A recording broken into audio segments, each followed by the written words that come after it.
Good morning, friends. Good morning. Hi, everyone. Warren is up in here with a belt today. Congratulations, Warren. Hell yeah.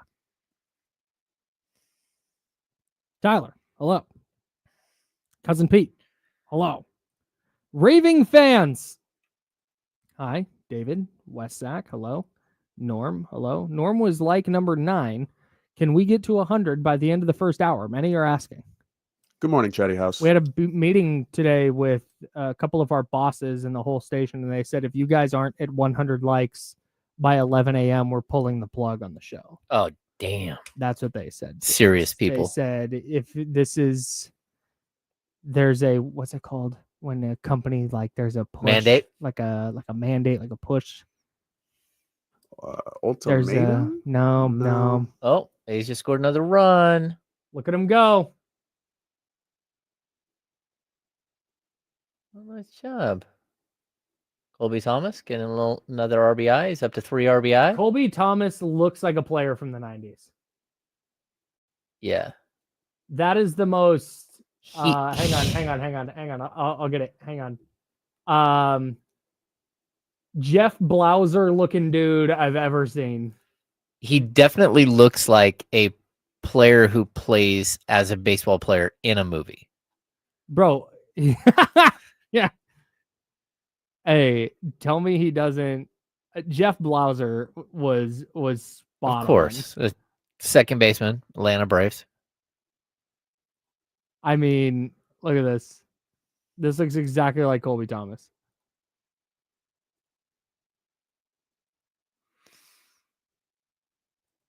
Where is it? That's him. That's awesome. Okay, so that's everyone keep in mind. This is Jeff Blauser, and now I'm going to show you what Colby Thomas looks like. So that's Jeff Blauser, and here, ladies and gentlemen, is, where is it? Oh, I'm sharing the wrong screen. No, I'm not. Okay.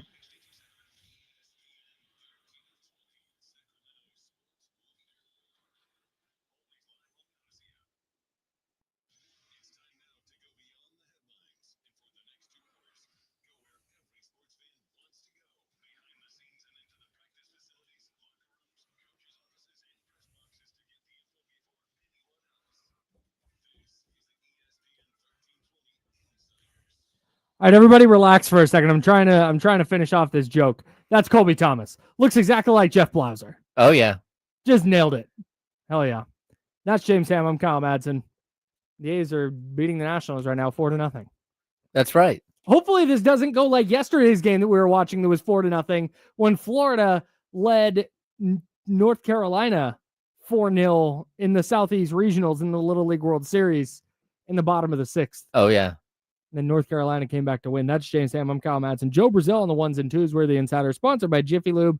And we're hanging out with you until noon. You're on a Thursday. It's the best day of the week. Is there anything worse? There are a lot of things worse than this. I say this hyperbolically. Okay. Is there anything worse than when you get an email, or for me, a lot of times it's an Instagram ad for a sale, and then you go look at that sale? For example, the joggers that I wear almost every day are one particular brand. I've got like 5 colors. I love them. They are having a sale. This brand is. I went, oh, awesome. It's an end of summer sale. I bet they've got maybe last year's joggers or maybe some shorts. I'm going to go check this out. Their sale is buy 2, get 20% off. Oh, that's not great.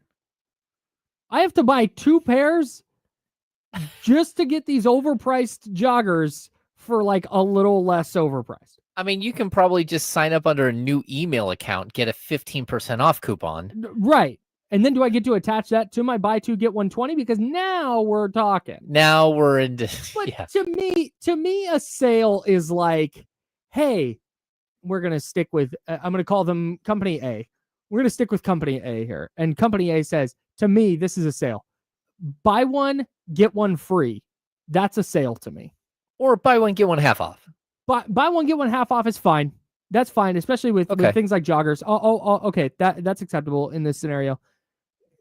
40% off, 50% off the already marked down price. Oh, yeah. On something is a big one. Okay. Because I'm thinking of when I go to an actual store and I go to the sales section, it's never, hey, buy 2 things and get 20% off. No. It's an actual, that's a slight markdown. Yeah. Advertise a slight markdown if you buy 2 things. It's not a sale. The Black Friday's done this too lately. Remember when you used to be able to on Black Friday get an 86-inch TV for $9? Yes. And now you get an 86-inch TV, but it's like you get 10% off with a coupon that you have to be one of the first 3 people in line. Right. It just it doesn't play anymore. I'm so sick. When I'm president, I will mandate that there are certain criteria that have to be met for you to advertise a sale. You're the culture coder. Yeah, that's right. You already have a little bit of pull. That's a great point. That's true. It's a great point. I'm going to go kick the door down on Company A's headquarters and be like, oh, excuse me, Audacy culture coder here. Exactly. I will tell you this. I have lived my entire life not knowing that Jeff Blauser went to Placer High School in Auburn, California. Hey, shout out to Auburn, California's own Jeff Blauser. I had no idea. If you're listening to this program and you're like, who's Jeff Blauser? I don't blame you. Well, no, I mean, you should know Jeff Blauser was a shortstop, second baseman for the Atlanta Braves through like their glory years. I don't mind if somebody doesn't know who Jeff Blauser is. Yeah, but I mean, Jeff Blauser was a legitimate starting. 2-time All-Star. No, totally. But Jacob Wilson plays Major League Baseball for the A's and didn't know who Carney Lansford was. That to me was crazy. I don't blame a single person who's like Jeff Blauser. Well, the guy last played in 1999. He was last relevant in 97. Okay. He was last relevant before Tim Duncan was in the NBA. But I mean, Carney Lansford stopped playing in 92. But the thing that got me when it came to that was that he had heard it before, but he still hadn't looked at like who is Carney Lansford. That to me was like red flag, young man. Like someone brings up, because it's possible, especially after this crazy trade the A's just pulled off, that they bring up a shortstop and he could slide to third and literally play Carney Lansford's position, looking just like Carney Lansford at the plate. I'm just saying. Yeah. So I don't blame anybody who doesn't know who Jeff Blauser was. But anyways, we were talking about Jeff Blauser because Colby Thomas of the A's, I said that looks like a 1990s ass baseball player. And so totally. I picked Jeff Blauser because it's a 90s baseball player. And boy, hey, they look exactly the same. Spot on. I nailed it. Yeah. First try. Joe kind of looks like Jeff Blauser. It's very possible that Jeff Blauser looks like a lot of people. Yeah, I think he's just kind of a generic looking guy. I think I also am a generic looking guy. That's my running bit is I have so many people who are like, you remind me of someone. It's like, no, I'm like the very generic potato that people are crafted out of. And I was like, got fumbled onto earth. It was like, oh no. That person's just going to kind of look a little bit like every generic white guy. Whoops. All right. I need a new potato. That's funny. That's anyways, we're the Insiders. We're sponsored by Jiffy Lube. And welcome to the August 7th edition. It is day 32 of Kaminga Watch. And I'm thrilled to say that today there's actually nothing. There's nothing. There's nothing going on. And my expectation is we talked about this a little yesterday, so I don't want to crack it all the way open, especially since the Raiders open their preseason tonight at 7 p.m. against the Seahawks. Coverage begins at 6:30 p.m. right here on ESPN 1320. I don't want to dive super far into the Kaminga thing because it feels like at this point we would legitimately just be talking in circles because there's nothing new. Mm-hmm. We talked about all the deadlines and how those could move. I am buckled in for this to last into September. That's just what I'm if you don't like this drop, Kaminga Watch. Tough because it's going to play a lot. I think, again, first of all, shout out to the Warriors and Kings for giving us some sort of content. At least we can hit a button that says Kaminga Watch I again guess. and again. If you want to sponsor Kaminga Watch, let us know. Again. Yeah. I think I saw a video of Scott Perry. Scott Perry was at Steelers camp. Like that's where we're at this part of the season. Like this is the full off season. Yeah. Like in the chat, David Ford says it's all my fault because I said he'd be here by the weekend. No, I said it'd be shocking if he wasn't. That's a great point. I did not say he would be here. The shockwave is rippling. Still shocked. Still shocked. So we got nothing. We got nothing on the Jonathan Kuminga front. Nothing on the Kings front in terms of movement in the offseason. And I, like I said, anticipate that this is going to go well into August and perhaps into September. What happens first? The Raiders open their regular season, and the 49ers. 49ers and Raiders open on the same day. Or Jonathan Kuminga signs a contract with some NBA team. Okay, so give this to me again. So the 49ers and Raiders open their seasons on September 7th. Which thing happens first? I think we'll have a resolution before then. I mean, it's possible this thing goes all the way up until the October 1st deadline that they could move to October 15th or October 27th or November 13th. It's very possible. It's a deadline in the way the NBA has a salary cap. Like there's a cap of like, it's also like if you do it right, there's not. In the same way that a parlay, it's more of a recommendation than it is. Totally. Yeah. We do have some breaking 49ers move. Oh hell yeah! Talk to me about Michael Dwumfor. Let's go.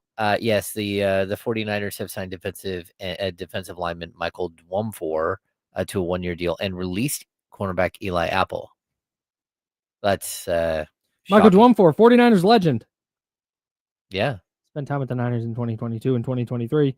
Yeah, the Niners need defensive line depth. Just for. There's a difference. There's a difference, right? There's a difference between needing depth for the season, which I kind of think they do. But Kevin Givens, their defensive tackle, is dealing with a pectoral injury. He's going to be out for a while, and so this isn't necessarily like, oh, you had to sign a guy who's going to make the team. Mm-hmm. They had to sign a guy who kind of knows their defense, so he can step in and take reps right away, and just to legitimately like eat up snaps in practice. Because you're rotating first team, second team, third team. You're mixing and matching combinations. It's going to start being hot. You've got joint practices against the Broncos. You're going to have a game to get through because remember, the Niners very likely won't play their starters in their preseason game on Saturday against Denver. Raiders playing their starters tonight against the Seahawks, and we'll talk about that in a minute, but they're not going to play their starters very likely. You're going to probably have your rookies play Alfred Collins, CJ West, Jordan Elliott, a veteran who could start, might play a little bit, but you're talking about needing players who are going to take up a large chunk of the second, third, and fourth quarters. And a player like Michael Dwumfor gets signed. And this isn't just him. This is most players are signing at this point. Equinemius St. Brown, etc. Where, and this sounds kind of messed up, but it's what it is. You play them a lot. And if they flash and they're amazing, then cool. You've got something to work with. But it's like, hey, CJ West, we can't have him getting beat up in the preseason. We're going to need him in the regular season. So we just need a guy to play in the preseason for us to take those hits, and then he might be part of the practice squad. So that's what this is. Yeah, I mean, look, you're always looking for depth pieces in the NFL, and it's why I continue to say, like, look, if you are going to continue to expand the roster, so the fact that you went to 17 games and didn't increase the roster size, crazy. It just doesn't make any sense. Like, why are you putting teams at a disadvantage? The goal here should be to have the highest quality product possible. And that means, like, spend a little bit extra money and have depth pieces. Maybe put them in some sort of different bucket where it's, low risk or a lower salary, like minimum, like 5 or 6 guys that can be on this, like, taxi squad type deal. But, like, to not have enough bodies in camp is tough. I don't know why we need inactives. Yeah. Why, if you have 53 players, do you have 7 guys inactive on game days? Yeah, it's like they're trying to doesn't make any sense to me. Force you into strategizing. Yeah, no, that's kind of what it is. Yeah. Is you have, okay, this guy's a little banged up, so he's inactive this week. But you have healthy players who, hey, you're on the active roster, but you're not active on game days. I think it's just the NFL's way of not paying people. Because I think those people don't make as much if they're not on the active roster. No, they are. They're on the active roster. They're just inactive for the game. You get paid the same amount. Interesting. Yeah. It doesn't make any sense. Idea. Why are you making it difficult to field a proper team? A game. I have no idea. A game should not be decided. I mean, we have the one game during the pandemic where, a wide receiver, a backup, a fourth-string wide receiver started. Oh, Richie James. Oh! That was the Broncos. For the Broncos. What was that guy's name? Hinton. I'm gonna look it up. Either way, it was a really bad situation. Who wants to watch that? Right. Why is that? That's not good football. That's not good content for anybody. I was against the Saints. What was that guy's name? Kendall Hinton? Is that right? I may have picked him up and started him that week. Kendall Hinton. Hell yeah. Good job, Kyle. We did it. Yeah, he went 1 for 9 for 13 yards, 2 interceptions, and he took a sack. Yeah. That's tough. It was a bad start for me in fantasy football. That's the one. Dude, that's the one. That's the thing I point to. Okay, so Kendall Hinton was an NFL player, NFL athlete, played quarterback a little bit at Wake Forest, a Division I college, played quarterback in high school. He went 1 for 9 for 13 yards and 2 interceptions in an NFL game. Yeah, you're not going to go out there and be successful. There are so many people because this happens twice a season on Twitter. Someone will say, if you got put into an NFL game, could you complete X pass, swing pass, screen pass, slant? No is the answer. Yeah. Unless you played NFL quarterback, the answer is no.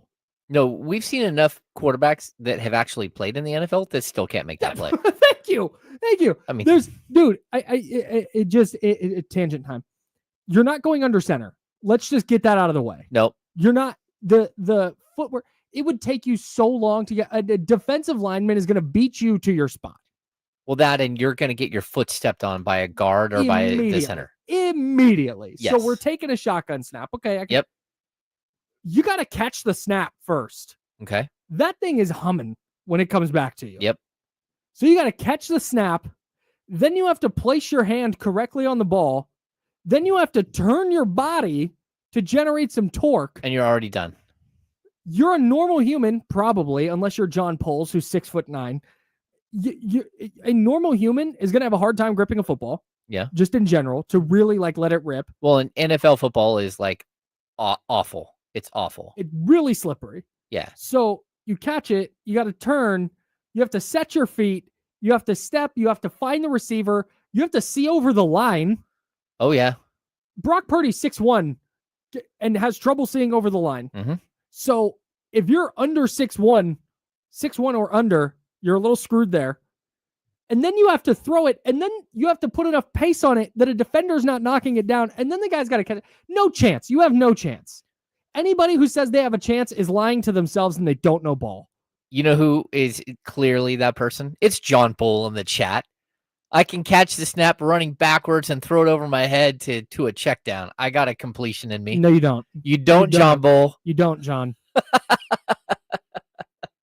You don't. You have no idea. You have no idea. I don't want to say he has no idea because he does. Yeah. But anyways, John Bull doesn't know ball. Confirmed. Shout out to the chatty house, youtube.com/ESPN1320, twitch.tv/ESPN1320. That's James Ham. I'm Kyle Madsen. Joe Brazil is with us. Team building is changing in the NBA.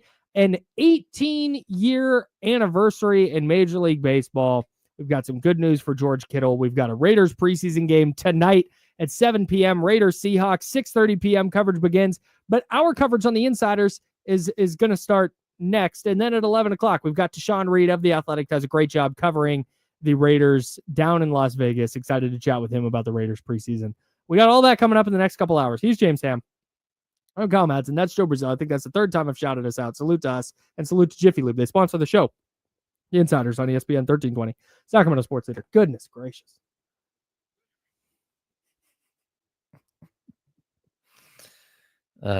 You should have just thrown in drink water and be nice to people. Twice. And risk people leaving because they think the show is over? Tyler Soderstrom looks like that fake 12-year-old who got walked yesterday in the last inning. It might have been Tyler Soderstrom. Who's to say? He's actually been hitting the ball really well lately. He seems like the kind of guy who's going to get traded. Yeah. I mean, like he has enough value. He's going to be like a career 260, 25 home run guy. Like, play decent outfield. I think they did him a disservice. Well, that's a double play ball. By moving him to left field. See, and that's why you trade him. Right there. Just, come on. Catch a fly ball. Oh, see, halfway to 100 thumbs ups. All right, halfway there. We got 32 minutes. Check that. We have 42 minutes. Come on, people. You can do it. Maybe we should both log in and actually click the button ourselves. Let me see. My channel. Oh, there it is. Oh.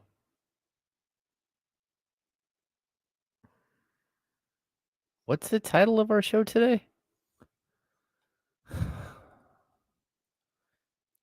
Doug Christie's.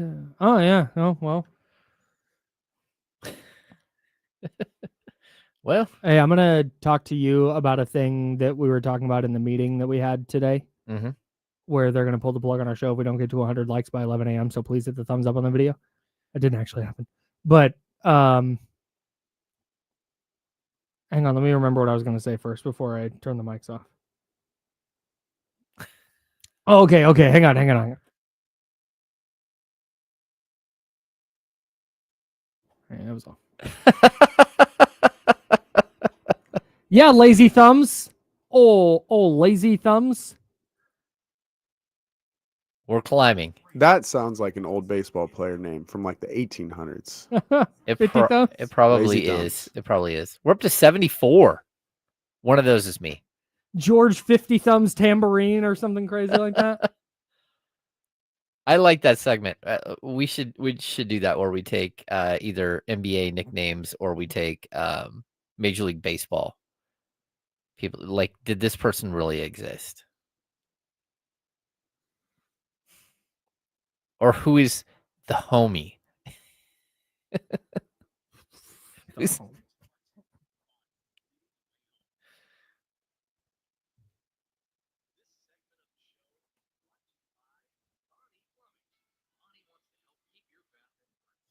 I got it.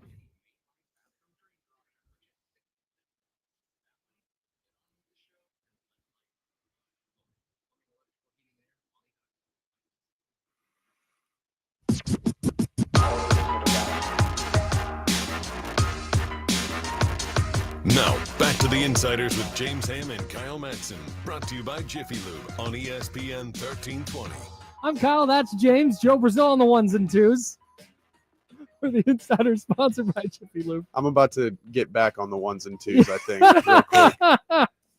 You know how to fix that? I got some math to do, yeah. I'm not sure what. It's not math. That's easy work, bro. I got it. Okay, very good. All right. We're good. Joe's good. We're all set. All We're the Insiders. That's James. I'm Kyle. Yeah, no, we know the music played. Hopefully BTS doesn't get mad at us. Speaking of BTS, tune into the Saturday Comeback on 106.5 The End, Saturdays at 9 a.m. Hell yeah. Listen to K-pop Kyle. Listen to me talk about, play K-pop and talk about it. It's great. It's so much fun. The Raiders open their preseason tonight against the Seattle Seahawks up in Seattle at, what's it called? Not CenturyLink. Lumen Field. Lumen? Oh, yeah, Lumen. Yeah, it's named after the company from Severance. Tells you everything you need to know about the Seahawks. That's right. I am so excited. I'm locking in to the Raiders preseason game. And we'll dive into this a little bit further with Tashan Reed, who's been out at every Raiders practice. He's covered the Raiders for years for The Athletic and does a really, really nice job. So we're going to talk with him at 11 and dive further into this Raiders-Seahawks matchup. But I am locking in tonight, A, because it's my job, but B, I can't wait to watch Ashton Genty play football.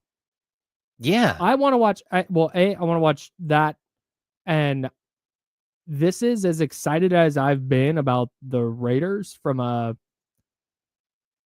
like I said. I don't want to say that I'm not going to call them a playoff team, but it just feels like, oh, they have adults now.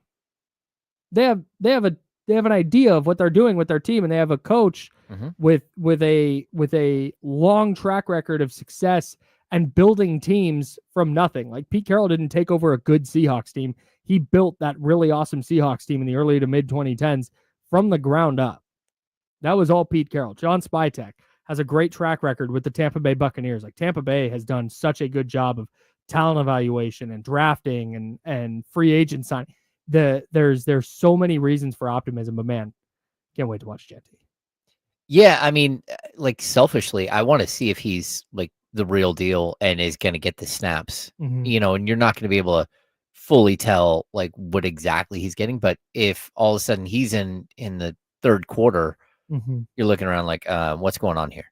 Yeah, like what exactly is happening? I want to see if he gets first team snaps, if he looks like he's got some pop to him. Yeah, I'm excited because he's one of those players that very well could be, especially if you have a keeper league, like someone that will go really, really high this year. You have to take everything in the preseason with a little grain of salt. But this is the first opportunity for us to see, because Ashton Genty, what he made a career out of and a very, very successful career out of at Boise State was the highlight runs where it looks like he's bottled up for a gain of 3. And then all of a sudden he finds his way out of the pile and goes for 68 yards and a touchdown. And you're like, what the? Yeah, how'd that happen? 9 players are running. How did he do that? So that's really hard to replicate in the NFL. Yeah. Just because the players are bigger, stronger, especially since he was playing in the Mountain West at Boise State. It's like, all right, well, there's a level of competition. He's obviously extremely talented. That's why he went 6 overall. But I'm just excited to see. And again, small grain of salt because it's preseason. But does he have that same running style as a pro, where he has that elusiveness, but also that power to go through defenders? Yeah. And you'll get that you'll get an idea of tonight. It's not going to make or break, is Ashton Genty good or not. We're not going to find that out tonight. But we'll start to get a glimpse of, okay, what is this sort of going to look like against an NFL defense? Yeah, like when I've been doing my research on him, just because, again, fantasy football is not that far away. And one of the player comps is like Maurice Jones-Drew. And it's like, oh, okay. So like a smaller back, but someone who not only has breakaway speed, but also enough power to get it over the end, to get it in the end zone.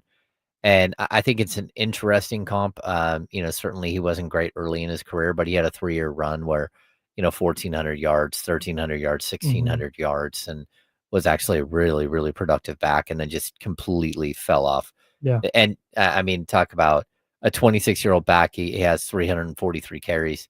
The next year he has 86. And the next year after that, he has 234 and then 43, and then he's out of the league. God, Maurice Drew was that dude at UCLA, man. Yeah. The Maurice Drew, I remember me and my buddy David went to a local pizza spot on a Saturday. We were 15, 16, maybe. And we went to a local pizza spot on a Saturday. Well, I guess we would have been 15, because that was the year SC won the title against Texas, and that was January of 06. Is that right? Anyways, doesn't matter. We're like teenagers. We went to a local pizza spot just to watch UCLA USC because it was Maurice Drew against Reggie Bush. Oh, that was so fun. Oh yeah. There's that really famous picture of Reggie Bush, and he's like diving toward the goal line, but he's like sprawled out in the air. That happened in that game. Oh, nice. Yeah, hell yeah. Shout out to Maurice Drew. Great pull by you. Yeah, man. Ashton Genty a little bigger at 5'9". What's Maurice Drew listed at? 5'7". Yeah, Genty's listed 5'9", 215, so a little better, but same running style, I think, for sure. That's a good comp. Yeah, 5'7", 210. Yeah. Yeah. And look at that. He's from Pinole. Oh, yeah, dude. Bay Area legend. Yeah. 925 legend. Nice. Yeah, man. Okay. He played youth football for the Antioch Panthers, and then he went to De La Salle. in town. Oh, Yeah. gotcha. If you want a good time, YouTube some Maurice Drew De La Salle highlights, some high school highlights. It's ridiculous, so ridiculous. While you're there, go ahead and look up Willie Cauley-Stein high school football highlights. Willie Cauley-Stein was Hang on, awesome. I'm doing this right now. You a can't. 7 foot tall wide receiver with and Willie Cully. No, I can't just do that. I got to go high school football. yeah, you know who might have been the best football players that the Kings ever had? Oh, you probably would not get this one either. hang on. Best football player the Kings ever had. Best high school football player? At least during my time covering the team, the best high school football player. Iman Shumpert. Nope. Oh, okay. What position did the Wide receiver. was a wide receiver? Okay. Rajon Rondo. Nope. Dang. De'Aaron Fox played quarterback like in junior high, Okay. but and he Who might is have it? played like his freshman year. Francisco Garcia. No, Francisco Garcia. Jimmer Fredette. Oh, I was gonna say Jimmer. Ah, Jimmer, I believe, had an offer to be a wide receiver at Penn. Like Jimmer at like 1,300 yard season. But oh my God. I actually think high school football player wise, I think Willie's probably the best. All right, so we have this right here. Willie Cauley-Stein. Get ready for this. Olathe, I think is Olathe, Kansas. Yeah. Olathe Northwest High School. I believe that's how you pronounce that. And you know that he this lived is with already hilarious. that Will Shields had basically adopted Willie Cauley-Stein at this point. Oh, sure. Yeah. So if you're listening on the radio, I'll try and narrate this as best I can. But the thumbnail on the video is 7 foot tall Willie Cauley-Stein. I'm gonna say hopping. I don't think he's leaping here. I don't think this is a full jump. Hopping over in like a. Oh, he's blocking a kick. Oh, is that what's happening here? That's what's happening. He's blocking, a kick. Oh my God. I thought this was like goal line. They faked the handoff and tossed it over the top. No, he is in the air, knocking a kick away and not like leaping across and diving to not. He just stood behind the line and jumped. Yeah. And just swat. There's no rim around for him to hurt his fingers on. So he was good to just let it rip. All right, let's watch Willie Cauley-Stein. I hope this is all. Oh my God, he's huge. He's so big. Just wait. I'm glad that they. So it's Willie Cauley-Stein lined up in the slot with some 5'8" nickel corner on him, and I like that the person who did this video highlighted that it's Willie Cauley-Stein for us. But like Thank you for letting us know bubble. which player he was. I was confused as to which 7 foot guy it was. Okay, here we go. All right, so he's working out of the slot here. Oh my God, that's such a bad route. Oh my God. Oh my God, it's so... Give me that ball. Oh, shove him to the ground. He's Randy Moss. You've never seen any of this. No, did you see that route he ran? That was so bad. Yeah. Here he is. Just tear through that guy. Oh my God. Yeah, because he turned into a professional athlete. So there's like some inherent athleticism there. Oh my God. This is ridiculous. Oh, look at that. He's not good. Look how slow he is. All right, catch. Oh man. Just no chance. Here, no chance. Kid, why are you don't jump? This is tough. And it's not even because there will be high school highlights from pro athletes where you go, oh, they legit could have played. Mm-hmm. Jimmer got a college scholarship offer to play football. You're like, wow, that guy legit. And I know there's other players in the NBA who either played college football, or had college football offers. Willie Cauley-Stein had no chance. That was some of the worst route running I've ever seen in my life. Yeah, it was good. And that's not enough. But in high school, you got a 7-footer who wants to play receiver. Yeah, go out there. We'll throw it up to him. I did miss the one other phenomenal high school football player in Sacramento was Matt Barnes. Oh, at yeah, Del yeah. Campo. Yeah, if I'm not mistaken, We had a 59 game home win streak, regular season home win streak at Nevada Union. So you figure 10 games a year, that's like 11 going on 12 years. God, that's crazy. Yeah, Matt Barnes caught a touchdown in the back of the end zone to snap that streak. And I think they beat NU 14-13. Oh, But again, a 6'7" yeah. What are you gonna tight do? end. Yeah. Who? And again, this is 6'7", and he's not playing football because he's 6'7". He's playing football because he's super athletic. Oh, he's an incredible athlete. Yeah, Yeah. I mean, he could have played tight end at UCLA. Man, Yeah. it's unbelievable. You know what I think is crazy is the amount of guys who are like Mo Alley Cox, for example. For I think he's still with Indianapolis, but he was a basketball player at Virginia Commonwealth, VCU, I think it was. And he just decided, I'm going to try to play in the NFL, and then just does. That's so wild to me. That is crazy. Those people need to be put on more of a pedestal in society, who just decide to go, hey, you know what? I had this college basketball career, and now what I'm going to do is I'm going to go play NFL football.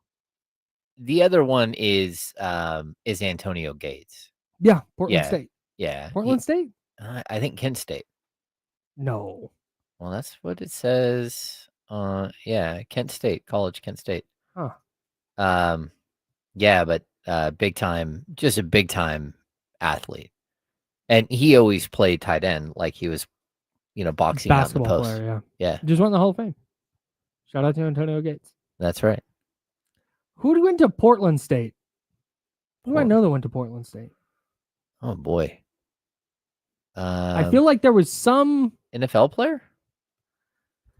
Yeah, I feel like there was some NFL player who played basketball at Portland State and then went to the NFL. There's not even a lot of. I'm gonna. I wish I could break right now so I could figure this out. Oh, okay. Eric Armstead also played basketball at Oregon. Oh yeah, that's a true fact. Tony Gonzalez at Cal. Gonzalez at Cal. Yeah. Yep. Absolutely. Jimmy Graham, Florida. Yeah. Somebody went to Portland State. Julius Peppers at UNC.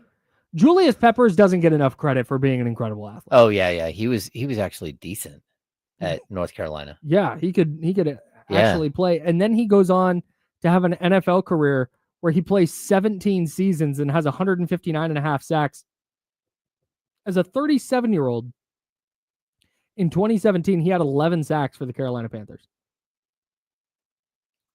Unbelievable. What a player. That's our Raiders preseason preview. That's all we got for you.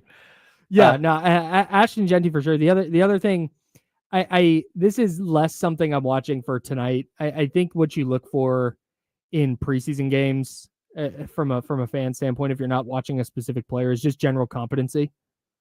And so defensively, you're not going to game plan, and that's what every year there's this conversation about, hey, vanilla offense, typically vanilla defense. You're just running, hey, cover 2 or whatever, go, mano a mano is kind of what you're looking for. I'm just looking for general competence defensively, because I think that's what Pete Carroll's going to bring, is he's just going to raise the floor for Vegas pretty significantly. And I think we'll learn that tonight if Seattle scores 50 points. That's not great. Again, you're not going to put a nail in the coffin of their season if that happens, but just how in a base defense and a non-schemed up setting, what does that talent level look like? Yeah. I think I found the player you're looking for. Who is it? Julius Thomas. Thank you. Yes. Denver Broncos.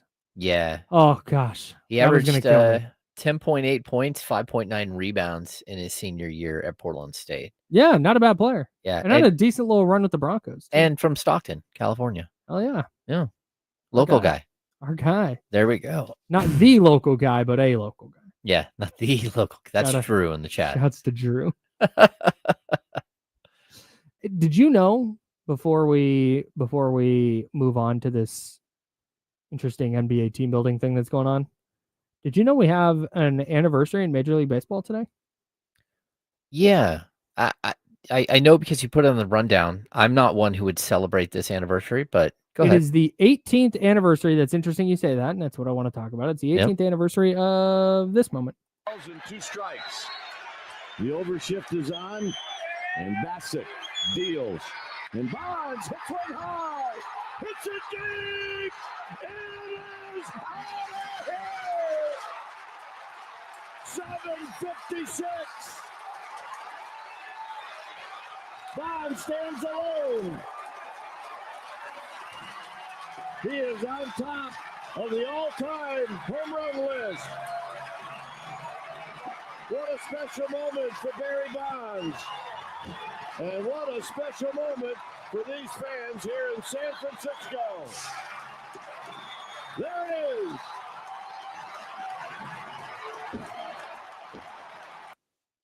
Barry Bonds, number 756, 18 years ago today.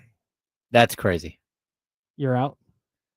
I just like we've had this discussion before, but like the answer to everyone's going to be everyone says, well, there was this point where he started using substances, and my answer is always going to be like you can't tell me when he started because there's a moment where he started using good stuff that changed like his body completely, but like it was so rampant in the college game when he was going through college that like I don't know when he became someone who was performance enhancing, and it's tough because that entire era of players, some great players that helped change baseball. That right there is why I'm over it.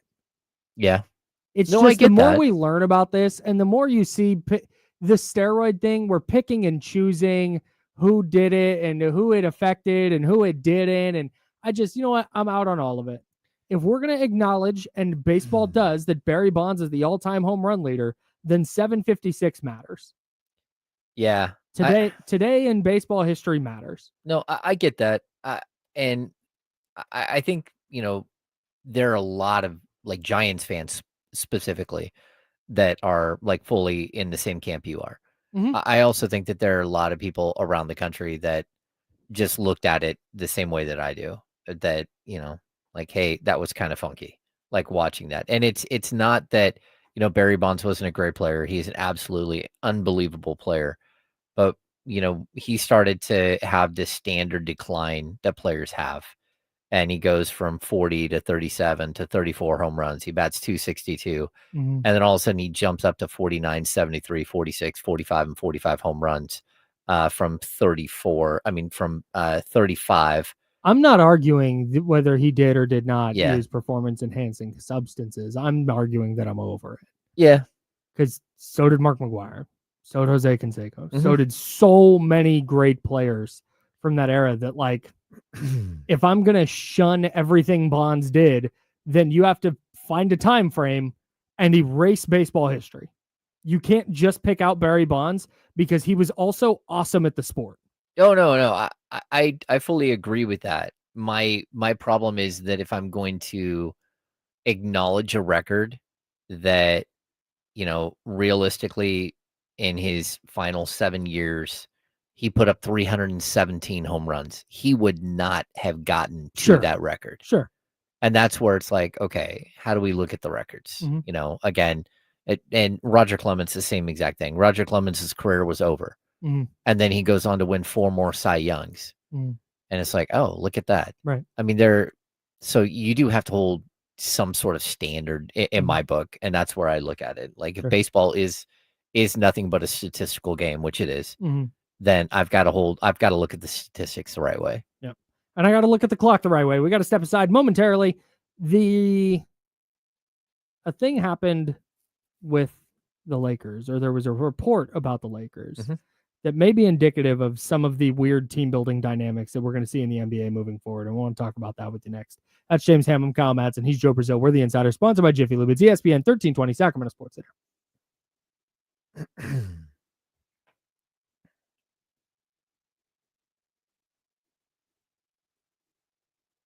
Yeah, I mean,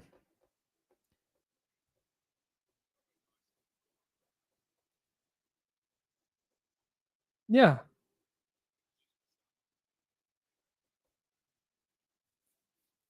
Yeah, did you re-rack that one spot? Uh-huh. Okay, that's fine. Is that new? It played on the air, right? Okay.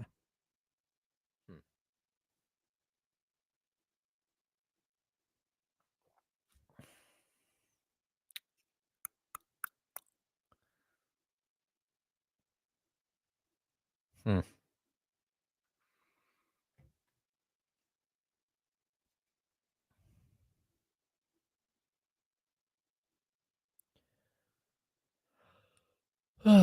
What's going on, everybody in the chatty house?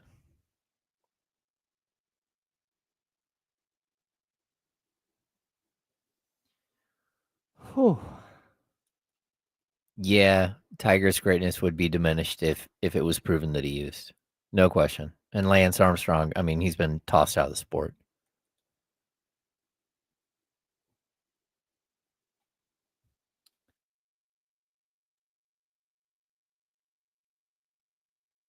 Yep. So we'll just do the... Oh, wait. Hang on.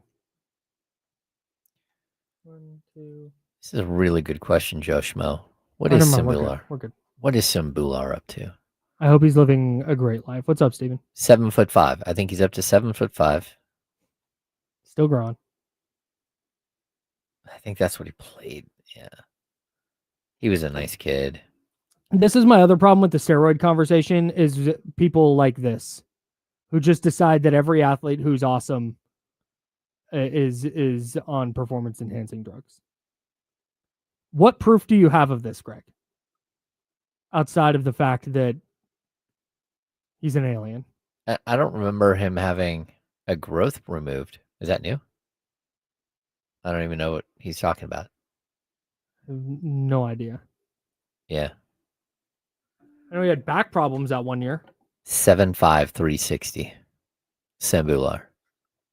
An absolute hoss. Yeah, that's a huge man.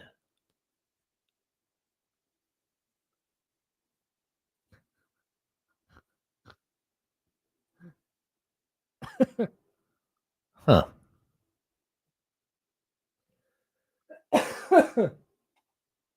Interesting. That's as much oxygen as I'm giving that. Yep. I'm also on steroids. That's right. See how bald I am? I mean, you see how jacked I am? I'm super buff. So obviously. That's awesome.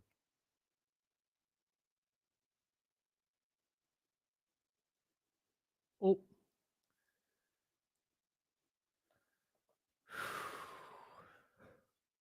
Well, Langoliers just strike out. DFA his ass. He's been He's rolling. just been raking lately. And it's like, that guy stinks. Yeah.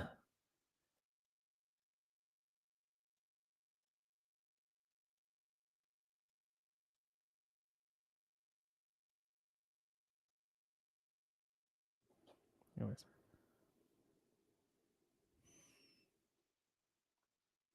I mean, it's all the same collection.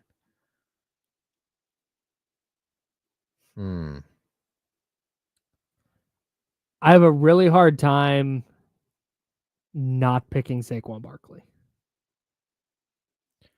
Oh, yeah. You're taking Saquon.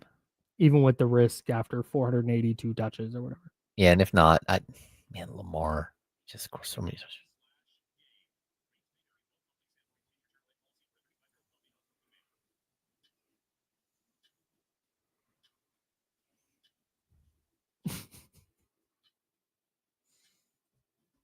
Now, back to the Insiders with James Ham and Kyle Madsen, brought to you by Jiffy Lube on ESPN 1320.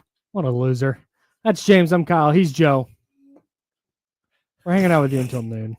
Who are you calling the loser? Well, just for other people to decide.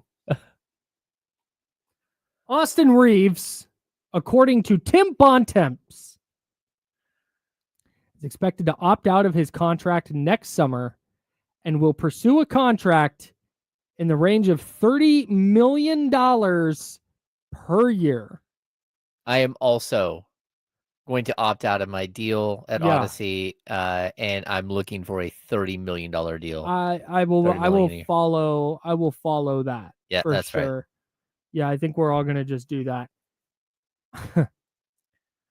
I don't. I mean, he plays for the Lakers, so I get it. Mhm. Like, Lakers pay. Sure. Right. And if LeBron is off the books, that's clearing $56 million in salary. You're Austin Reeves. You're going, hey, it's Luka and me. Mm-hmm. So I get it, but I don't know if I see Austin Reeves as a $30 million per year asset. Well, I agree with that 100%. I'm looking at the league right now, and it sure does look like your third best player, your fourth best player, those $30 million contracts are going away Mm-hmm. very, very, very quickly. Because Yep. it's nearly impossible to build a team out now, Mm-hmm. especially with the mid-level exception all the way up to 14 million and then Mhm. going up to 15 million next year. Like, it's really, really difficult to build a team with, with that type of player in the middle of your salary structure. If you're going to have a top end star or two, having those contracts on the books while also trying to stay underneath aprons is going to do exactly what you're talking about. It's going to eliminate that $30 million player, that $25 million player. Yeah. Not eliminate. Some teams will have those guys sprinkled in, but what you're going to see is more like we've been talking about this with the Kings. One of the difficulties in the Jonathan Kuminga thing. Oh, hang on.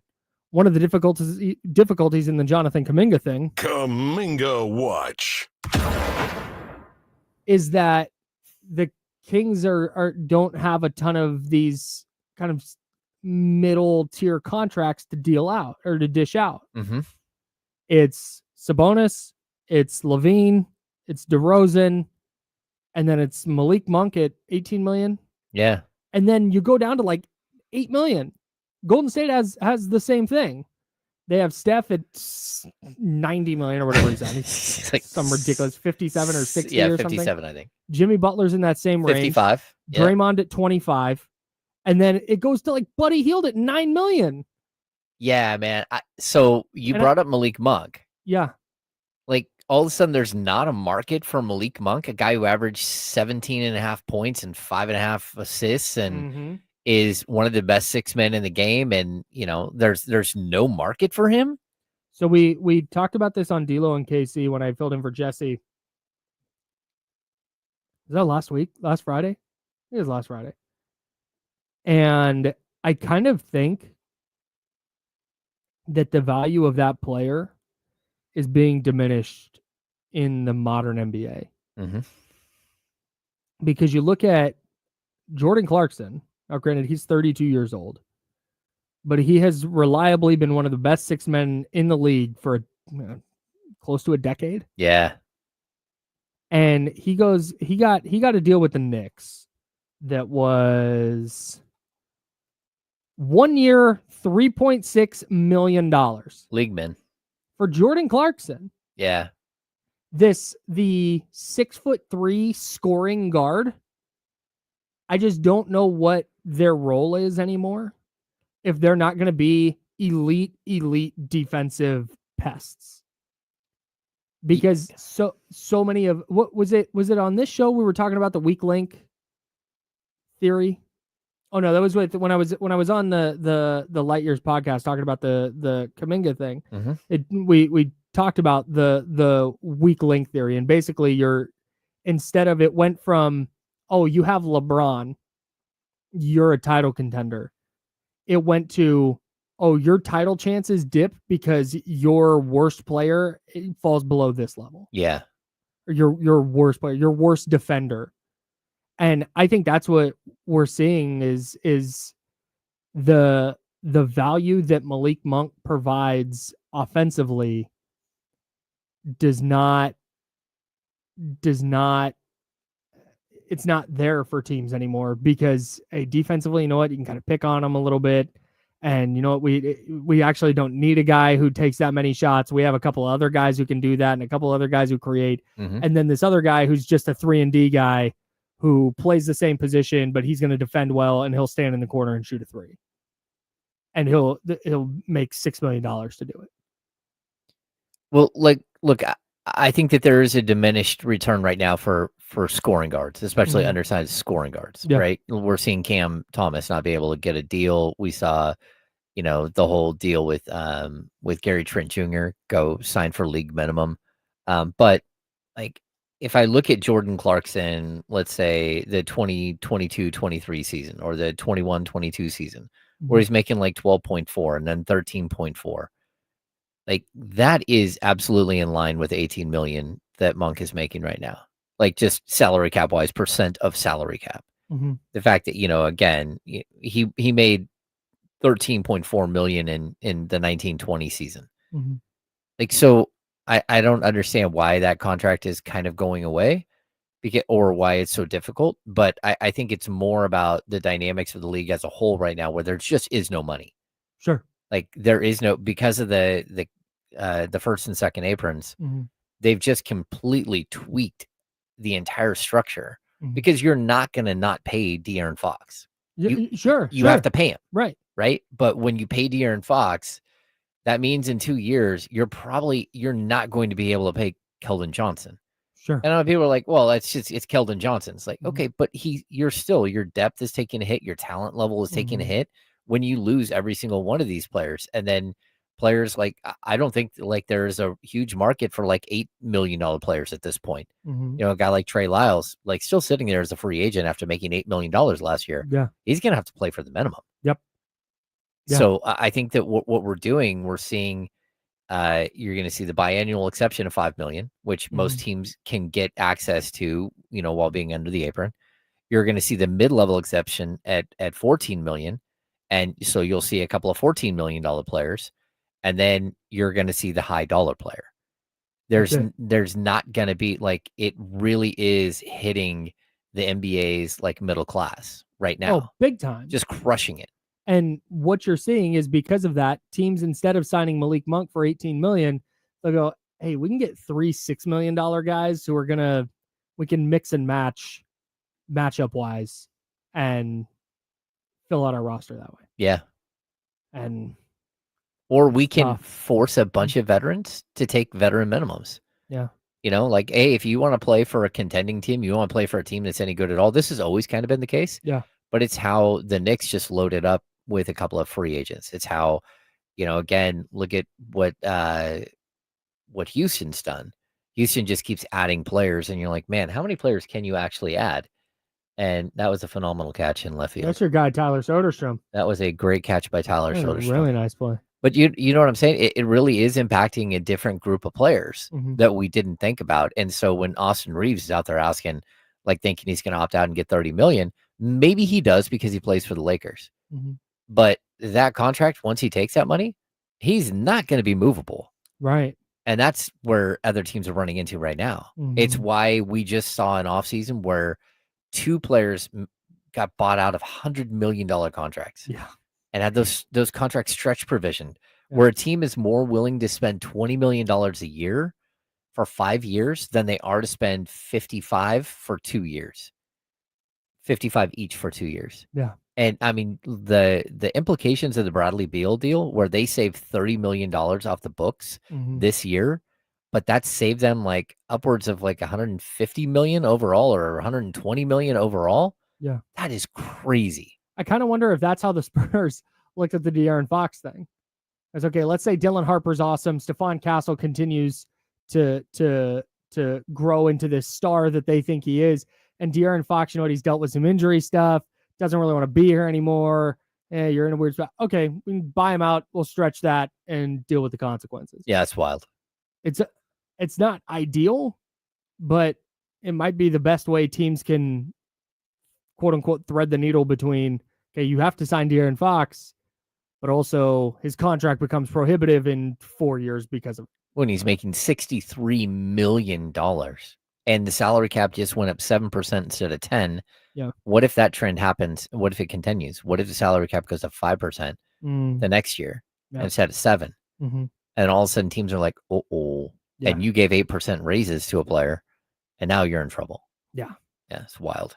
it is going to be a really, really interesting few years here in the NBA. Well, teams, because I think there are still teams adjusting to the aprons.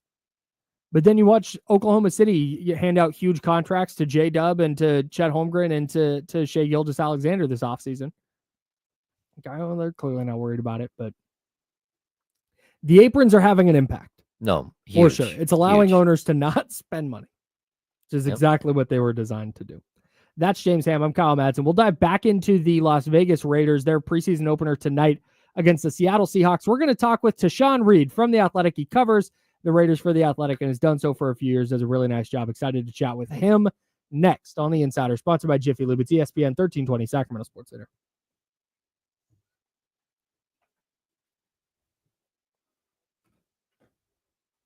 Did you send him the link? Oh. I think he's going to be on the phone. My kid just made a great catch in the 8th game.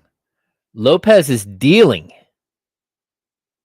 Is 87 pitches with 2 outs in the 7th.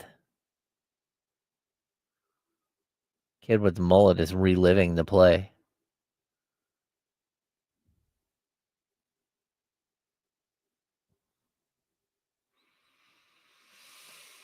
What's going on, everybody? No, not for us yet. For us is gonna. Kyle brought this up. I think it's gonna be the Friday before Labor Day weekend. That's when we'll have Faraz on for the start. So the Friday before the start of the NFL season. Oh.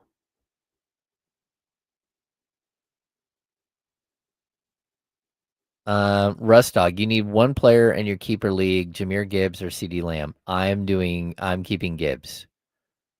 Is it a PPR league? Half point PPR? I mean, it just depends. But if you have a keeper league and you're not keeping Jahmyr Gibbs, I think you're crazy. I think he's a top 5, top 6 fantasy player. And in all honesty, in my big league, I don't think I'm keeping CeeDee Lamb. And we've had him for a couple of years. We have the 2nd pick, and we can enter the draft 2 rounds early if we don't keep 2 players. We only keep 2. And I don't think we're keeping CD, even though he's considered like a top 10 player. Yeah. Jim, I'm working on this. I have an idea, and we are working on this right now. Yep. I don't have one to give you a date to give you right now, but yeah. Yeah, even if Gibbs doesn't work out in year 1, Russ, I think he will, like, as far as, if he doesn't work out if he doesn't outscore Lamb in year 1, I do think he will outscore Lamb over the course of the next, 5 years.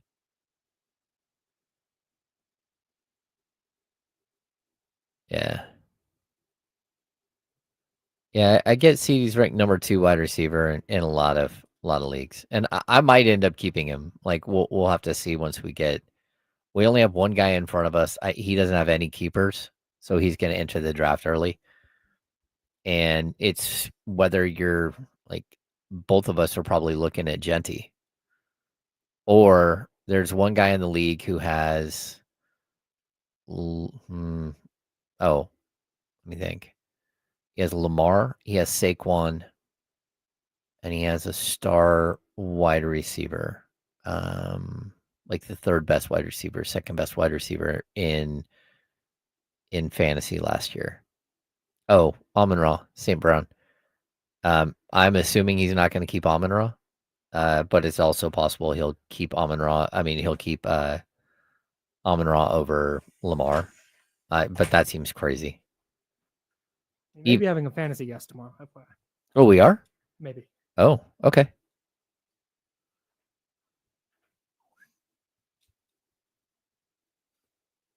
Yeah, I mean, I like CeeDee Lamb, especially they added Pickens.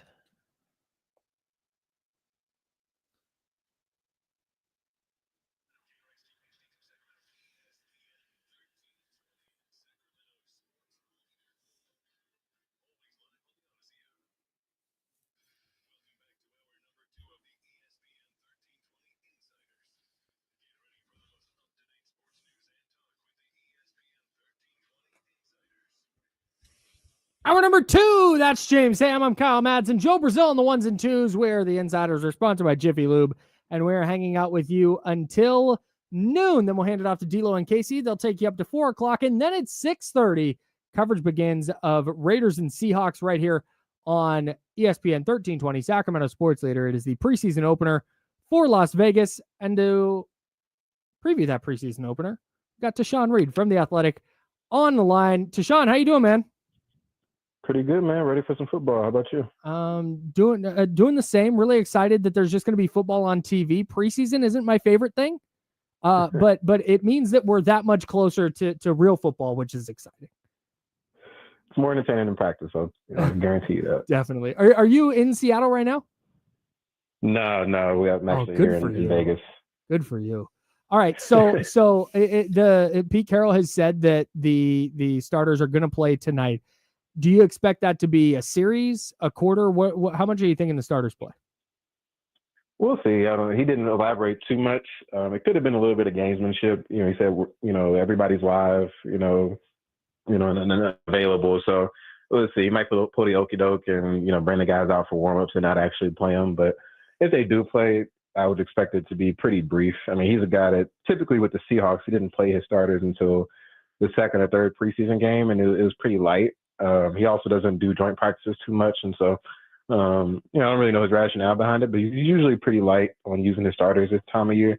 I do think that the state of their roster lends itself towards it being wise to play more starters just because there's so many young guys, unproven guys, whether it's rookies, second-year guys, third-year guys, and a lot of competition throughout the roster. And so, I understand big guys like, Max Crosby or Geno Smith or Ashton Genty, like it's not really much you need to wonder about there, but some of the cornerback competition they have going on, competition along the offensive and defensive line. I think it'd be good to see the guys get some live snaps. So we'll see how they handle it tonight, and see who actually takes the field. We were talking to Tashan Reed here from The Athletic on the Insiders. Pete Carroll, he just keeps raving about the running back room. And when he's raving about the running back room, it doesn't seem like he's mentioning Ashton Genty that much.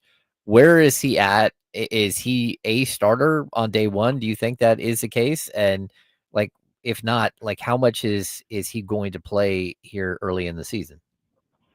Oh yeah, he's locked in as a starter. I think he probably hasn't talked about him as much because we kind of all know what it is when it comes to him. Okay.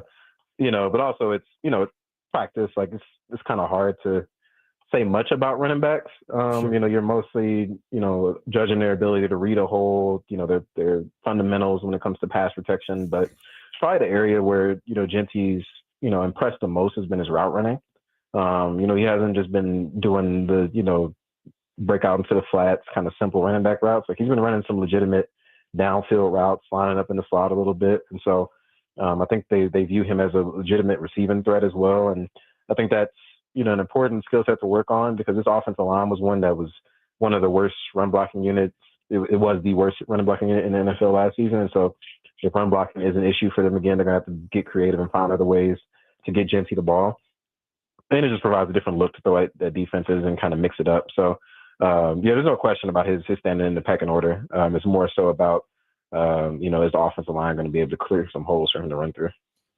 The Insiders on ESPN 1320, Sacramento Sports Leader, talking Raiders football with Tashan Reed, who covers Las Vegas for The Athletic. What about the rest of the rookie class? Like, I think Genty is the guy that we all know and are excited to watch. But how's the rest of the rookie class looked overall?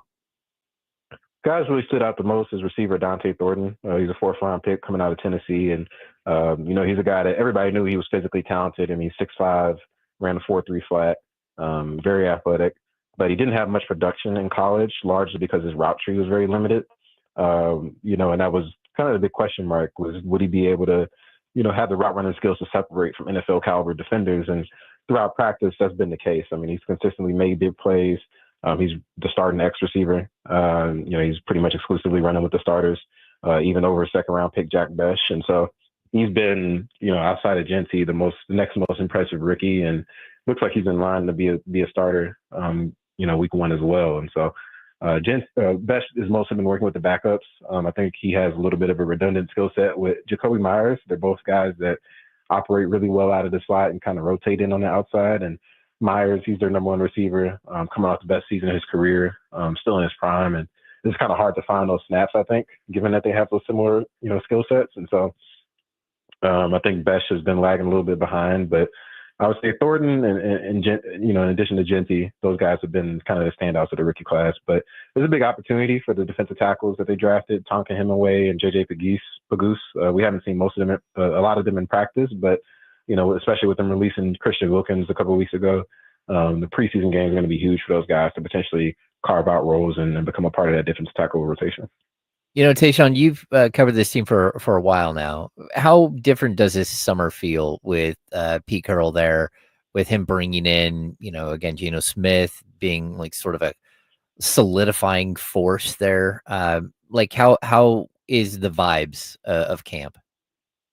Yeah, I would say I feel like this is the first time there's been genuine optimism. And when I say that, not just internally, but also like from the fan base surrounding the team since probably that 2022 season, when they traded for Devontae Adams. It was the first year Josh McDaniels, had Derek Carr reuniting with his old teammate and, had added Chandler Jones and they were about to go for it, right? And obviously it didn't turn out, well, it didn't go how they wanted it to. But that off season, I think you'd have to say there was a legitimate buzz around the team. They were coming off making the playoffs as well. And so that's probably the most optimistic things have felt around here since then. With that being said, I think there's an awareness that the roster still needs a lot of work. It's a very young team, one of the youngest teams in the NFL. They have some pretty significant holes on both sides of the ball. And so I know Pete Carroll got a lot of attention that first week of training camp when he said, he's been winning 10 games every year for 20 years or whatever, his exact quote was. But I think this team needs some more work probably to get there. You never know, this surprise teams every year, but I think that's the kind of mentality you have to have, and you want to instill that confidence in your guys in order to get to that point, whether you're ready to be there or not. And so I think the Pete Carroll effect is real when it comes to that standpoint. He's really good at connecting with both players and coaches on a human level.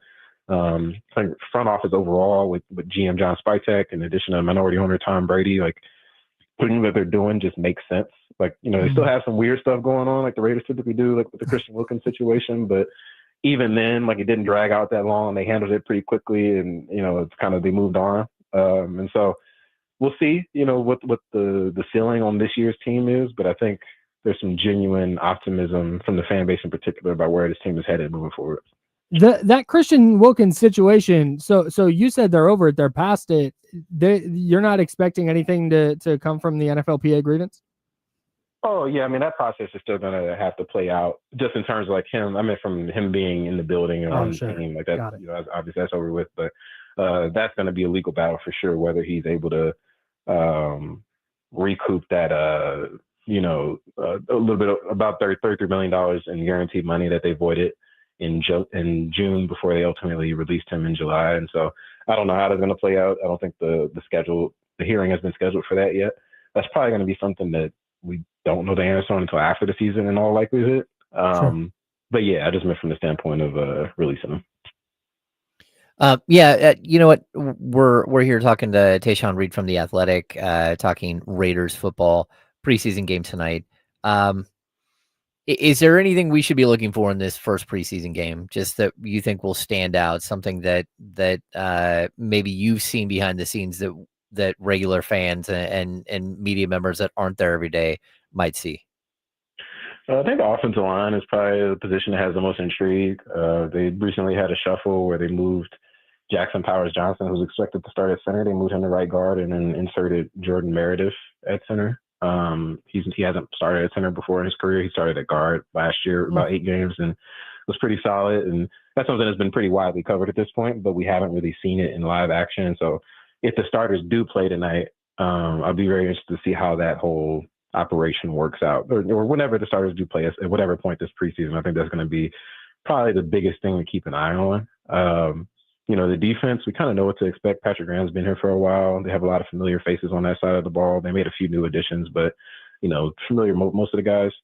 Offense, there's a lot of change. The big upgrade at quarterback, big upgrade at running back, a new offensive coordinator in Chip Kelly. But the ceiling of that group is ultimately going to be dependent upon the offensive line. And so that's going to be the group I'm really watching closely to see, is this a group are they going to be one of the worst run blocking teams in the league? And are they going to be hard for Ashton Genty, or are they taking a big step forward? Are they going to be able to, protect Geno Smith and give him some time to throw, or is he going to have to speed up his process? And so that's going to be the biggest thing I'm looking for, especially with it being, while they've had some padded practices, this is the first time where it's live, like there's nothing holding back out there. And so that's what I'll be watching. Geno Smith compared Trey Tucker to Santana Moss.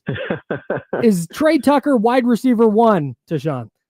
If he was Santana Moss, he would be. But I think he just meant, everybody talks with the guys this time of year. But, in terms of play style, he's a similar height, fast guy. He has improved his route running. He has had a pretty good camp. He's the number 2 outside receiver next to Dante Thornton, with Jacoby Myers mostly working in the slot, even though Myers is a slot guy mostly, he's their number 1 receiver. Mm-hmm. And then you have Tucker and Thornton kind of working in as the speed guys. They both are 4'3", 4'4" guys. Tucker's only 5'9", so he's not, the 6'5" Goliath that Thornton is, but still able to separate from defenders downfield. So I do think he's going to, have a major role in this offense. And I think most people probably put him behind Besh when he got drafted, but, he's maintained that starting role, and he's worked out a good chemistry with Geno Smith, obviously getting some nice compliments like that one. So, be interesting to see how he continues to develop this year. Last thing for you, Tashan, we really appreciate your time. Well, what you mentioned, the optimism from the fan base, and maybe some of the optimism in the building. What's your expectation for the Raiders this year? I have them at 8-9. I think, I think their line is something like 6 wins. I think they'll be better than that, but they do need to make some pretty significant upgrades on both sides of the ball. And while I think they got better in a lot of ways from a coaching perspective, quarterback, we mentioned Ashton Genty, I just don't think it's enough in this division in particular. AFC West is really tough sledding out there. And I think they'll be a competitive team, a team that's in it most weeks, that you don't see getting blown out or embarrassed like they have in the past. But I don't think this is a playoff team yet. I think they need another offseason to construct the roster they need to be able to get there. But with that being said, I think this season is an important one. Even if they finish 8-9, I think that's a positive step towards building a foundation under Carroll and Spytek moving forward. Tashan Reed, you can find him at The Athletic, doing a great job covering the Raiders there. Tashan, enjoy the game tonight. We really appreciate your time. Appreciate y'all having me on. Have a good one. Thanks, man. You too. Tashan Reed on The Athletic does a really, really nice job covering the Raiders. Really appreciate him. At Tashan Reed on Twitter. That's what my page was not loading. It's TASHANREED. Yeah, he knows his stuff. Raiders news and notes. Hell yeah. Yeah. I'm glad there's a similar feeling of optimism from somebody who's in the building every day. Because we've been in that camp of kind of like what they're doing. They seem to be trending the right way. Terrible if somebody who's in the building is like, God no. Like, this team's gonna be terrible. I think for him to say 8-9, yeah, and I think that's fair. Like, and he's not putting like ridiculous, like, oh, I think they're a playoff team. Oh, because that division is tough. Yeah, and it's gonna be really difficult. Yeah. All right, that's James Ham. I'm Kyle Madsen. I have Tashan Reed gave me an idea for a fun game to play. And we're gonna play that next. We'll take a look around the other NFL preseason games tonight. That's coming up next, plus the handoff coming up in half an hour with Damian Barling and Kenny Caraway from D-Lo and Casey. They'll be hopping in with us at 11:45. That's James Ham. I'm Kyle Madsen. He's Joe Brazil. We're the Insider, sponsored by Jiffy Lube on ESPN 1320 Sacramento Sports Leader.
All right, we're back.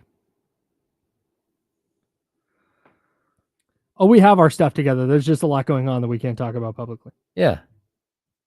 Or that we're not going to talk about And publicly. then we're not. Yeah. Just straight up. Yeah, I think Jack Besh can play. I feel like he's one of those guys. Like, I don't want to be. He might.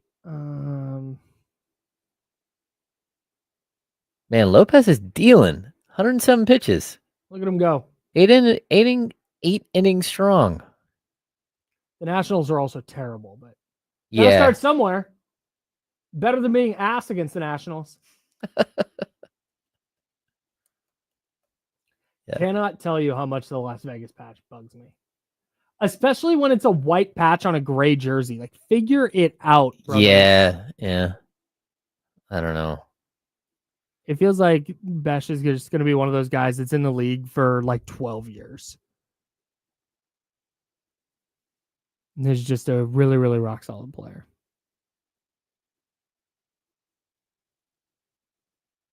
I did not want to. No, it's a triangle of avoidance. Where are we at? There was a circle of trust, but then we decided to me and Jonathan and Seth broke off as a triangle of avoidance. Mm-hmm. We should have had shirts made.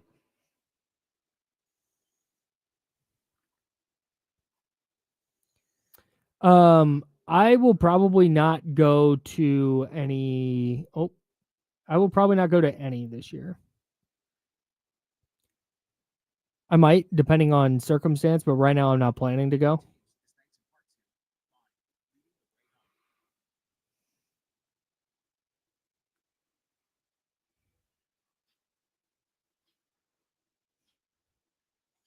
Now, back to the Insiders with James Ham and Kyle Madsen, brought to you by Jiffy Lube on ESPN 1320. The Las Vegas patch on the A's jerseys is hideous. Yeah, and I don't even mean that. I don't even mean that. Like, let's separate the moving thing. Mm-hmm. Let's just talk aesthetics. Aesthetically, it's disgusting. It's a gray road jersey, and you have a white patch on your jersey. That looks so bad. Yeah. That looks.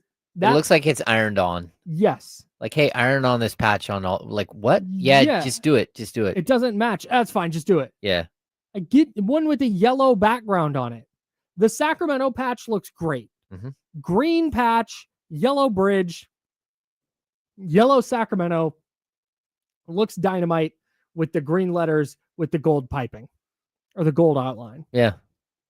Gold trim. I don't understand it's gross. It almost looks as bad as the white A on their green hat that they wear with their gray uniforms. That also looks bad. Yeah. Anyways. Well, shout out to Jacob Wilson. Jacob Lopez. Yeah, who is leaving the game 7 2/3, 10 strikeouts, 3 hits. Oh yeah. Very, very nice pitching performance. Good for him. They've had a couple of really, really good pitching performances lately. Like, good to see. Yeah. Good for the A's.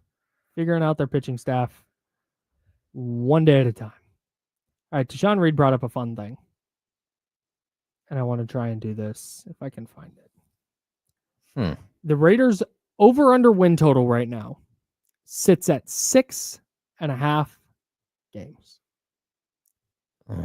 Who is more likely to go under their win total? The Raiders or the Sacramento Kings at 35.5? To go under. Oh man. Can I tell you why I think it's the Raiders? Go ahead. Because if Geno Smith gets hurt, they might just have a really hard time winning games. I think the situation where the Kings go under 35.5 is one where they are way outside the playoff race at the trade deadline. Some team desperately needs a Zach LaVine and they go fine and they trade for Zach LaVine, and the Kings kind of pull the plug on some of their starters, and play out the string. Like there's a lot of things I think that have to go wrong for Sacramento to win 34 games. Whereas with the Raiders, it feels like Max Crosby misses a chunk of time. Geno Smith misses a chunk of time. Ashton Genty misses a chunk of time. But Brock Bowers, like the Raiders feel one injury away from, oh boy. Okay. Whereas the Kings, they would have to have three. They would have to have things go sideways and then remove some of the pieces they have that raise their floor. Okay, so like I've covered this team for so long that I might be jaded with this, but I mean, in all the years that I've covered the team, the last 3 years are the only seasons that they've won 40 games. There was one other season where they won 39. Mm-hmm. The other 11 seasons were 33 wins or less. So my point being, I think there is equally a good chance of the Kings just at the midway point of the season, like whether it's DeMar, whether it's Dennis Schroeder, trading a piece, a valuable veteran or two, and saying, okay, we're just going to go young to finish the season and see what happens because we realistically need a top 5 pick in order to have this thing hit the next level. Especially, again, if they don't go out and land Jonathan Kuminga. And I think why Kuminga matters is because he's 22 and you're like, okay, you get to the midway point in the season. It's like, okay, we're going to play, we're going to give Keegan Murray 36 minutes a night. We're going to give Kuminga 36 minutes a night. We're going to play 30 plus minutes of Keon Ellis. We're going to Reynaud is going to play 18 minutes a night. These are things that I could see. Isaac Jones is going to get minutes. Like these are things that I could see actually happening. And so I if I'm looking at this the way that, if I were taking over a team like this and I'm not allowed to do a full rebuild on day one and I can't even pull off a full rebuild, I do know that the only way out of this is to wait until 2027 when a bunch of contracts fall off the books. But that doesn't mean anything. Contracts falling off the books doesn't mean it. If you don't have anything that you're building in that time, like it's one thing to say, hey, wait 2 years. It's a whole other thing if wait 2 years and you don't have a solid first round pick or a solid prospect to build around. Then what do you think in 2027? Does any Kings fan out there think in 2027 they're going to land a superstar in free agency? No. Well, no, because that's never happened before. So how do you get to 2027 where you're actually building something? It's like, just to compare, like what we're watching with the A's. In 2027, the A's are going to have like 6 legitimate, regular position players who are studs. Theoretically, yes. Theoretically. I mean, even theoretically, but even right now, Lawrence Butler, Kurtz. Lawrence Butler is probably the quote unquote worst of that group. Soderstrom. He's very good. Jacob Wilson. Like you have, Shea Langoliers. You've got the kid coming up, the kid they just traded for. The biggest question mark for me, just to your point, the biggest question mark for me with the A's lineup in 2027 is which player will they have dealt at that point to try and acquire some pitching? Of course. Because I think they have that luxury with their lineup where you can move Langoliers, or you can move Soderstrom, or you can move Butler. They just did it. And bring back an impact level pitcher. With Mason Miller, they just got 3 top 20 pitching prospects. Yeah, pretty solid prospects, right? So that's where we can talk about 2027 as this magical moment where Scott Perry has all the bad contracts are off the books except for a year left or 2 years left of Sabonis, whatever it might be. Well, that doesn't mean anything if you don't have something that you're already building. Yeah. We're talking about that maybe it's in theory a 2 timeline thing, but not really. You have to start building now. And you just went through one draft where the reason why they traded a future first round pick in this year's draft or partially traded a future first round pick is because they need to start building something. And I expect them to do the same thing this year. And so if you get to a certain point in the season, you're like, hey, this isn't it, and this thing is not, we're not even a play-in team, let alone, or we're going to be fighting for a play and not even a playoff team. Like, you might as well just go throw your hands up and say, okay, we need a pick. We need a top 6, top 8 pick that maybe we hit on. And in order to do that, you're just going to play veterans. I mean, you're going to play young guys the whole second half.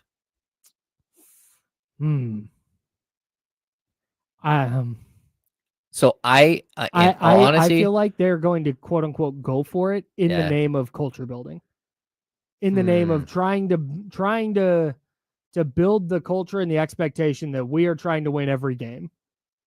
That's how I'm viewing this a little bit. Yeah. And that's why I think that if we're talking about a team going under, the team more likely to go under, that's definitely a possibility with the Kings. But I think for them to get to the point that they're like, pull the plug, we're not trying to win anymore.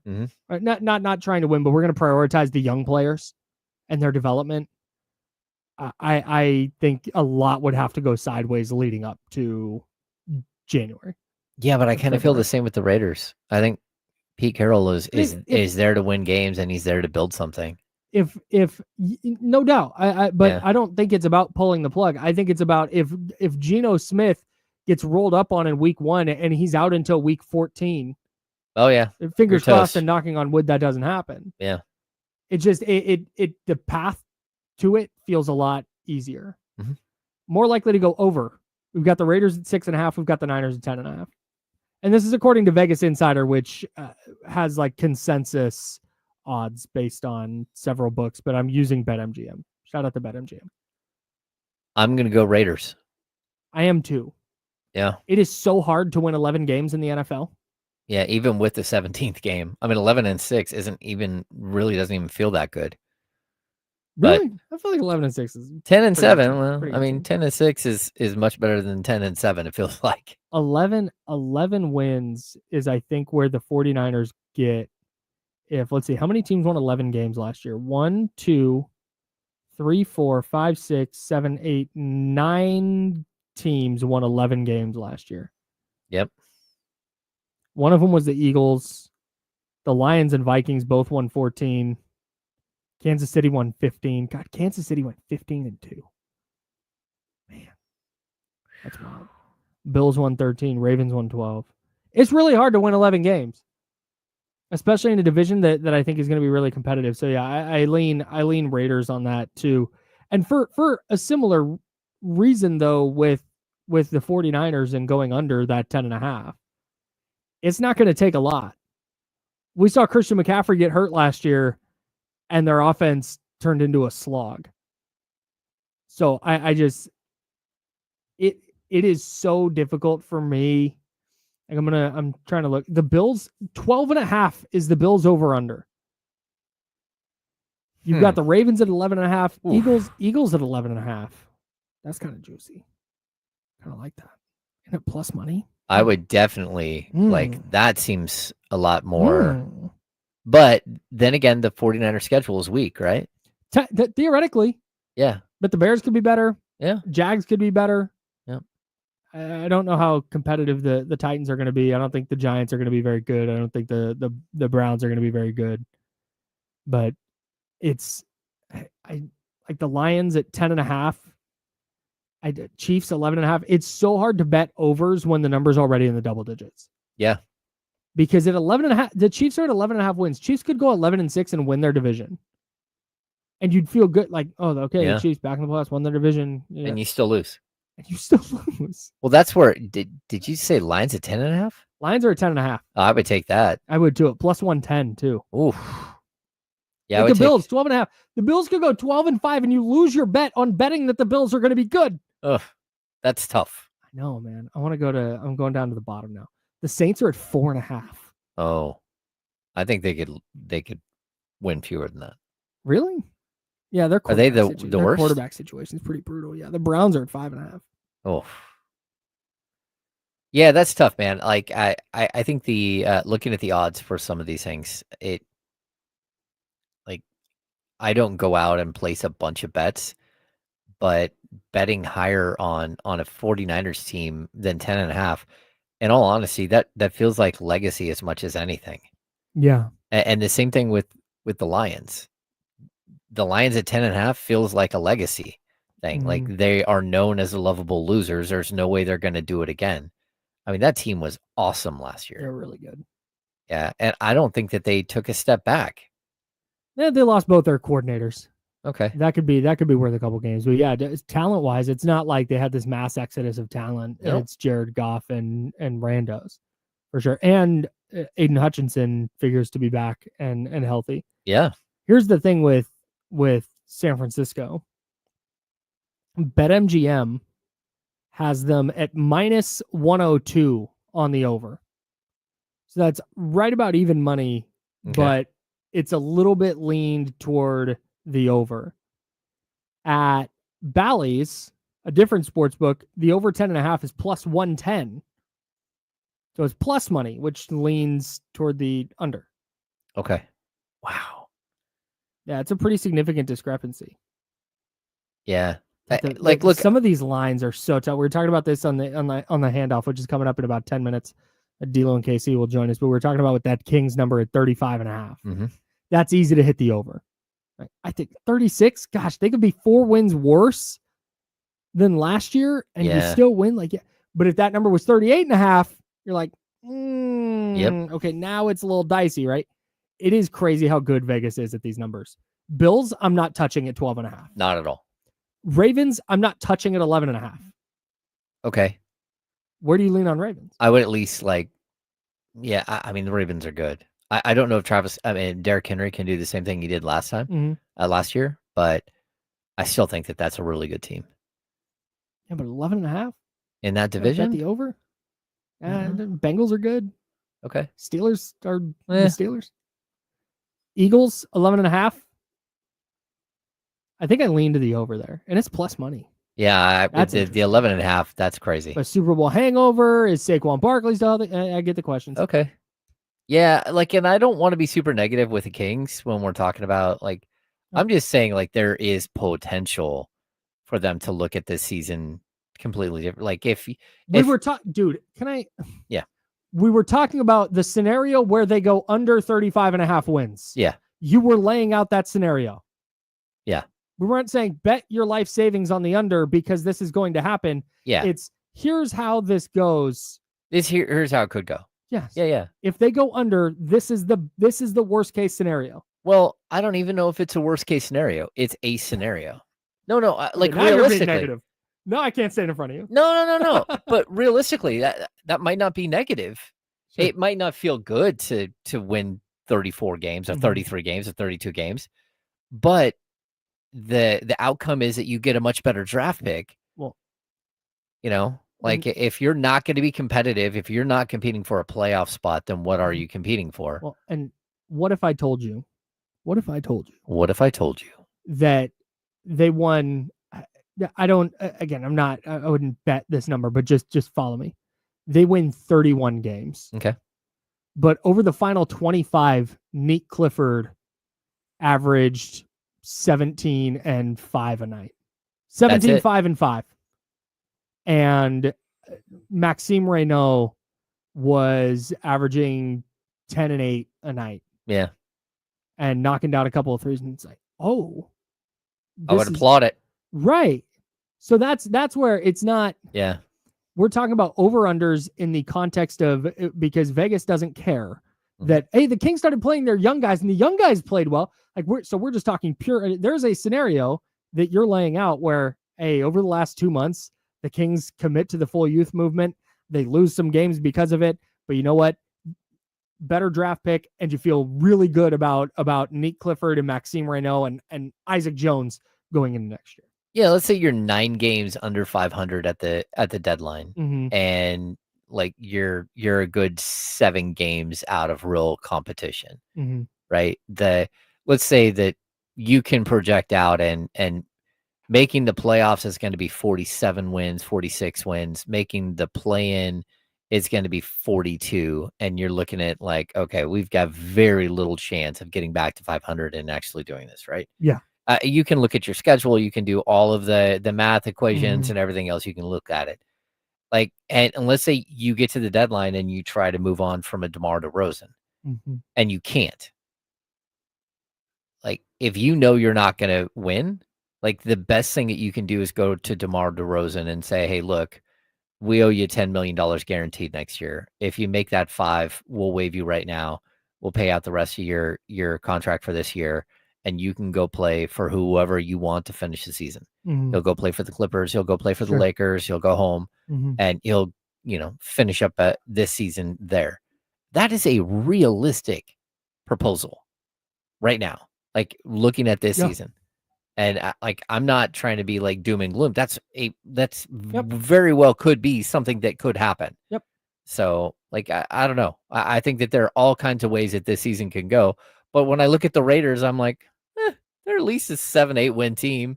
Well, it's just it's the difference is, and here, if you want sunshine and rainbows, hey, here's the scenario where the Kings go over. They largely stay healthy, and Nate Clifford is pretty good, and Dennis Schroeder is pretty good. And somehow Keegan Murray finds 3 extra shots per game. And you now start they're winning 36 easily, going away. Yeah. I mean, That's- there is a way in which this happens where, I where think they're solid. I would bet if I'm betting, I'm comfortably betting the over on 35.5. I would agree with you. Yeah. So it's not I would agree with you. I just see a very, very like clear path to where 35.5 is 4 games not higher. enough. Yeah, Sure. 3 games higher. I got you. That's James Ham. I'm Kyle Madsen. The handoff is coming up next with D'Lo and Casey. I'm just going to go through NFL over-unders because there's some of these that I think are really, really interesting. The Patriots numbers 8.5. The Patriots were not that effective of a football team last year. Isn't that though who Faraz told us draft it's Drake May, right? Their quarterback. Mm-hmm. It's my dynasty QB. Yeah, he's like, hey, let's go. Like, look at him in the 14th round or whatever. Hell yeah, dude. Got that rushing upside. Seahawks at 8.5. And the over's plus 120. Oh. We'll talk about this with D'Lo and Casey. We'll keep doing this. We'll continue this Kings over under discussion as well. Those guys joining us next. Mitch in New Jersey, I'm so sorry. I hope you're listening. That's 2 days in a row. This is on me. All right? I'm wearing this. It's my fault. Mitch, you're not banned. We don't hate you. I'm just bad at my job sometimes. I'm bad at aspects of my job sometimes. I promise I'm trying to do better. He's James. That's Joe. I'm Kyle. Jiffy Lube, Omnipresent. They sponsor the program. We're the Insiders. ESPN 1320, Sacramento Sports Center.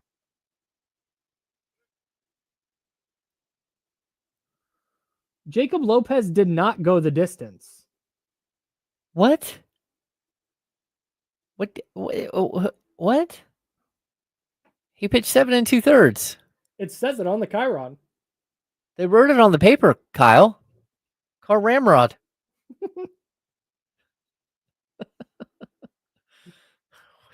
What is happening? Someone say shenanigans? I'm freaking out, man. 7 2/3, 3 hits, 10 strikeouts, lowers ERA to 3.59. Are you sending that to your friends at NBC? What are you doing?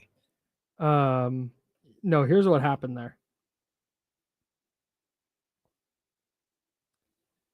No, I'm tweeting about it. I'm not going to send that to anybody. I'm going to publicly shame people. No, here's what happened here. And I shout out to the PA, the production assistant who made that. You have to start preparing stuff in the middle of the game. Of course. Because when the game ends, the show's on. Yep. There's no game ends. Okay, now we got commercials. Okay, let's see what happened. No, you're fixing stuff and you're making graphics on the fly. And they're talking about something. All of a sudden, director's like, "Hey, we need this." You're flying around doing it. My guess is they were anticipating Jacob Lopez going all 9, so they made that Chiron, and then updated the stats, but did not update the top of the Chiron, which is the graphic. Yeah, it was just an oversight because they're doing 10 million things. Yeah, that's tough. Yeah. I mean, the other problem they have there is the little tables are still there. Like, I don't understand what's happening.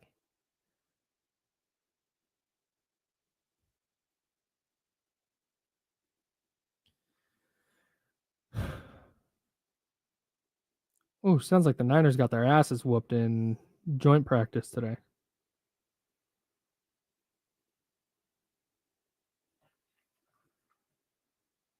What's up, David? See you. Chat. I'm taking the under then, Kyle. Oh wait, no, hang on. Now here's sun. Now hang on, we got more sunshine and rainbows. That's new. The computer screen. I looked over. It's like the screensaver's different. What? Log me out.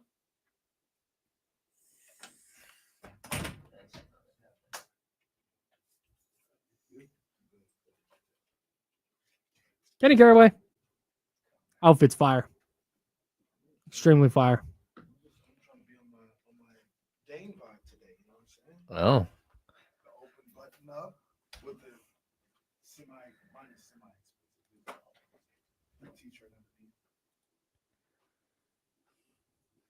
Man. Thanks, man.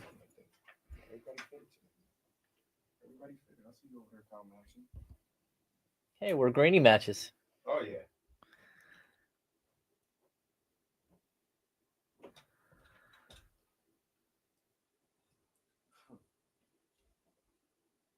This green is one of my favorite colors.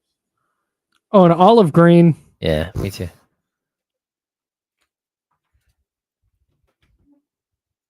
I got the green eyes. So I wear a lot of green. Oh yeah. Just not here. Oh. I'm a chameleon. My eyes change colors. Mm.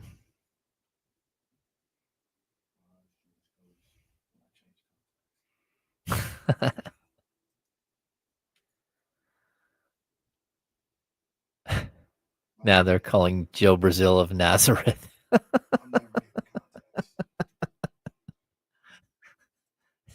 David, that's ridiculous. Come on. Come on.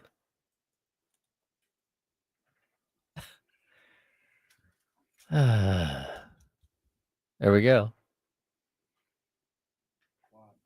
Dame, look my way. All right, let's do this.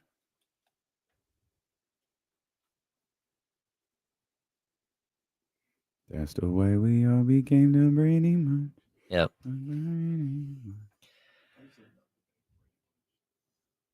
I never watched Brady Bunch. Really? That's in. I didn't watch it.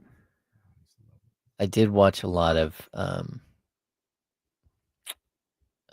Barnaby Jones, Perry Mason. Perry Mason. Now, back to the Insiders with James Ham and Kyle Madsen, brought to you by Jiffy Lube on ESPN 1320. How old is James Ham? He was sitting around watching Perry Mason. My You're grandma. watching Matlock and Murder, She Wrote, too? No, that was way before. Oh, okay. Yeah. No, Well, that's how I am with my the Brady. grandma had a black and white TV, so I would watch in her bedroom. Like when we had to stay with my grandma, we would watch TV in there. That's how I am Very with nice. the Brady Bunch. Obviously, I wasn't around when the Brady Bunch was like on it once a week, Yeah. but it was in syndication in the early '90s on like. Oh yeah, it was Baymax on like 31. all the time. And I used to like 11 o'clock in the morning all summer. Oh, Brady Bunch is on. Let me watch it. I grew up. There was no cable where I grew up, so if you had satellite, you literally had like the 12-foot satellite dish in your backyard. Oh, incredible. Yeah, like my dad That thing scaled calls aliens. like an 80-foot pine tree and topped a pine tree and put our antenna on like an 80-foot pine tree. Wow. We were too poor for cable, so it was fine. Yeah. We just had the antenna ears you had to move around. Don't sleep on the antenna with your modern TV setup, by the way. Oh, okay. No, I'm knocked Okay, out. I'm- I don't. I'm- Yeah, I'm knocked out. What you mean? I'm going to sleep on that joint. With the I'm, HD. I'm drooling. What? Yeah. What? What's going on? You can buy an antenna. They are super inexpensive. Uh-huh. And if you do the like Netflix, Hulu, Disney Plus, if you have just the streaming things, but you want to watch football games, Mm. you Local get the TV? antenna and you find a spot on your wall. They're not rabbit ears anymore. It's just, it almost looks like an internet Wi-Fi box thing. Yeah. And you stick that wherever it needs to sit, and you can get local TV for super cheap. I never knew that at all. I learned. I think something. it's I free. got a couple of different friends that do that. Right? It's free Yeah, for you have local to pay, TV. You have to pay to buy the item, but it's like $20. Yeah.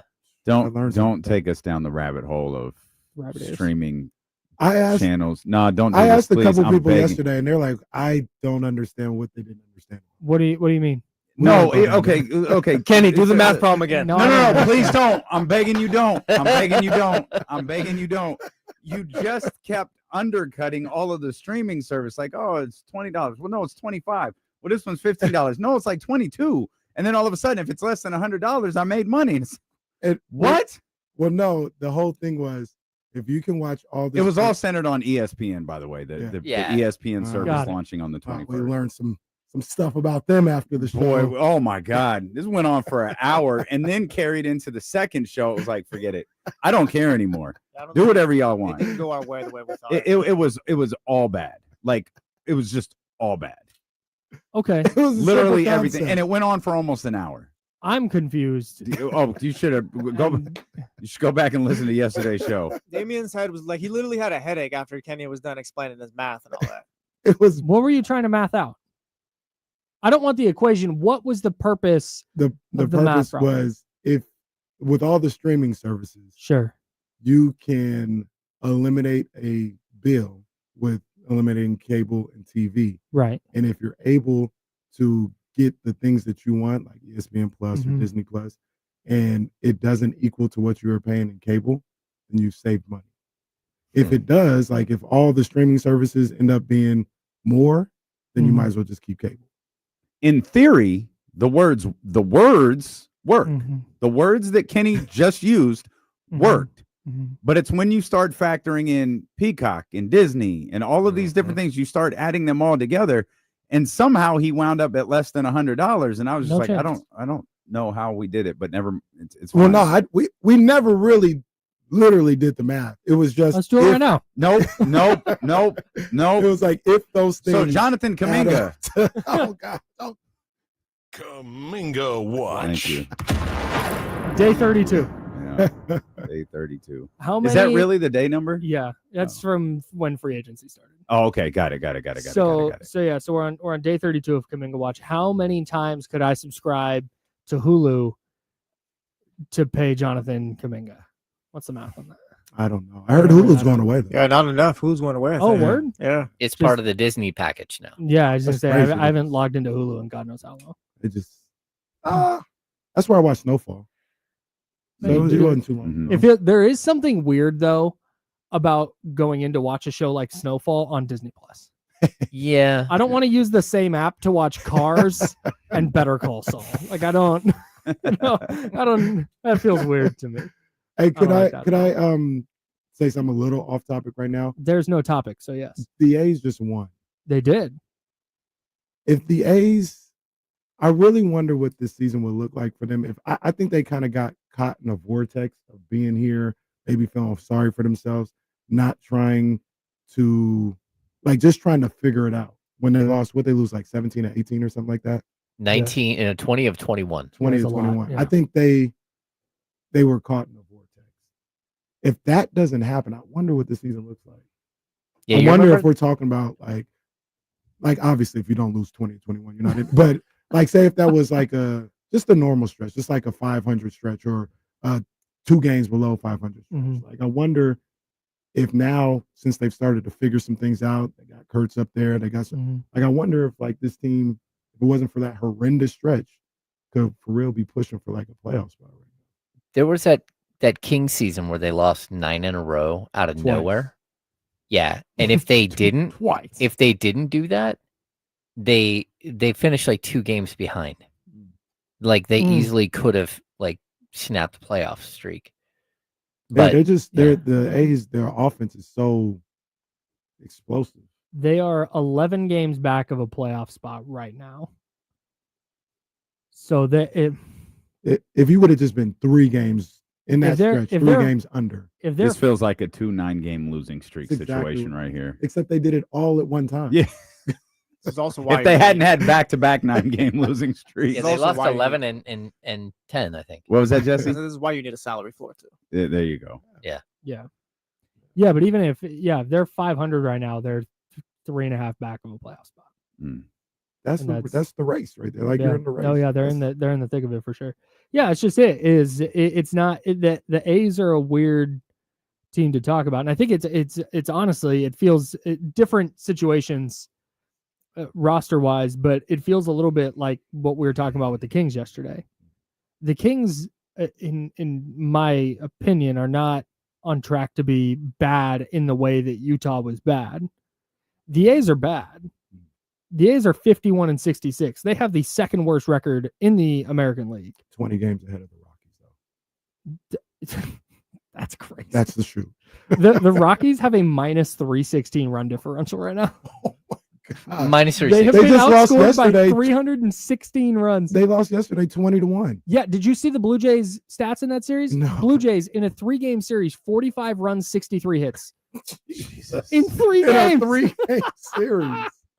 Damn. They That's averaged wild. 15 runs and 21 hits. That is insane. But the A's have the second worst record in the American League, but it doesn't feel like they're bad. Right.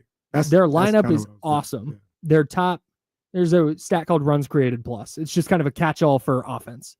And they're 7th in Major League Baseball in that stat. Mm. Like they hit, what'd you say, James? They're 6th in home runs? Yeah, the A's. Yeah. Yeah, 6 They in hit home a runs. ton of home runs. They get on base. They have a couple of guys hitting for what is now exceedingly high average. Like you see the outline, you can Right. squint and go, "Oh, okay, I see the direction." They're not good, Mhm. but they're bad in service of. Hey, they're not that far away from Right. being an awesome baseball team. And I only bring that up too because obviously you lost the game is what it is. But I thought that stretch had a little bit more to do with their heads were kind of spinning with this whole Sacramento thing and trying to get adjusted to it, complaining about it, trying to work past all this other stuff. It was a rough. I thought it was a rough time for them. And if they would have been in normal circumstances, maybe they wouldn't have lost that amount of games. For me, because that wasn't like their first 20 games in Sacramento. No, I think it was like That May or where so, was right? that? Where was that? Yeah, that stretch started on Tuesday, May 6th. Actually, they were almost to 500 when it Yes, happened. they were 4 games over when it happened. They were Mm. 20-16 Yeah. when that happened. I think what happened there was they ran into a stretch where, hey, they're playing Miami, hey, they played Texas, Chicago, they got Texas again. They lost 2 out of 3 to Milwaukee, but they swept Chicago. And they They played a bunch of good teams. and then they lost 2 out of 3 at home to Seattle. Mhm. Then they lose 2 out of 3 at home to the Yankees. Then they go to the Dodgers where they win 1. And then they lose the next 2, get swept by the Giants. You get swept in 4 by the Angels. You lose 2 to Philly. You beat Philly at home to snap the losing streak. But then you go to Houston, you lose both. You go to Toronto, you lose all 4. You come back against Minnesota, you lose 3 out of 4. But that win was June 5, and that's where they kind of stabilized a little bit. I think what happened there was less about being in Sacramento and the whirlwind of that, and more, they started losing some, and they didn't have the depth or experience or the veteran kind of presence to dig themselves out of that. Yeah. We talked to right. we talked to a couple players in that stretch, and they're like, "We just got to figure out how to play good baseball again. We got to start having good at bats. And I think you just had a team of young players collectively all pressing at one time. Right. Yeah. And That's that's good more with the because you haven't seen it since. Yeah, that's good. They were 20-16 before. And what's their record now, James? Overall, Yeah. 51-66. So they are 51-56. 51-66. You talking about the A's? Mm-hmm. 51-66. So they're 27-26 since then. Mm. They're a game over since that stretch. They were 4 games over before that stretch. I think it's With a run differential of -106. okay. Well, you know what? I Our pitching wonder- staff was good. I wonder what they look like next I think they're gonna be good. year. I wonder what that I looks guess like. gonna Okay, stand by. The A's with a run differential 106, third worst in the league. Okay. The Nationals Mhm. 148. Would anyone like to guess the Oh, run yeah. differential Oh, we already went over this. 364. 316. Damn. 316. 316. They're awful. I asked the question, are they going to get to the worst? They are on pace to be better than the White Sox last year. The White Sox were the worst team ever, worst record ever. I don't think during the modern era. No, I don't think they ended up getting that. Isn't it The like White 42 Sox were wins? 41 and 121 last year. I don't think the Rockies get to 42. Oh. I don't think they get to 40. They're at 30 or 31 right now. Well, the run differential is going to be worse. Because what did we say? The White Sox run differential last year was like 306. 306. Oh. Yeah. They might have the worst. The Rockies this year might have the worst run differential of all time. You said the White Sox won 41 games last year. Yes. They would have been the 10 seed in the West. No, I'm sorry, the 9 seed in the West, and they would have been tied with the Magic in the East. And they play 162 games. That's terrible. Fun fact about the Rockies that I mentioned: once every 6 months, they've never won the NL West. Really? They've been around since 1993. They've never won the NL West. Do you guys know the only team in baseball history who has never had a 100-loss season? Oh, wow. There's There's only one? I think the there's only one. Cardinals. Wow. No, it's not the Cardinals. Damn. It's not the Yankees. I don't have a guess. Not the Yankees. Who is it? The Los Angeles Angels of Anaheim have never lost 100 games. Wow. That's unbelievable to That me. is unbelievable.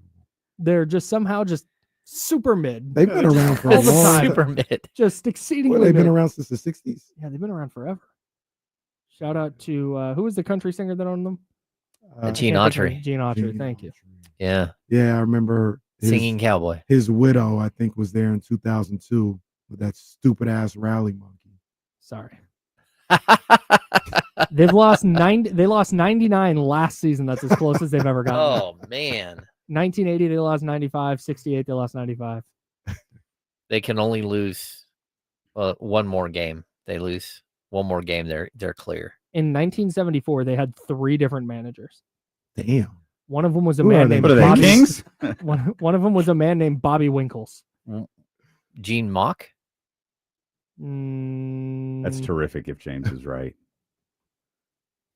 No. Okay, first of all, no.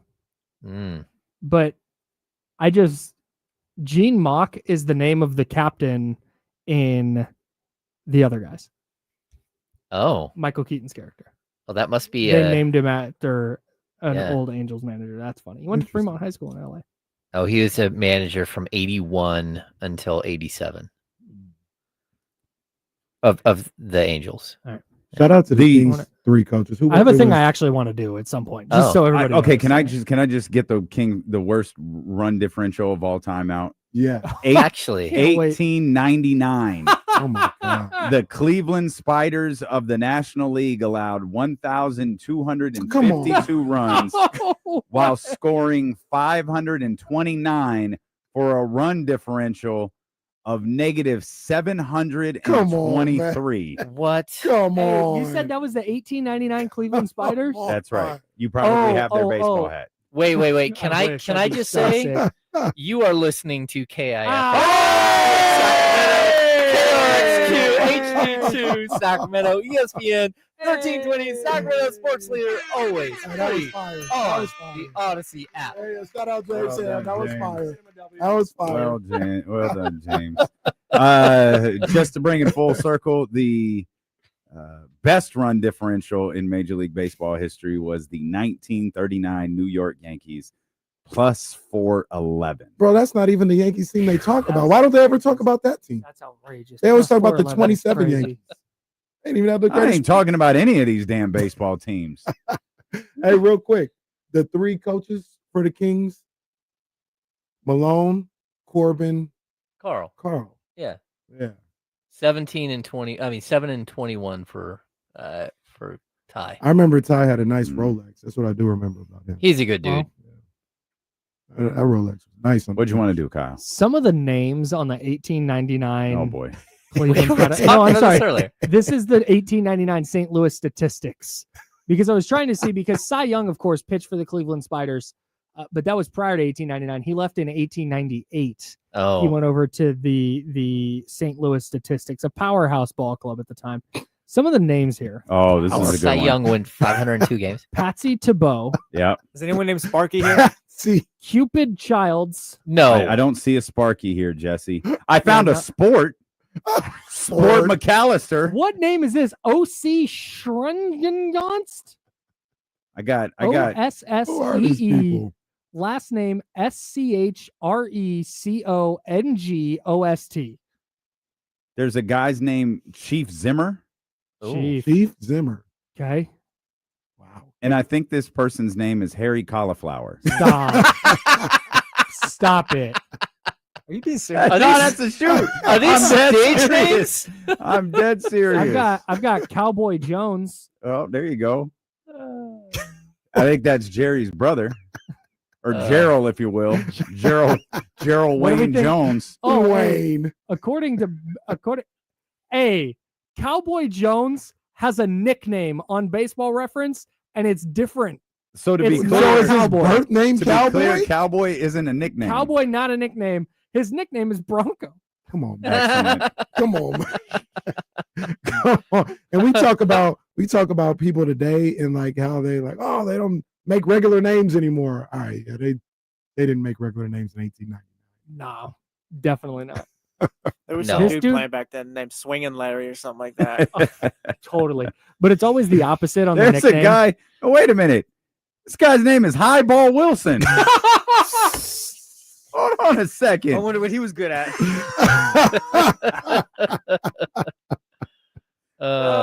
Highball Oh, Wilson.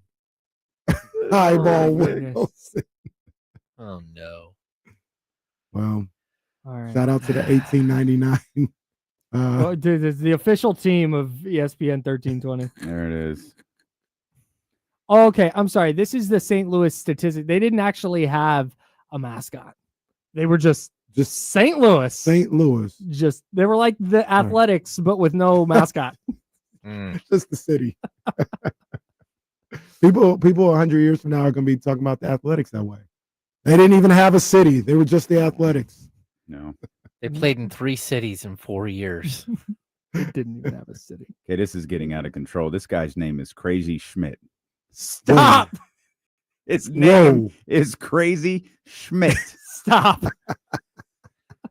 We're gonna have to during the handoff here. We're gonna have to do like This is forever. I just want to be clear. This is the White League. This is 1899. Oh, yeah. This is the White League. yeah. That's how they're referred to before Jackie Robinson. Major League Baseball is the White League. Oh, 1,000%. man. Yeah, they was wilding with these names. Highball Harry or whatever his name was. Now that's the Highball one right there. Wilson. That's the one. Highball Wilson. Yeah, if you ever want a good time, go pick a baseball team from like 1905 or before, and just start clicking players on their roster and checking for nicknames. Incredible. Absolutely incredible. Hey, shout out Mike Bibby. His Oh. season opens. man. His season as the Sac State head coach opens up at the Well Yeah, man. on November 4th. Kaminga Watch. Not quite. Not quite. We could use Mike Bibby as a recruiting chip. He's doing a hell of a job of recruiting everybody else. But November 4th, the Sac State men's basketball season opens up here in Sac State. I cannot wait to watch a basketball game inside the Well. Oh, yeah. That's going to be gonna be a lot of fun. really interesting. And people are going to pull up when I mean people. I mean, they're like, yo, this dude's in Sacramento. It's going to be like that between Yeah. Shaq, Mike Bibby, Mm. Mikey Williams. Like, they're going to bring some people out. Can't wait. Mhm. It's going to be fire. Yeah. They also play, I think both of them are at Chase Center. I think they play UCLA and Cal at the Chase Center. In like one of those round robin type Yeah. tournament joints. We pulling up? December or something. Hell yeah. Let's All go. right, let's go. We still got to go to a River Cats game too, since the entire know, right? the entire No. office went without us. We're getting our own Yeah, we're River going. Cats day at the park.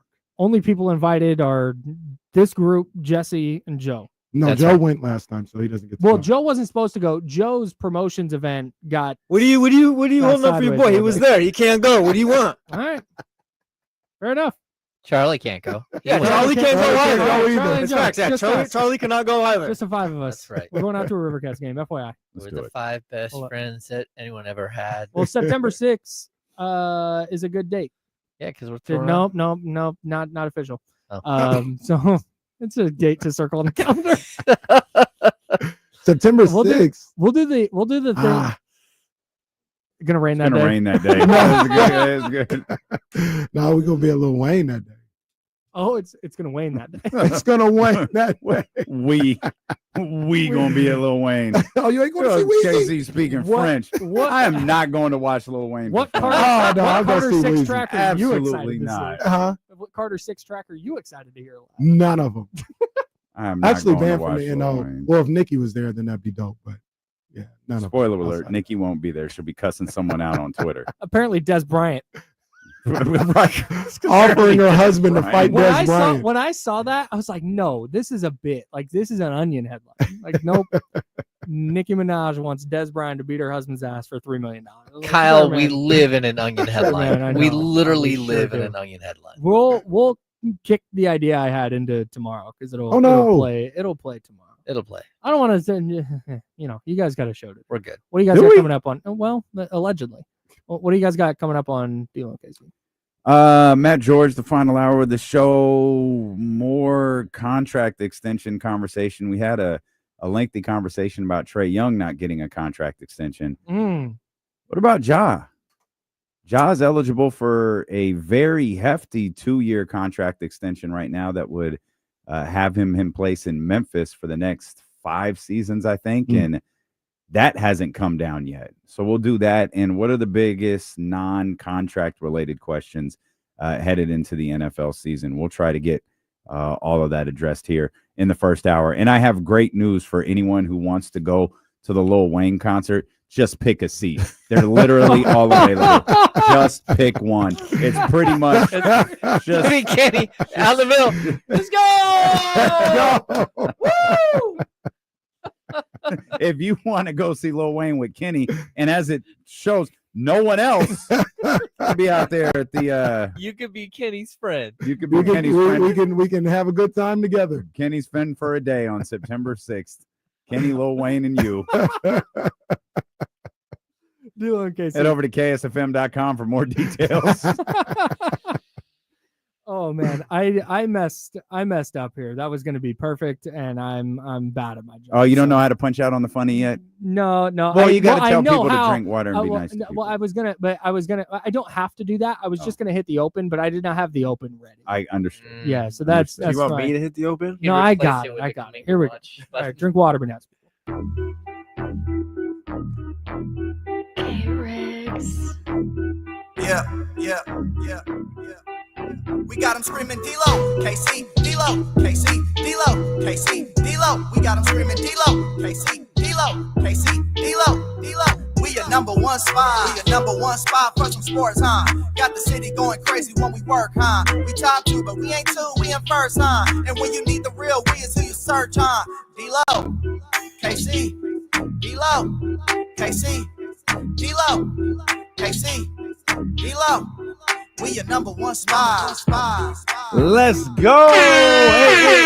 Hey. We welcome you in here to the Thursday, August 7th edition of D-Lo and KC. I'm Damian Barling. The ultimate needle mover in God mode himself. He's Kenny Caraway. Yes, sir. Acknowledge me. And we are live. The worst slums of Sacramento. What are you doing with him? Thursday. Weekend's here. Yeah, I don't know about not quite, man. Weekend's I here. don't even know what the weekend is anymore. It's the biggest lie you tell on this show. It's not even. Well, the good news is What are we doing tomorrow? Huh? What are we doing tomorrow?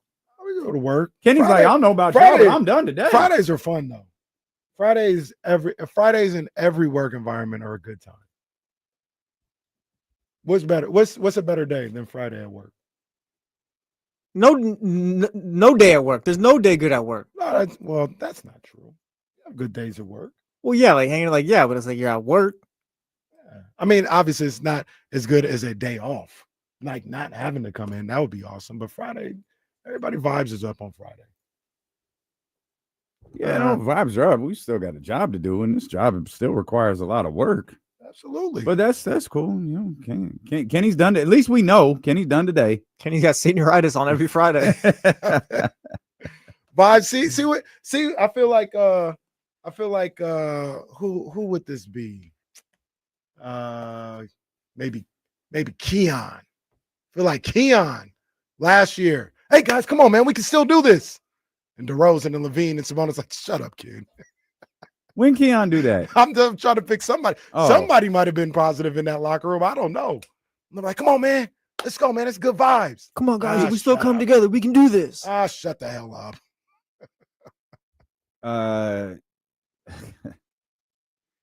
Sorry, Matt George is texting me. Matt, if you're watching, you're requiring way too much brain power at the moment. Let me get to commercial break, man, and I'll figure it out. I'm trying to envision Keon. Come on, guys. Come on, guys. And DeMar going, shut up, kid. It's a lot funnier if you envision like an end of the bench type of guy trying to hype everyone up. Mason Jones was that guy. Oh, Mason Jones absolutely would have been that, but they wouldn't even have said shut up, kid. They just would have ignored him. Shout out Mace. Did Mace get picked up? I don't think he did. Not yet. Yeah. Domas was probably walking around the locker room like, you guys suck. You guys are terrible. I've been great. What'd you say? What he walking around like? Hands up in the air. Turnover. Oh, it's your turnover, Domas. Missed shot. Oh, your missed shot, Domas. I wonder what Domas's assessment of his play in that playing game is. Like his honest to God assessment of it is. I trust that Domas was like, I was terrible. Or I wasn't good. He doesn't have to like smack himself around like that. But like I wasn't good. I didn't perform up to my capabilities. I would trust that's how he looks at it. I hope so. Because he was awful. Like I said, when we talk about these players, you know, they, like I said, they don't have to disrespect themselves and be like, I was the worst player ever. They don't have to do that, but there is a level of being real with yourself that I think a lot of them do have.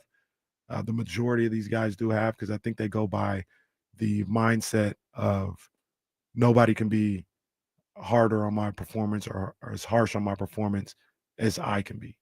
So, yeah, you know, I think Domas was, I played bad. I played real bad.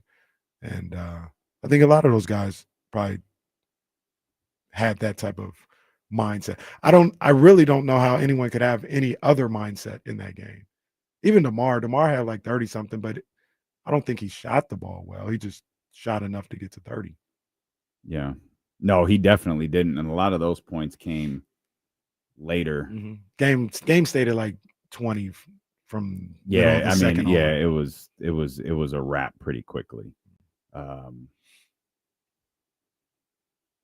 How they look, I'm genuinely, all kidding aside, I am curious how they look back at that game. Not just Domas, but all of them. Like, how do they look back at that game and go, like, how do we prevent this from happening again? How do we, you know, they had more than one moment in the season where things just quickly crumbled. Mm-hmm. Like, let's assess that. Yeah. How do we keep these avalanches from happening? Yeah.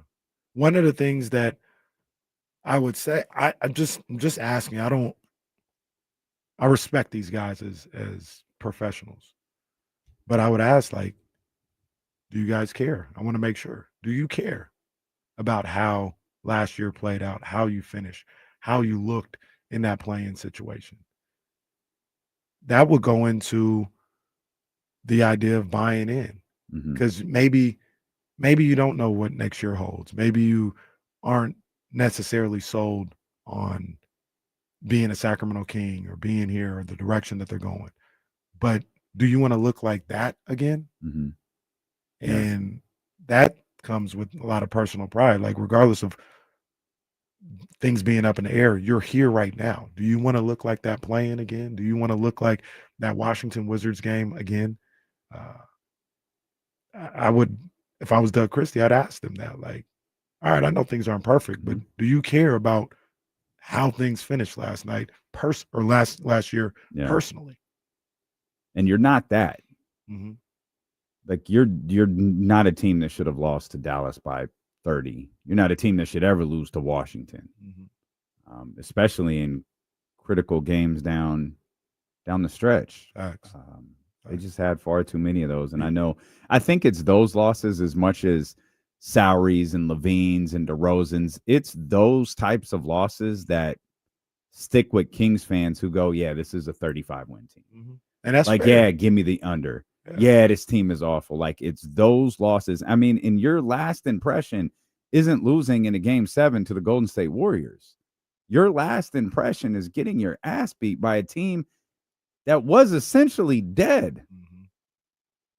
A team that was a game worse than you. A team that was trying to implement Anthony Davis into their star player into their offense. A team that was the laughing stock of the league. And that's the other part that's the killer.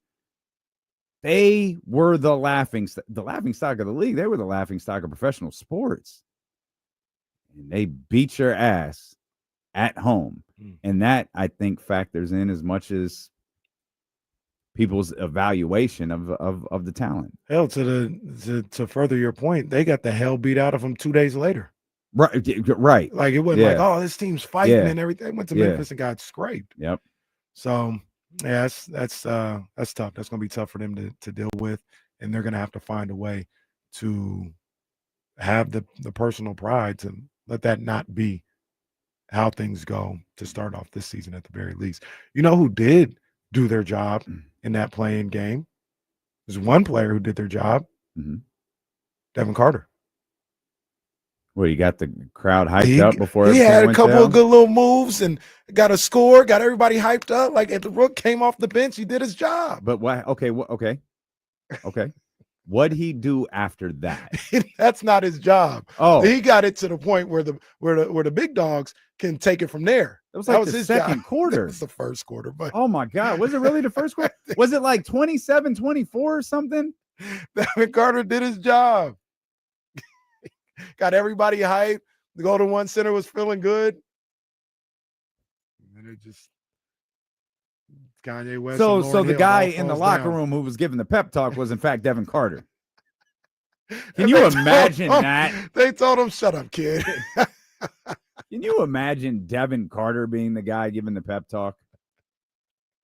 Trying to keep everybody hyped up, man. Devin was just trying. He was trying. These guys didn't want it, though. They didn't want it. I'm sure Devin Carter's a good guy. That was despite his interactions with Trista Crick. That was just felt like a moment that they just wanted that season to be done. And like I said, it's hard. But when? Because they didn't play like that in the first quarter.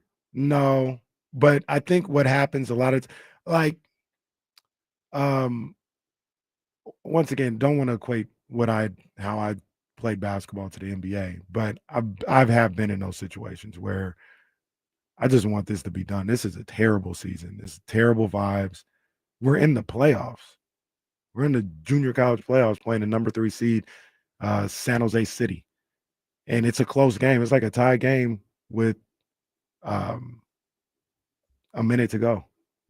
And yeah, like, I want to win. I'm going to try and make something happen to win, but it's just not the same. Like, I wasn't sad that we lost. And I think that might have happened.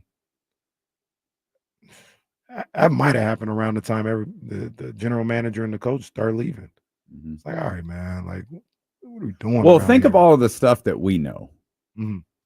That's a fraction of what went on in that locker room last year. Right. Like a tiny fraction.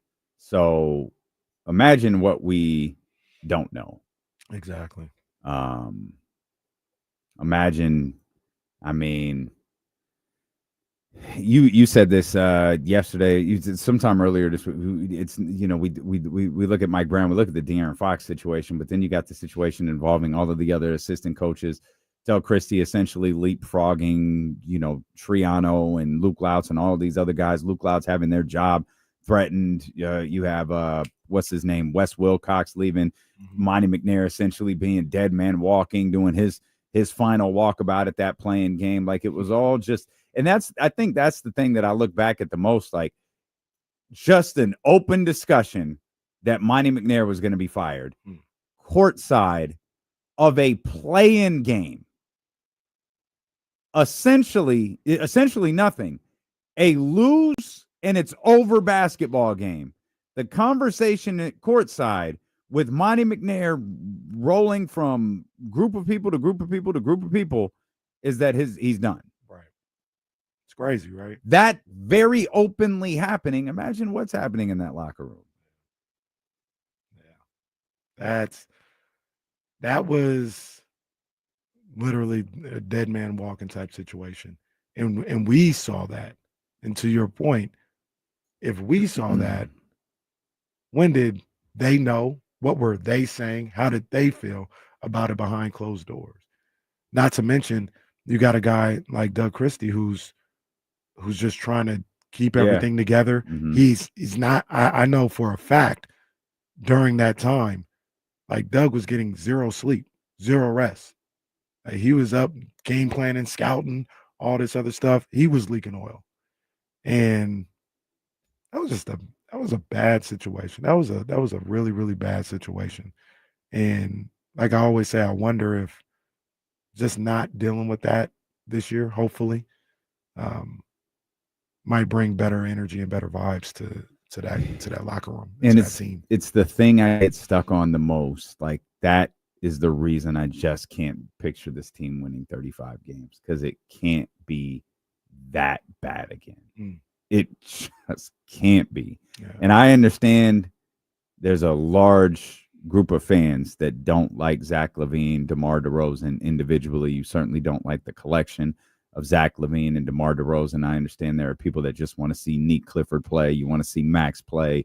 You want to see Keegan and Keon play. Like I understand that. And that's, you fan the way you want to fan. There's nothing wrong with that line of thinking. But objectively, looking at this basketball team going there, that bad is the part I really struggle with. Now, I could absolutely be proven wrong, and this team could stink. But if they stink, you're going to be hard pressed to convince me it's because of talent. If they stink, it's because they just don't want to do this. They don't want to do this, and they don't want to do this here. Right. And if that's the case, then the hell with them anyways. Right. But I don't think it is. That's not DeMar.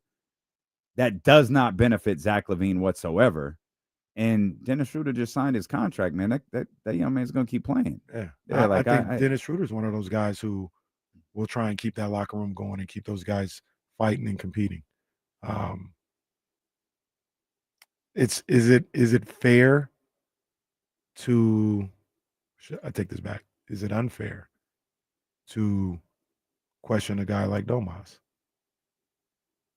I put a spotlight. You don't have to. I put a spotlight on Domas often, and my reasoning is not that I don't like him or don't believe in him, but much like we talked about yesterday with De'Aaron Fox and the money that he's making, and with that comes a responsibility to be a leader and be the face of a franchise. I do that for Domantas Sabonis. You're getting paid like the best player on this team. You're not getting paid like a role player. You're not getting paid like somebody to just, hey, do your job and that's all that matters. You're getting paid, and you've taken on the responsibility to be a leader, to lead these guys. And if last year is any indication, I don't think he maximized his ability of being a leader. I thought there was a lot of loose ends on that club and in that locker room. And I'm not going to say that that's who he is, but I am going to challenge him to take more of the reins in that locker room and take more of the reins on the court and as a leader. And perfectly fair. Yeah, I think he's capable of it, and that's the role that he takes on this team right now. And if he doesn't do it, I think that's something that he's got to wear. Yeah. It's perfectly fair. I don't want to hear a single word about Domas not feeling something, Domas not liking this person, Domas not liking this. you're going to have to go play, bro. Mhm. You got to go play. And the fact is, Zach LaVine's got to do the same thing. DeMar DeRozan's got to do the same thing. Keegan, Malik, Devin, regardless of what I think about them, they all got to do the same thing. Because I'm of the belief if Sabonis isn't going to lead, I don't want to hear anything about DeMar and the offense. Because we go back to that playing game. DeMar's the only one that seemed like he wanted to be there and wanted to produce and wanted to be aggressive. Yeah. So if you get in those tight situations when he's the only one producing, he's the only one looking like he gives a damn, to a certain degree, yeah, shoot the ball as much as you want. These other guys ain't stepping up to do nothing. Mm-hmm. And if that passiveness or that lack of execution, which is what we saw in that playing game with the turnovers and not being able to stop a run, if that continues, yeah, absolutely, man. Like somebody's got to do it. Mm-hmm. Same thing with LaVine. LaVine gets too passive sometimes. Mm-hmm. If you're gonna get passive and take 11 shots in a game, and and you take 5 of those 11 in the fourth quarter, all right, man. I need somebody that's gonna be aggressive. Mm-hmm. And if DeMar is gonna be that somebody, then yeah, keep doing what you do. We'll come back. We're just getting started. I want to stay with the NBA for a little bit. We mentioned with the insiders, there's another contract extension that hasn't been offered yet. We talked about Trae Young yesterday. What about Ja Morant? What about the Memphis Grizzlies? That's another team in the Western Conference. And the funny thing is we were talking about all of that with Sacramento. I have another thought on my floor in my ceiling for this team. I'll tell you what that is when D'Lo and Casey return here on Sacramento Sports Leader ESPN 1320. I've been holding off since 9 a.m. on a donut, man, but I really want one. I'm hoping I walk over there and there's none left.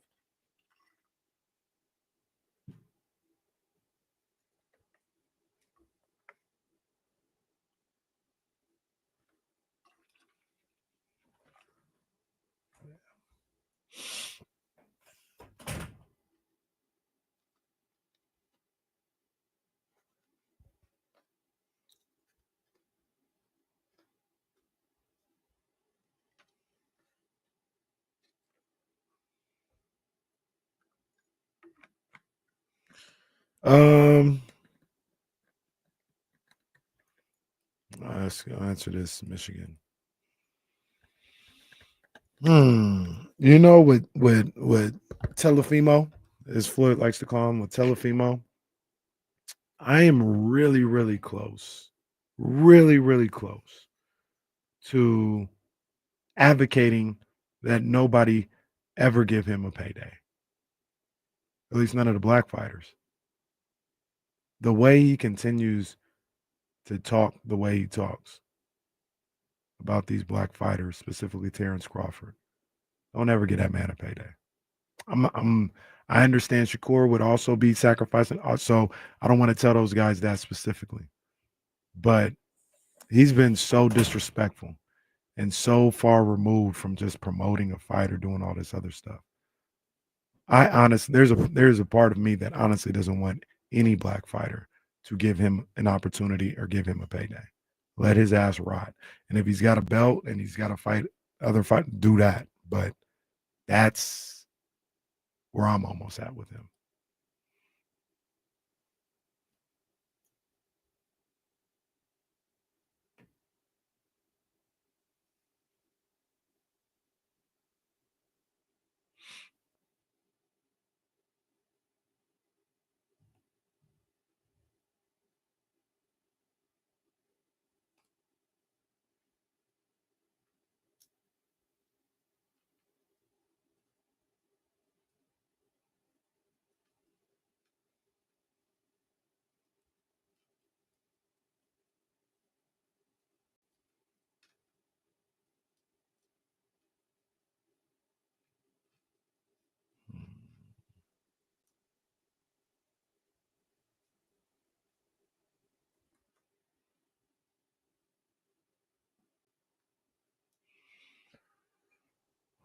Oh, yeah, Steve Kim is a piece of shit.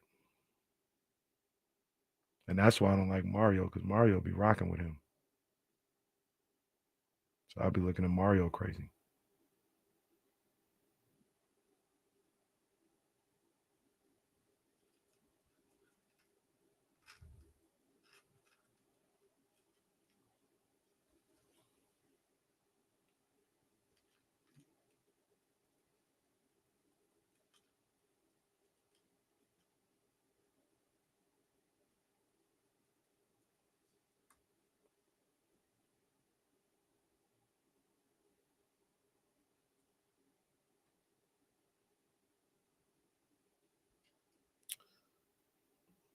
My mom is asking me what. She said she's going to go to Chipotle. She's asking me, what do I want? My mom is so sweet, so intelligent. I am not betting that she gets this order right. I'm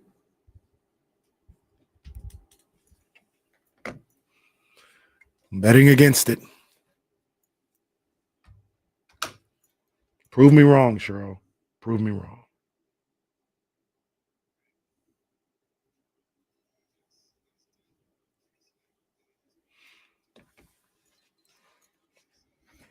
Kenny just accentuating during the commercial break. He has no faith in his mother.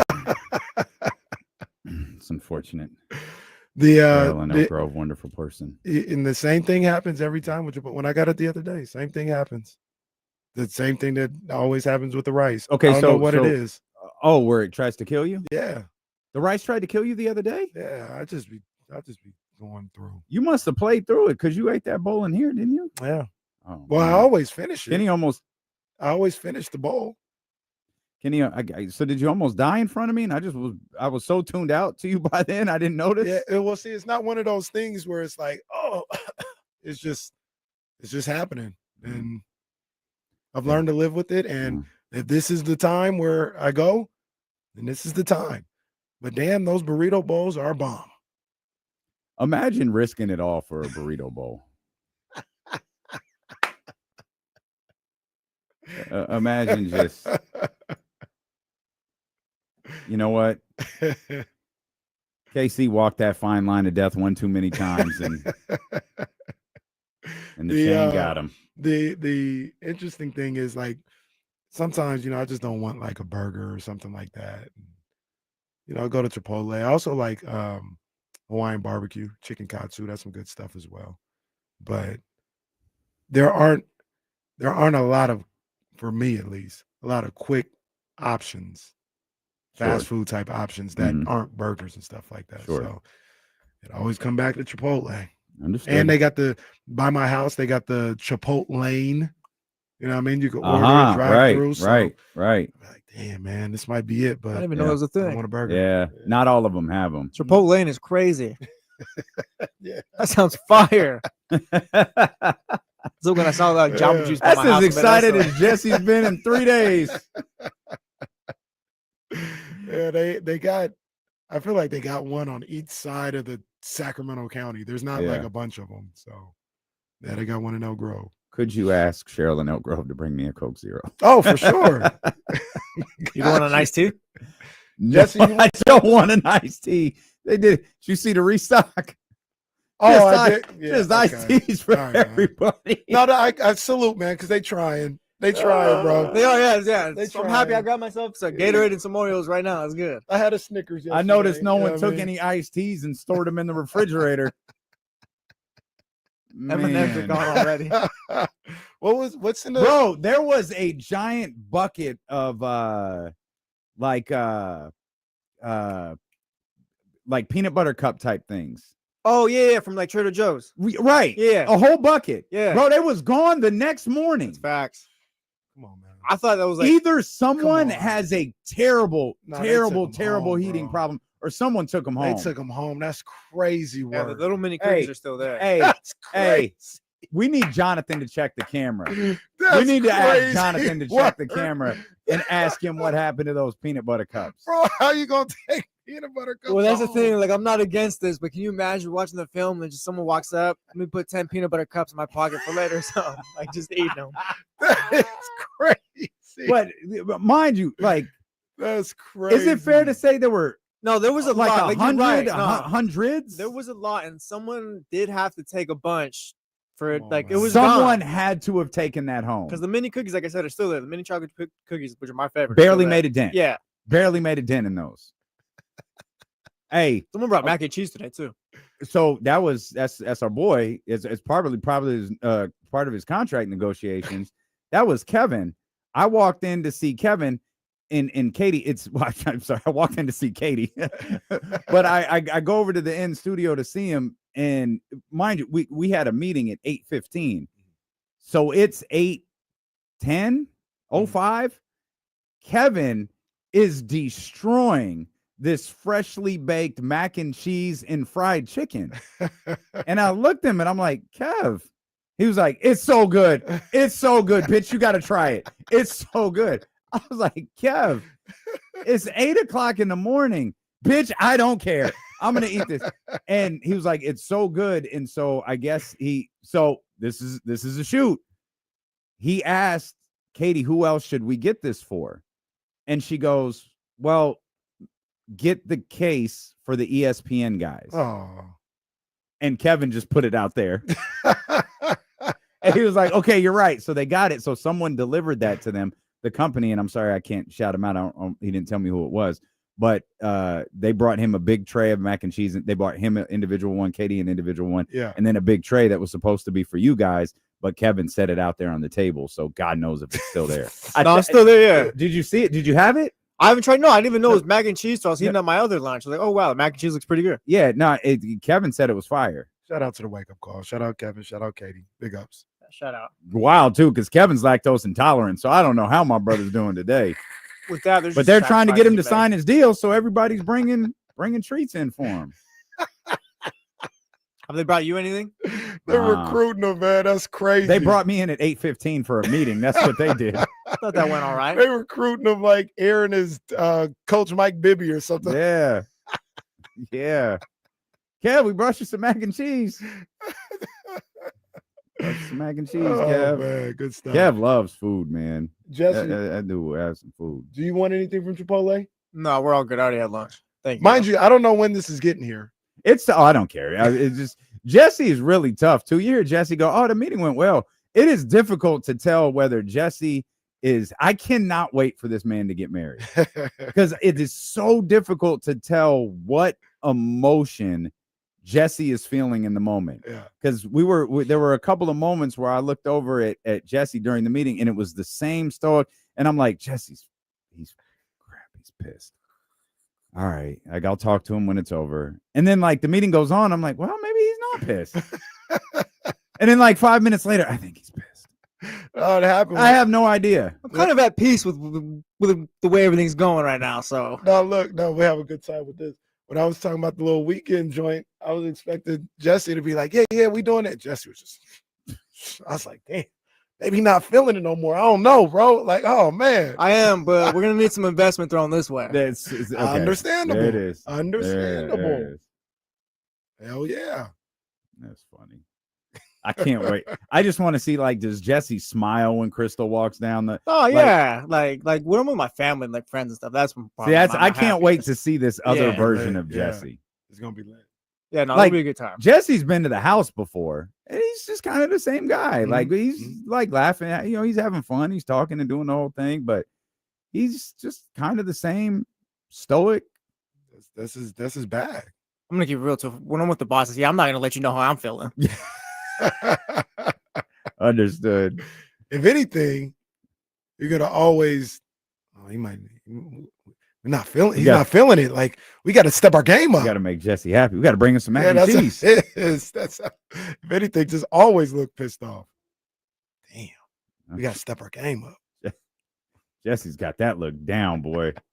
I got promoted once. Like, yeah. That's still one of the funniest days ever. We're walking down the stairs and we're like, we knew Jesse had a meeting. We were like, hey, what was the meeting about? And he goes, oh, they're gonna blah blah blah blah and promote me. It's fine.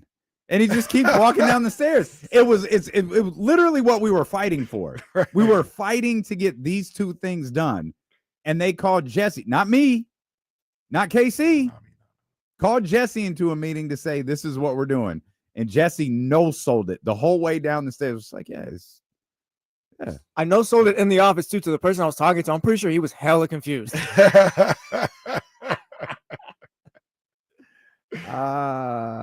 That's our that's Jesse is our solo before solo started talking. 100%. Yeah, Jesse is absolutely the solo of this radio station. We won't break up the bloodline though. No. Solo, I saw a picture of, or like a video of them when they were kids, like maybe like 12 or whatever. And the caption was, Solo's always been the jokester of the family. Is like making silly faces and stuff like that. And then they put it with a compilation of all the funny moments he's had in WWE. They're like, oh yeah, Solo's for sure been like the jokester. You would never think that with the way he came onto the scene, but yeah, I can't remember. Solo's a brother, right? Is he Jimmy and Jay's brother? I think he's Jimmy and Jay's brother, I think. Yeah. Okay. Yeah, and Fatu's their cousins. Right. Yeah. Right. Okay. How is Roman's their cousin as well? Roman, yeah, he's Roman's cousin. Yeah, Roman's cousins with the Usos. They're all related somehow, except for The Rock. Yeah, he's the one. The Rock. What are you doing here? How did you get here? Like when he did that family tree at that press conference, and he was like, the High Chief Peter Maivia and I don't remember who are joined by a blood bond. Like, wait, what? It's like, no, Roman and them are joined by a blood bond. You're joined if you draw the marker from that arrow to this way. The Rock is joined by like our families hung out when they were younger, so it's like we're cousins. There's this joke that everybody in wrestling that's Samoan is in the same family except Samoa Joe. That's cap. It's except The Rock. The Rock is off by himself. Our families are really cool, so it's like we called each other cousins. Our dads had beers together once. We're close. Hey, Jesse's my brother. KC is my brother. Like we're drawing the line with the marker just like The Rock did.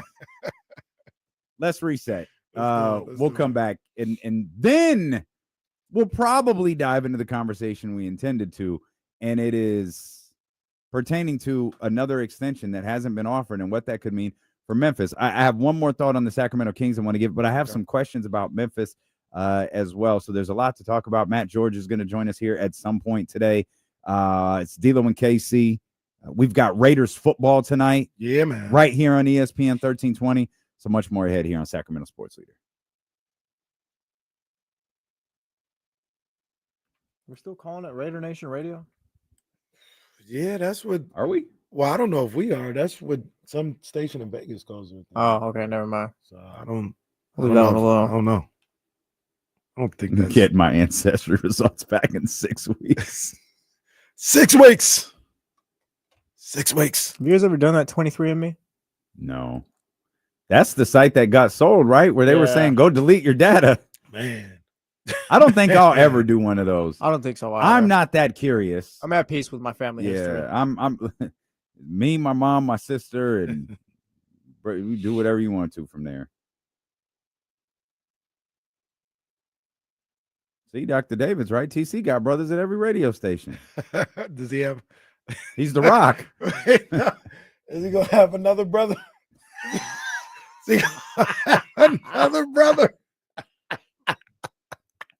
Hey, Grant, check it out. What's up with my peach brother? Oh, man. I almost texted you guys yesterday. I was like, I don't give a shit. No, there is no shit to give. I don't give a damn. There is no shit to give. I really don't give a damn. I didn't even know there was another third. I didn't even know it was a third man. From what I hear, you can't get. Katie told me you can't hear that station. Like it's like in rock. You can't hear that station for more than 10 feet. Damn. Makes sense. My favorite line was, I'm not doing this because I'm desperate. All right. The fact that you had to say that is amazing. Put that in there. I'm not desperate. Check this out. The thing that I Breton. Here, write this. Put that in there, Breton. That boy, wow, right there. That's a wild boy. That's a wild boy. You know what also is funny about that with the little graphic? It's not Sacramento. If you look at the graphic, it's like LA. Mm. Back in sack. Bro. you just ain't even gonna put Sacramento in your graphic. Just hand him the unplugged controller and we'll move on. All right, that's what we'll do. We know what this is. Give him the unplugged controller and we'll keep playing. Live from Thailand.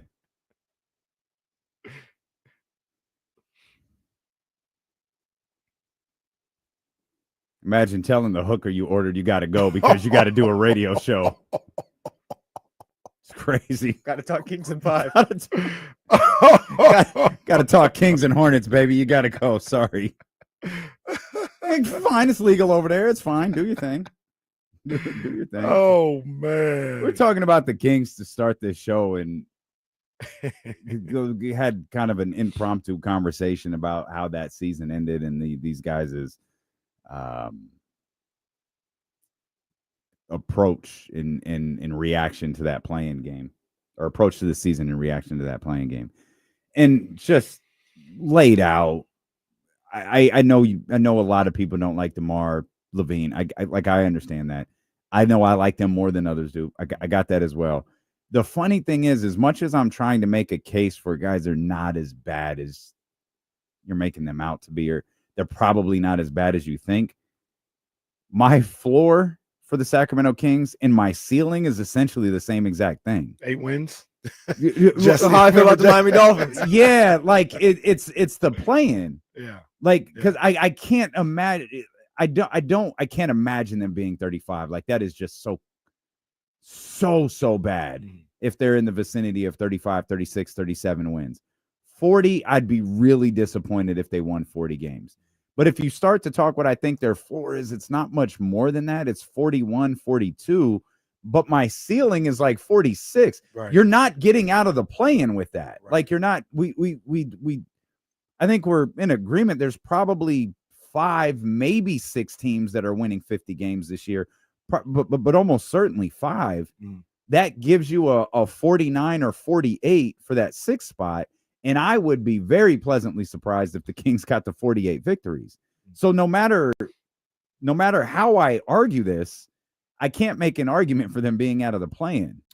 Yeah. It's just, maybe are they a 7, an 8, a 9, or a 10 or what? Yeah. But ultimately, it's that 41 at the lowest, 42 to 46 that I see them at. I feel the same way about them, and about the floor and the ceiling. Like I said, you could even, if that Vegas number was at 38, all right, now you're getting me to think a little bit. Like at 35 and a half, like, yeah, for sure, I'll take the over. Yeah. 3 more games at 38 and a half. Okay. I'm not as anxious, because I could see where they'd be 37 or 38 or something like that. It seems really minute when you talk about 38 and 35 games, but it does make a difference. And then when you talk about the ceiling, I feel the same way. It's not like I think they have a ceiling of 50 games. I had them at like 45. You know, that's where I think they could go, 45, 46, like you mentioned. And the question is, for me, with what I see from this team, can they figure out a way to potentially give themselves 2 chances to get into the playoffs? And what I mean by that is being a 7 or 8 seed and having a little bit of that buffer where if you lose that first game, you get another opportunity, win or go home. That's what I see the destination is for this group.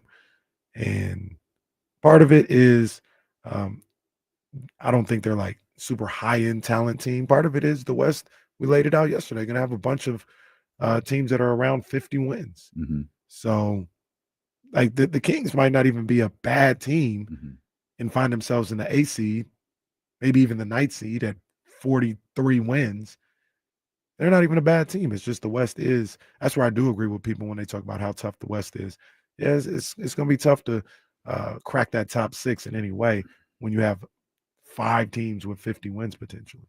And sorry, Jesse. How much are we expecting the young guys to play and have an impact this year? I expect Neek to play. Nate, and I guess too, and are the young guys Neek and Max, or are we throwing Keon into this? Or no, Keon's solidified. Keon's an NBA player to me. Like, he's just already part of the rotation. I mean, just more so, which is getting guys developed and all that. And Like, what's it looking like when Sabonis needs to come off the floor, like the backup 5 situation? I'm not even sure who Keegan's backup is at this point. I think Keegan might not have a backup. Like, you maybe know what? You know what Max. the funny thing is? The answer to that question might be the same guy. Yeah. It might be Max. Yeah. I'm dead serious. I think Neek and Max will play. They'll be in the rotation. I think they'll be in the rotation. When you talk about a young guy, I think you also got to include Devin Carter. And right now, I know right now we you do. take our shots and Nah. stuff like that, but I don't Yep. think he's in the rotation just based Yeah. on the amount of guards they have Mhm. right now. So I think 2 of the 3 young guys will be in the rotation. I'm not sure Devin will be. Mhm. I just But wonder even if then- that's maybe like where Vegas maybe sees 35 wins, because I wonder if the Kings' depth is what hurts them this year. Because like Neek, like we're expecting him to be part of the rotation, Max and stuff, but how much of an impact are they going to have? Like how ready are they? I feel like Neek will play immediately and has the opportunity to have an impact. Max, I'm not sure about. I'll be really interested when the preseason gets here, how they utilize Max and how much Doug and that coaching staff feels like they can take from what they've seen from him on the floor in those games. Obviously, Summer League was very tantalizing. Everybody was excited. Okay, we know Summer League is NBA basketball, but it is absolutely a different level of NBA basketball. Yeah. Max has a lot of unique skill sets. How can he incorporate that into a Sacramento Kings team? I think one of the great things about Max is he has these unique skill sets, but those skill sets absolutely help Sacramento. 100%. Can you get him out there in spurts where whatever shortcomings he has as a very young professional basketball player,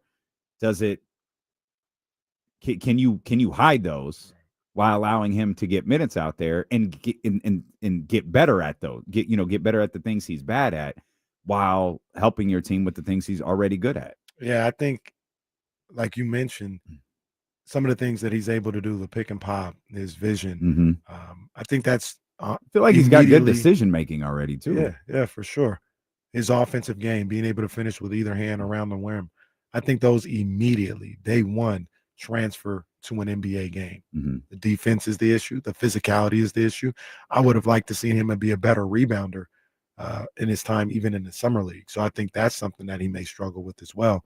But you get him, I don't want to say hide him, but you, to a certain degree, you can kind of hide him if you got other NBA guys around him and allow him to do the things that he does that's immediately transferable while he gets acclimated to the NBA game. So I really feel like he'll be part of the rotation relatively early. Same with Neek.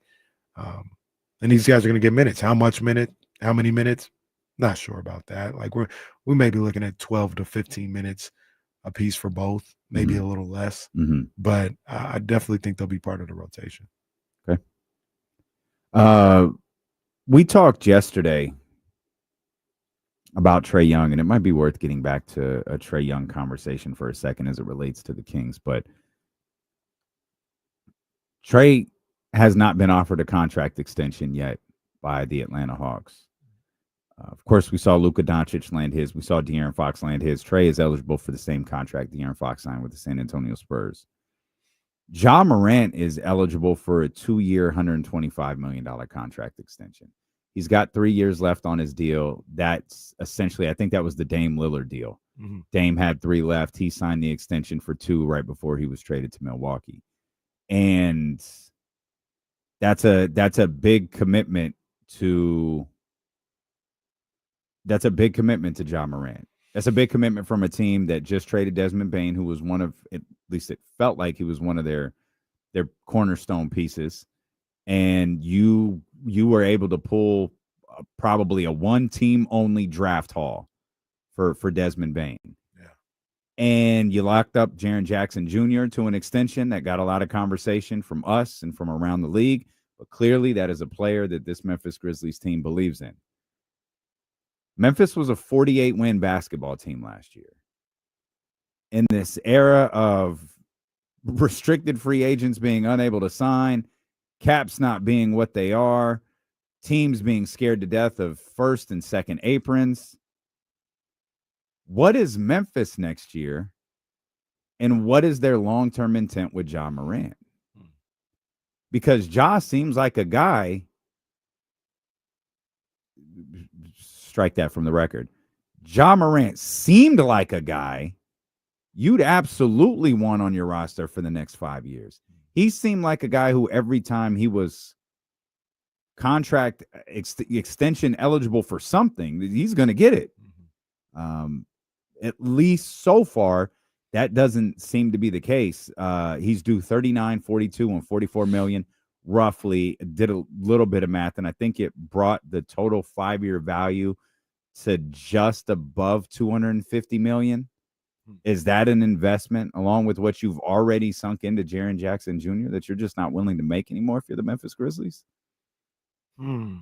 If I would think they would be able to, and some of the things that I've read and things I've listened to said they want him around. They want to keep Ja in Memphis for years to come. But maybe they look at it where, we want to see you. We want to see you not only make sure everything is good off the field, off the court, but we also want to make sure you can survive. You've had injury problems the last 2 years as well. So before we commit wholeheartedly with a contract extension right now, maybe they're trying to wait this entire season or maybe some of the season to see how it plays out with Ja. Like, and that's a real situation where, like, we want you here, but this is a big financial commitment. Let's take this 6 months, or let's take this year to make sure you don't get hurt again. Yeah. Like that. You, corporate Kenny, are right.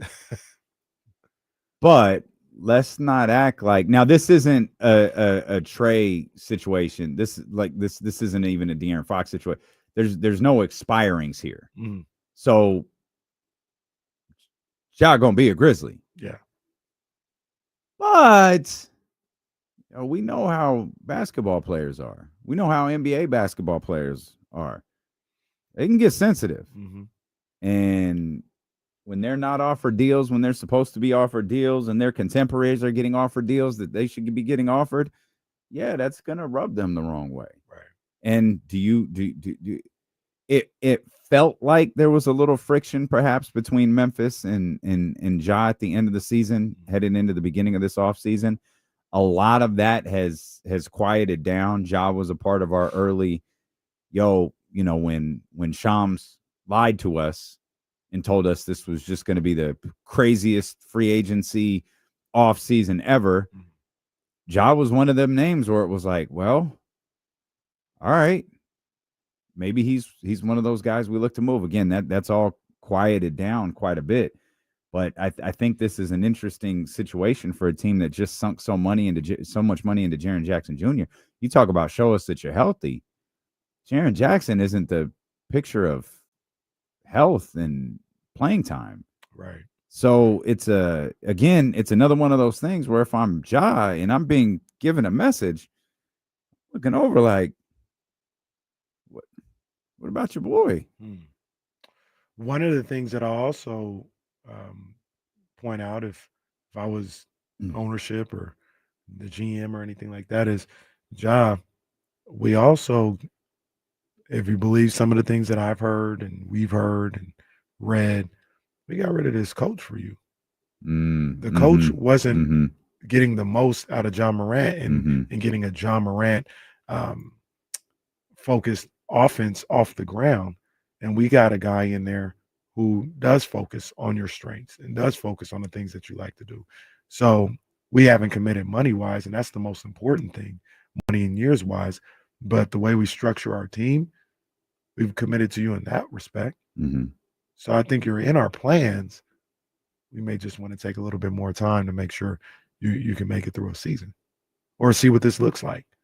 Maybe we think we got a guy that can help you out and get out there on the floor, and I'm not telling him of this in negotiations, but not as productive as we thought you might be, or it doesn't look the same way. Or we have you here and you're doing fine, like you're good, but we realize we're far away from doing anything and maybe we want to have a full rebuild at that Mhm. point and sell off. I hate to use the players' names like this, but sell off different assets and try and go into a full rebuild. So I think there's a few moving parts in there, but one of the things I would take solace in if I was Ja and his camp was they did make some unconventional, unpopular moves towards the end of the season that were directly linked to trying to maximize Ja Morant. 47.5. That's More- their win total? No, that's me. I'm Oh, asking okay. the question. 47.5, more or less. Less. They were 48 last year. Yeah, I'm going less. I think that's They were 45 win team or so. they were one of those teams that had multiple seasons in a season. Mhm.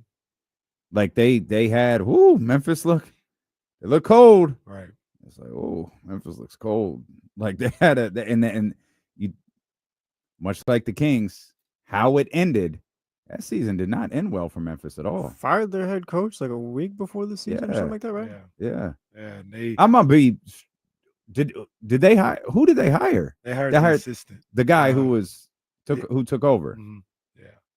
He you also, and then here's another They had a really bad final stretch of the season. here's another. I don't know if we want to do this yet. Ja ended the season hurt. Yeah, He got right. hurt in game 3 of that Yep. playoff series. Yeah.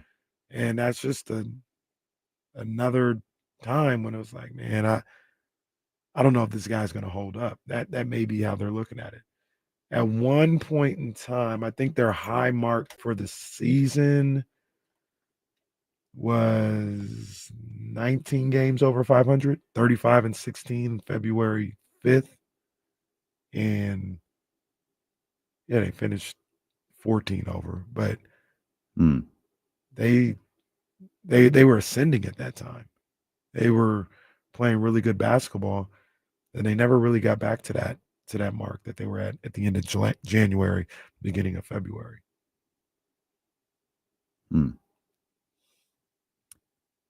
That's one that I keep looking at when I look at this Western Conference, because everyone just repeats the line: the West is stacked, the West is stacked. And we talked about OKC, Houston, the two LAs, Denver. We did all of that yesterday. You throw Minnesota in there. Curious to see what the Warriors wind up. But I don't know what Memphis is. I feel like Memphis, and I get to go, you talk about the extension, the 5 years, the 250, 60, somewhere in that range. I don't know how willing I am to pay that amount of money plus the amount of money I'm paying to Jaren Jackson Jr. to win 48 games. Now, I'm perfectly fine with the theory that I'd rather win 48 for the next 5 to 6 years than win 38. Yeah. I'm perfectly fine with the idea that I can build off of that 48 easier than I can build off of that 38. And I'm also fine, and this is really, really important, they got a haul for Desmond Bane. Yeah.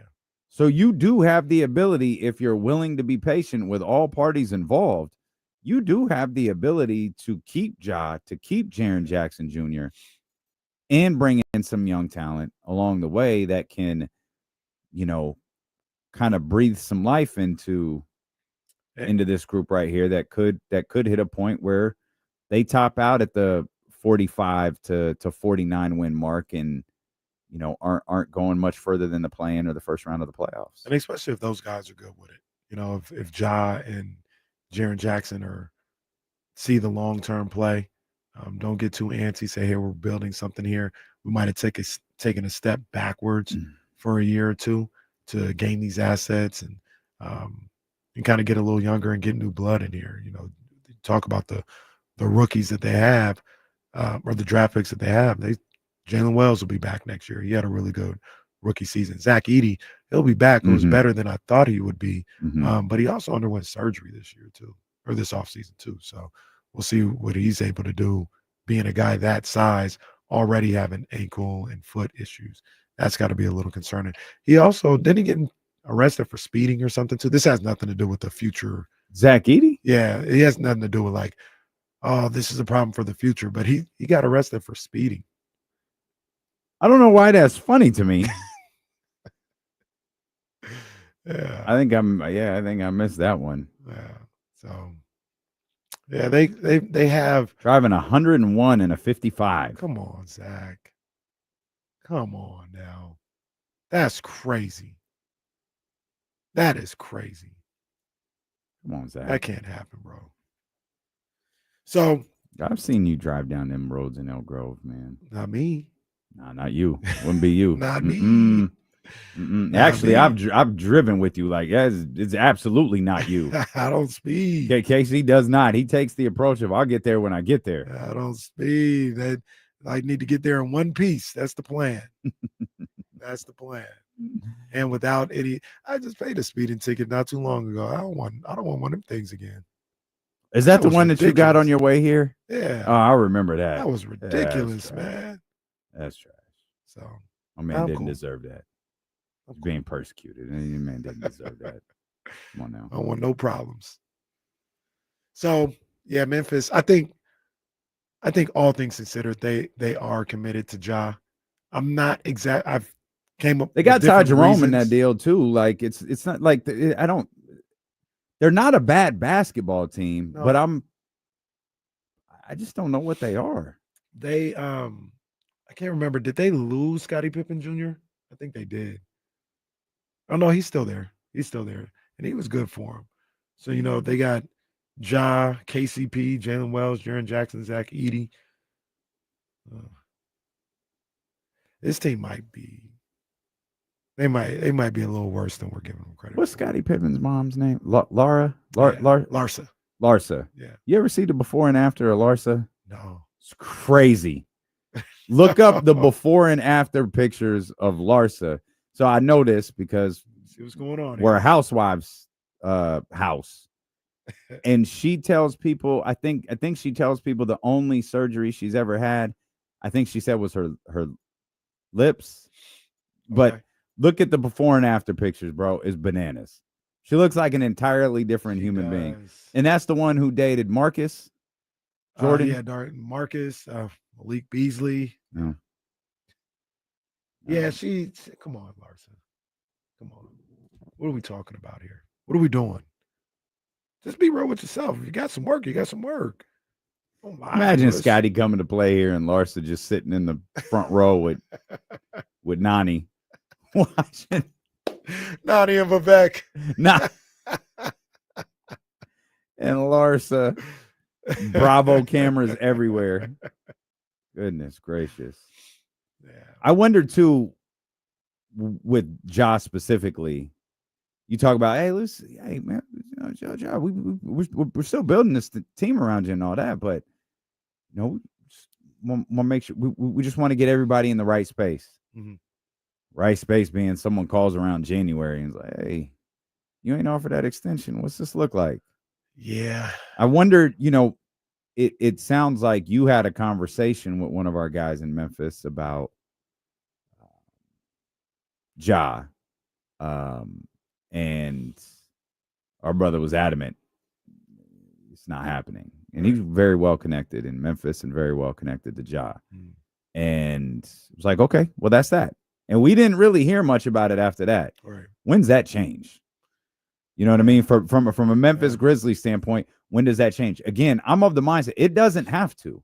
Because of what you were able to do with Desmond Bane, the only thing that could throw a wrench in that is if Memphis just goes or has a conversation that leads them to believe, we could go full Memphis Grizzlies with this thing. We just got 4. We could probably land 3. Now all of a sudden we have 7. What could we do with 7 first-round picks over the next handful of years? And it gets into the drafting guys, packaging them, disgruntled stars, cap space. Like it just opens up a big, broader conversation where you might look to where if you're Memphis, hey, maybe we completely start over. Jaren's here. We like Jaren. He's good for us. He's good for the community. He's good for this team. He's good for whatever. We got him here.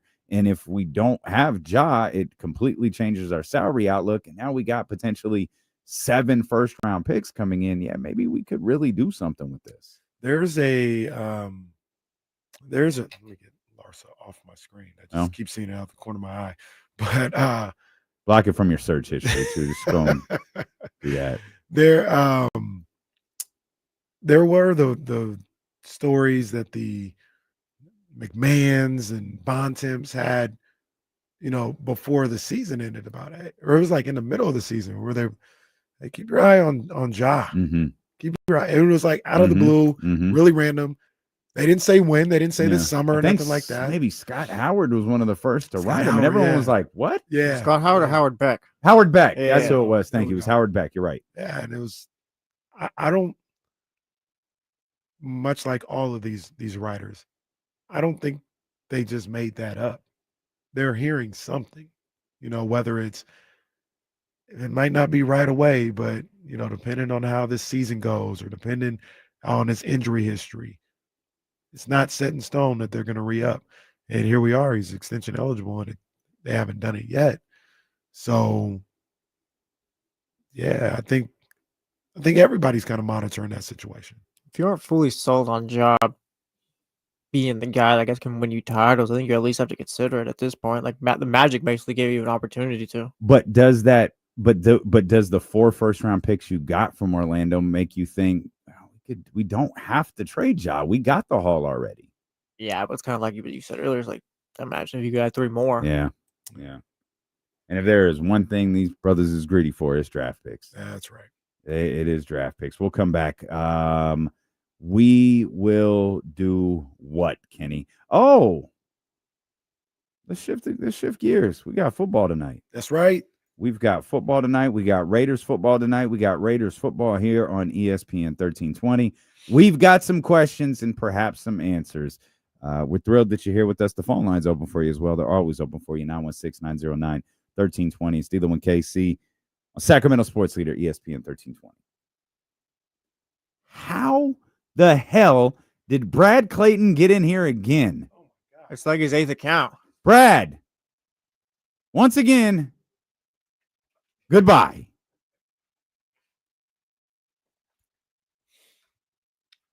Do it in here ruining everybody's vibe.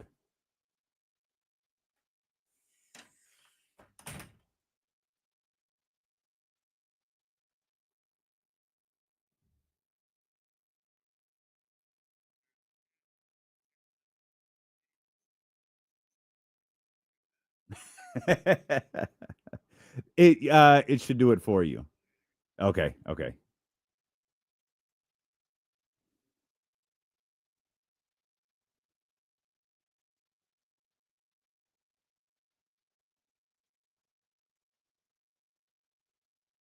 That's amazing.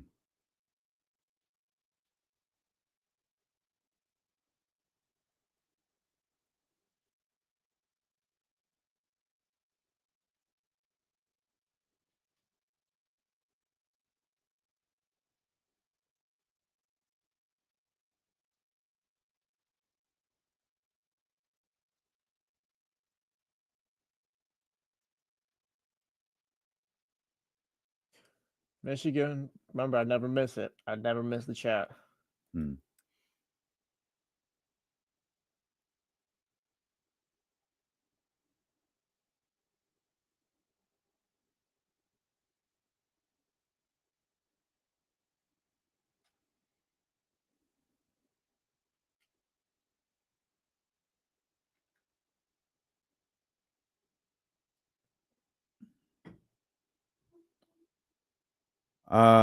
Chris, I'm going to need you to tell me what that is.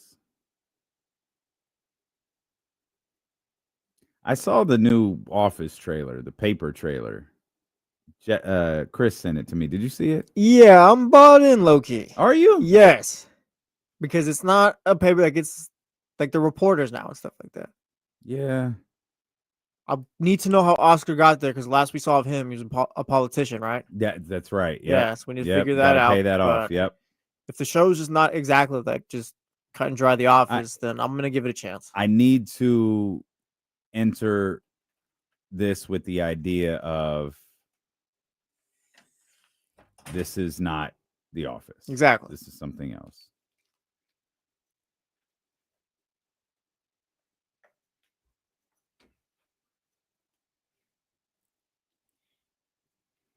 Get in on the text line if you'd like. Text line's on YouTube. It's Chatty House. YouTube.com/ESPN1320, Twitch.tv/ESPN1320. Of course, phone lines remain open for you, 916-909-1320. We are thrilled that you are here with us. Matt George is going to be with us at some point through the day. I think we got a little one having their first day of school, so he's running around on dad duties, and he might join us at a different time. So I remember I was not okay that day. Really? I was a wreck. I'm pretty open with like the pictures and the moments of my life and stuff like that. Those pictures are not hitting the internet of that day. Oh, those are not. We're talking about you as a kid or you as a No, he's parent? talking As a about parent. Yeah, as a okay, parent. yeah. I was a mess that day. Now, was this TK kindergarten, like the first time you dropped them off at school? Yeah, first time we dropped them off at school. This was pre-K, I guess. Okay. Yeah. And Ryan's only 2. Yeah. We're not dropping her off at anything yet. Not yet. Yeah. Okay. That's gonna be. Yeah, I'm not gonna be okay either. Okay. That's my. Oh yeah, no, that's gonna be a rough day. Okay.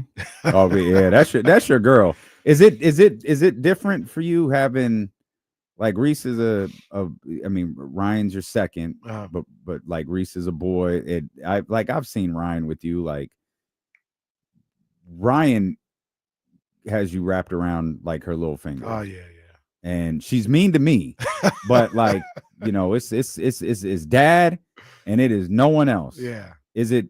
Is it a different connection with Ryan? Yeah, it's just different. That's Yeah. all it is. Like Yeah. there are moments and feelings of with Reese, like that's my boy. You Yeah. know, and I get Well, he's too emotional. damn cool for anything now, so Yeah, it don't you even know, matter. damn Like he, pre-teener. hey, what's up, D-Lo? This is what you guys do all day. Yeah, get out of my face. Used to love this little kid. It's only been 5 years now. All of a sudden, smart ass kid. That's what y'all do. So it's Whatever. It's Dad's different. lazy. It's different with the son. Dad's but sitting around with his friends and just talking all day. Right. Do you want to say anything? No, I don't want to say nothing. It don't matter. It's just the radio. Who cares? Oh man. But it's different with him, with Ryan. I feel like the way I am with her is just never gonna change. I can understand dads and their little girls where it's just they're like 25 years old and you still look at them as that's my little girl. So and that's my dog. That's my dog. That's great. She rough as hell too. That's great. Oh yeah. That's a shoot. She rough. That is a shoot. She also had whoop your ass. It's funny you say that about Morgan after watching Unreal, because even at 2 years old, Ryan had the same moment after watching a little bit of it. She didn't really watch it, but it was on. And as soon as she turned away from the TV, just starts hitting on Jazz. I said, "Oh man." Yeah, she did it again on Sunday because I wanted to put her in front of the TV to see if she reacted to Rhea that way again. And she did. I didn't post I meant to post it on the story, but she's like, she's 4. So she's like standing on the couch, but sitting on like the big cushion of it. Yeah. And she's just like looking at Rhea and what was it? EO and Bailey, maybe Naomi. Yeah. And she is locked, like she is very intently watching it. And when that match ended, it kind of like she just kind of went and like did other things and she wasn't as zoned in. Yeah. But Rhea is that's a girl. That's it. Well, I mean, she's also eye-catching. Yes. She has the makeup and the outfit and the tattoos, and she's very, very, very animated. And yeah, like she was locked in. She was locked in. She didn't beat up Katie on Sunday though. There was no play wrestling after that, but it could have just been the time of day it was. But I thought, yep, I got my wrestling buddy. Yeah, man. This is great. She goes to TK next week, so Oh. that'll be something. Oh man. It's funny, they all start like very different. Like Audrey goes to 6th grade, and Audrey's like my dog. That's like my right hand.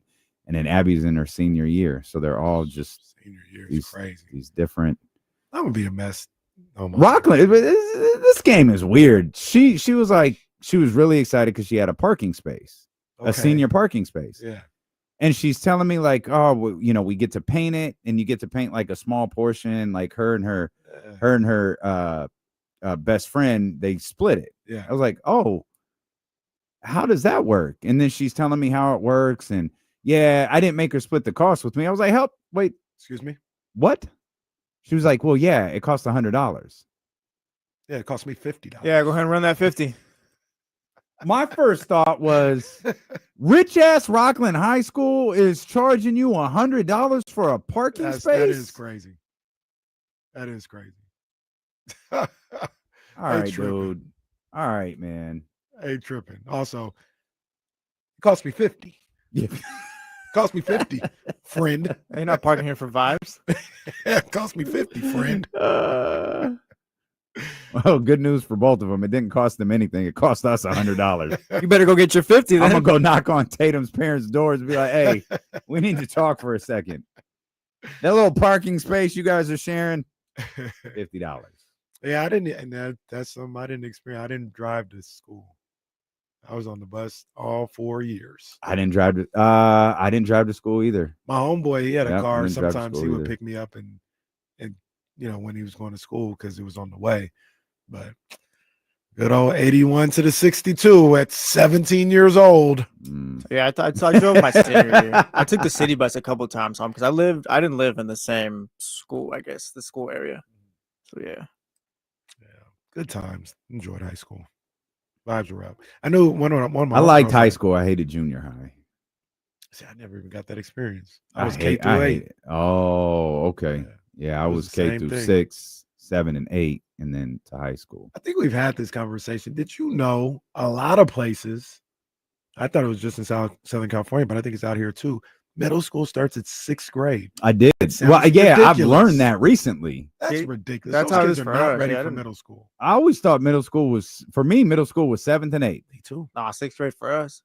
You go kindergarten to 5th, that's elementary, and then now you're ready for middle school. Those little 6th graders are not ready. When I used to work, You was in Modesto? Yeah. when I used to work at the middle school down in Tustin, it was that's where I learned it was 6 through 8. Them little 6th graders are not ready for middle school. By the end of the year, they didn't caught I up. got bad news. 7th graders aren't ready for middle school either. Middle school is just there to get you ready for high school. Middle Yeah. school is just there to see if you can survive. Yeah. That's it. That's what middle school is there for. Like, look, you were fine in what's it called, elementary school. Yeah. If you can make it through this, you'll be fine in high school. It's just a matter of will you survive. That's it. And I barely made it. Man. Skin of my teeth. What was the middle school? I went to That- Star King Middle School. That's where I Okay, went. That fed into El Camino. Yeah, went to El Camino after that. Was Ebro there? Did Ebro go to that middle school? No. I don't know where Ebro went. Ebro somewhere in the Bay Area. Uriah That went to sounded- Uriah went to, I think he went to Arcade. I think that's where my sister went. My sister went to Arcade too. We moved to a different place. I wound up going to Star King, and then Is Uriah? Is he the same? You guys the same age? I think Uriah is my sister's age. Okay. Yeah, I have to look that up because Uriah, I feel like Uriah, maybe he and my sister went to middle school together. That would make him 49. Nah, he's 46. So yeah, he's 46. Yeah, he's closer to my age than my sister's. D-Lo was big time in Uriah's favor, just like he did Katie. Oh, I didn't see Uriah. Like, I didn't go to the same school as Yeah, Uriah right. did. Uriah would be like, "Hey, Damien, you know, I've really been working on wrestling. I think I can be really good at. Get the hell away from me, kid." Beat it, kid. You know what's funny too? Like, there's 3 pretty good radio personalities that went to. Obviously, 2 of them are very different than the other, but Ebro, Katie, Mhm. and me Yeah, all went to El Camino. Rank them. that's fire. Well, that's easy. Katie, 1. Ebro, 2. Just checking. I'm the only one that did the radio program. Oh wow. Ebro didn't do it. Ebro, I think he did like the rally coordinator. Like, you ever had those high school rally? He was the guy who did but I also think at like 16 or 17, he was here. He was on 102.5 with Davey. Wow. So he was still in high school when he was with Davey. That's crazy. And then Katie, I wouldn't have thought that. Katie was doing musicals. She was in the theater.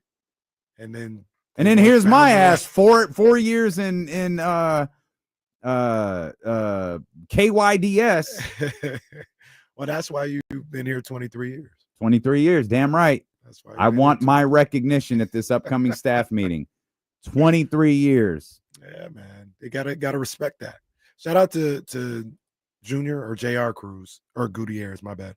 Said McClatchy used to have off-campus lunch. McClatchy and Wendy's at the time had lines out the door. By the time I got there, they had eliminated off-campus lunch. I thought off-campus lunch was just a TV show thing. Seniors had off-campus lunch, but there was nothing nearby. Yeah, it was popping down on Freeport. You was going down the street to Hofbrew to try to get whatever they serve there.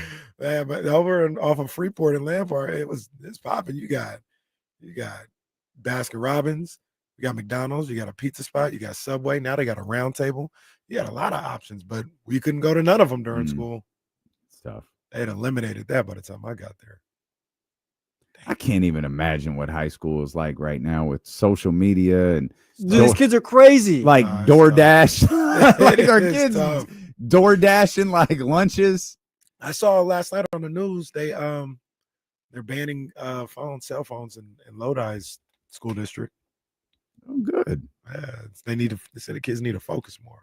I agree. Need to ban cell phones from life. We all need to focus more. This dude Reese, his cell phone messed up. Like it crapped out somehow, and it's been out. We were like, all right, we'll go to the Apple store, see what's going on, see get it fixed or something like that. But it's just life. We hadn't been able to do it before the store closes, so it's been like 3 days. You would think he just has no idea what to do. I was like, I think we need to keep it this way for a couple more weeks, because the fact that you have no idea what to do with your life with this phone not being around, that's a problem. I don't like that. So his grandmother's taking him to get it fixed today. But Casey lost that one. Man. That's where the Chipotle's coming from. Right. I was about to say, Yeah, that's exactly what's happening. we were, I got home a little late Tuesday and Katie was like, hey, I got the girls on the tablets. I'm trying to get dinner together. Like, just, it's it's fine. Because we try to limit, the tablet time and all of that. So I come home and they're just on the couch, just hanging out. And Audrey has like her phone and she plays this game where you're like building stuff. You're like an architect thing, but she has her iPad playing just like a random show. And I'm like, yo, like I sit down and I'm like, yo, are you two screening it? Like, what are you doing? And she kind of laughs and she goes, yeah. I was like, you don't need 2 screens. She goes, well, mommy has 2 screens. And I look over and Katie's on her phone. And I'm like, no, she doesn't. And she points to the TV. She goes, 1, 2. And I'm like, damn, lost that one. We can't. You got him. We can't. Yeah. It's like, well, I'll just sit Got here him. and shut up. I will sit here and shut up. Damn, kids. Have multiple, they said. It'll be fun, they said. Well, no one said have them 10 years apart like you did, but That's a blast. Ryan be running that damn house. She be I running believe Reese it. Ragged. I believe it. Running him 2 ragged. people I've never seen smile, Jesse and Ryan. Never seen. You think Jesse looks constantly mad. Wait till you meet Ryan. And it ain't even just, it's just with me. I think she'd give you. Where a hug did I now. see her? She would not. Where did you? see her Juneteenth. last? Yeah. I was trying to think. It's Juneteenth, and Jazz comes. Hey, you want to see Uncle D-Lo? She goes. Ugh. And then the true killer was. She smiled at me, and did the whole like, oh, and then her face immediately. It was like a wrestling angle. She was like, oh. This is visual, but she's trying like, Yeah, and all of a sudden gave me the Undertaker cutthroat sign, like just out of nowhere. Hey.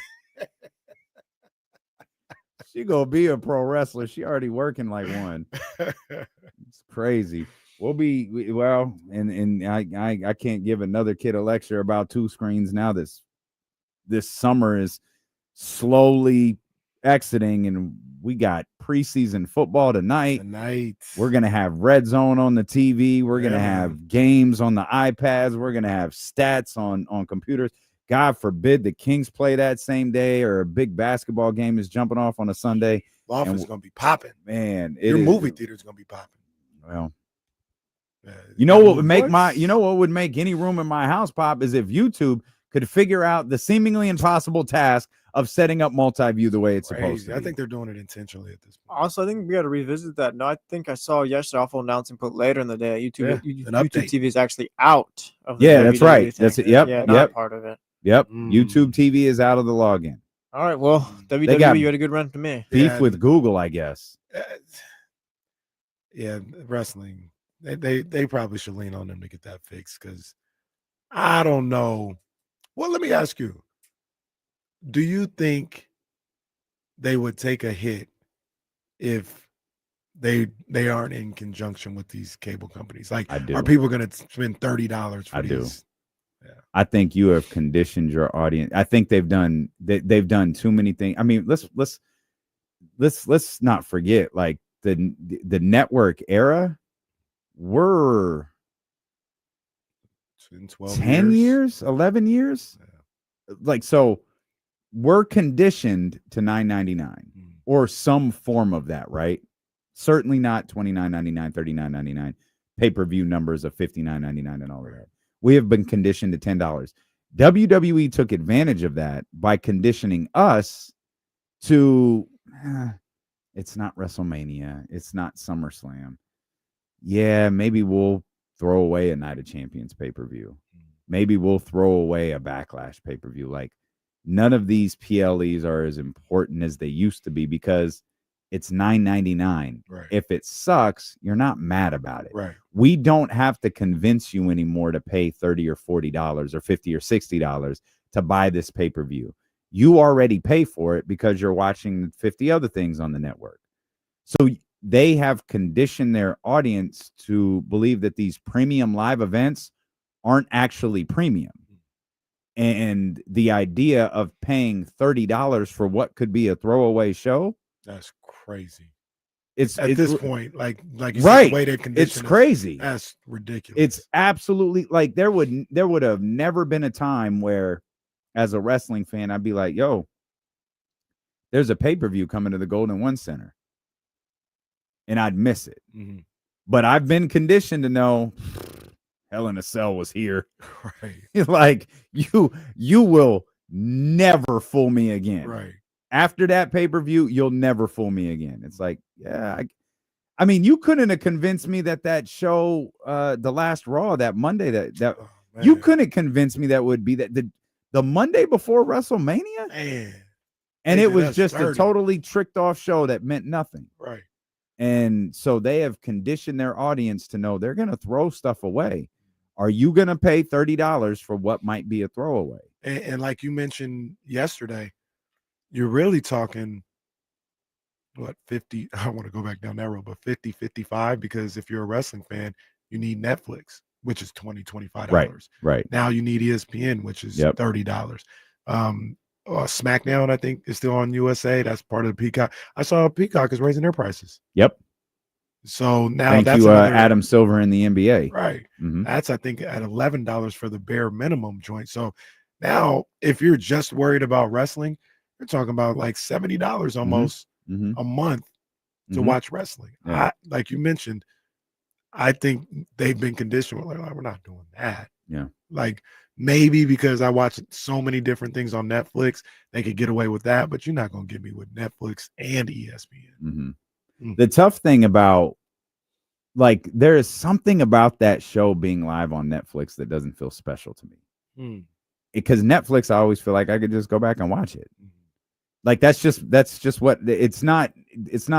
I haven't adapted to the idea of live on Netflix yet. Inevitably, there's going to be a football game or a basketball, and I'm just going to forget. They did this with Yahoo years ago. They did it with Twitter. for some of these like 6 a.m. games. I forget it's on Twitter. How am I going to watch this game on Twitter? Yeah. I'll take a peek. I'm not going to watch this game here. Right. Same thing with Yahoo. Like I forgot. I haven't adapted to the idea of watching live television on Netflix yet. So every Monday or Tuesday is the same thing. Mm-hmm. What happened? I don't need to see it. To be honest with you, I can't, outside of that first one and maybe like the Cena one in Germany or something like that, I don't think I've watched it live. I've gone back and saw some segments here and there, but I haven't watched it live. And part of that for me personally is I never watched Raw live. I was always conditioned to watch it on a DVR, speed through the things I don't want to see. So it wasn't much of a change for me, but it is like, we'll talk about it during the KSFM show. Oh, Raw's on. Oh, I didn't even think about it. And especially now on Netflix, it'll come on at 4:00 for everybody. You know what I mean? So yeah, it's gonna be interesting to see how that plays out for them. It's just like it's no like WWE. If people paid more attention to it, is a fascinating case study to what pro sports might look like soon. And it's I don't want to say the elimination of traditional television, but it's the slowly fading out of traditional television. Yeah. And at some point, I mean, these broadcast companies pay just massive dollars to air those local NFL games. Like we got tonight, like we'll have, when the season comes and all of that. And at some point, somebody's going to offer something different. Yeah. And it's going to be, how is the league willing to adapt to this? We talk about this all the time. It's what we think Adam Silver is trying to do with regional sports networks. And Adam Silver is actively trying to change the way we watch the Sacramento Kings. Yeah. He is trying to change that. He's not just trying to change it for Sacramento. He's trying to change it for every fan base out there. And I don't know if he knows exactly what it is because he's never explicitly said it. He just has no problem telling you he hates regional sports deals. Right. And I'm sure a lot of that is because so many of these networks have fallen, so many of these clusters have fallen apart in recent years. But WWE going, it really was both insane and forward thinking to launch the network when they did, because the network is what really has opened things up for Netflix. Right. The network was was actually purchased by Peacock, and that wound up not even be a permanent home. No one has ever answered the question, where is all that content going? Is it staying on Peacock when you're no longer airing anything there? Right. Is it eventually moving to Netflix? Is it going to ESPN? Is it going to ESPN? Disney Plus, whatever. And Chris told me AEW just loaded up all of their stuff up till 2024 onto HBO Max. Wow.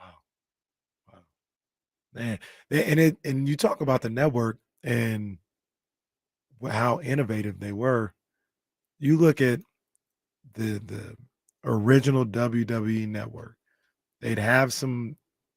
Was Raw wasn't on there, right?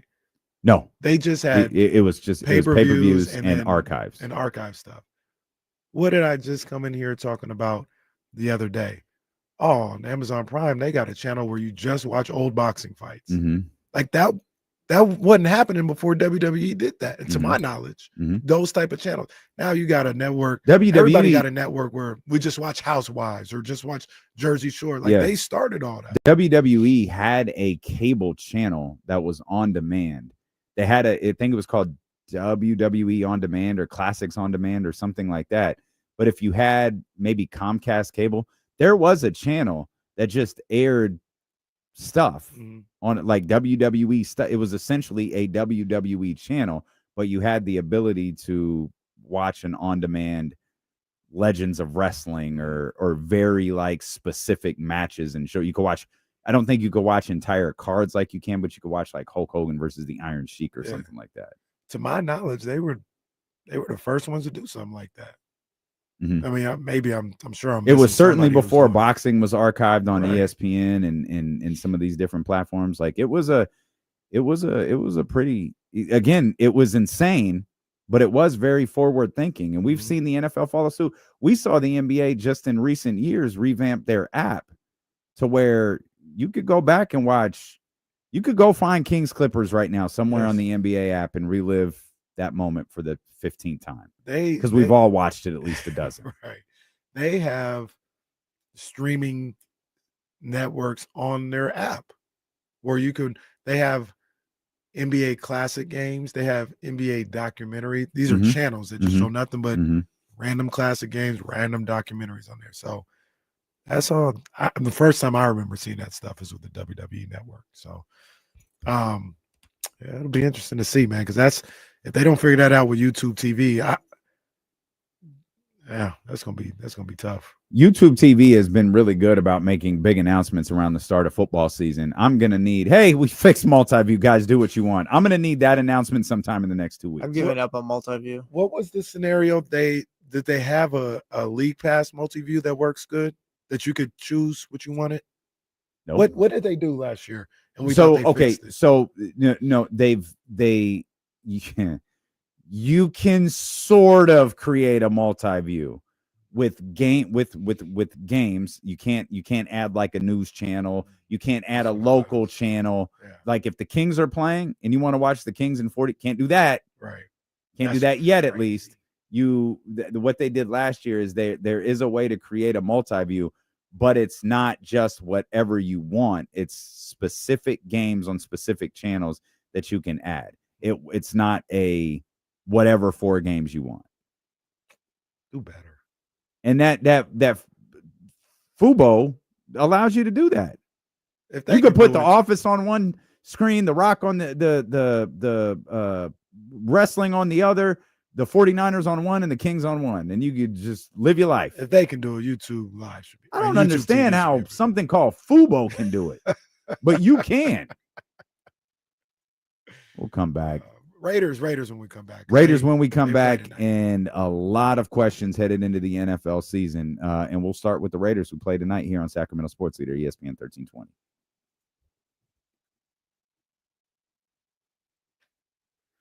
So I don't know if this is a work or what's going on, but did you see what's going on in the chat, Jesse? I mean, Mitch is trying to figure this thing out, but Mitch allegedly is that Mitch? Is in here as Wayne Mulholland. Wait, that's Mitch. That's what we're trying to figure out, if it's a work or if it's really Mitch. Okay, hold on. Let's bring Wayne's picture up. All right, there's no Mitch there.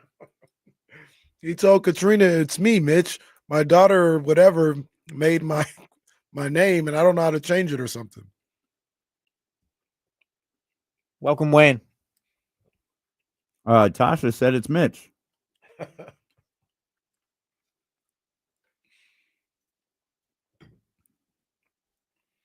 All right, on JR. Yeah, man. Shout out to Chappelle Brothers, man. Those are big bros for real. Shout out Cal too. What the hell? Hey, look who it is. Are you working? Yeah, right. She ain't working. Little Kim.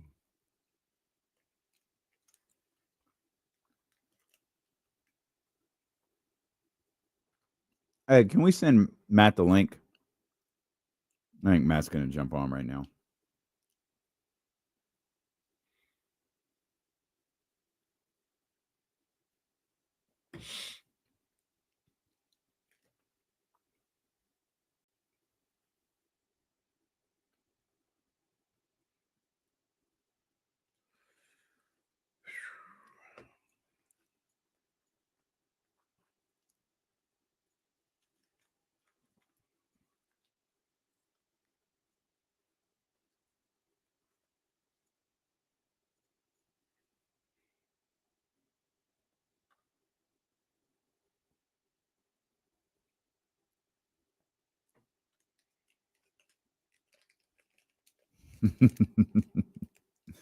There's a $300 cable box that could solve all these problems. Allegedly. Well,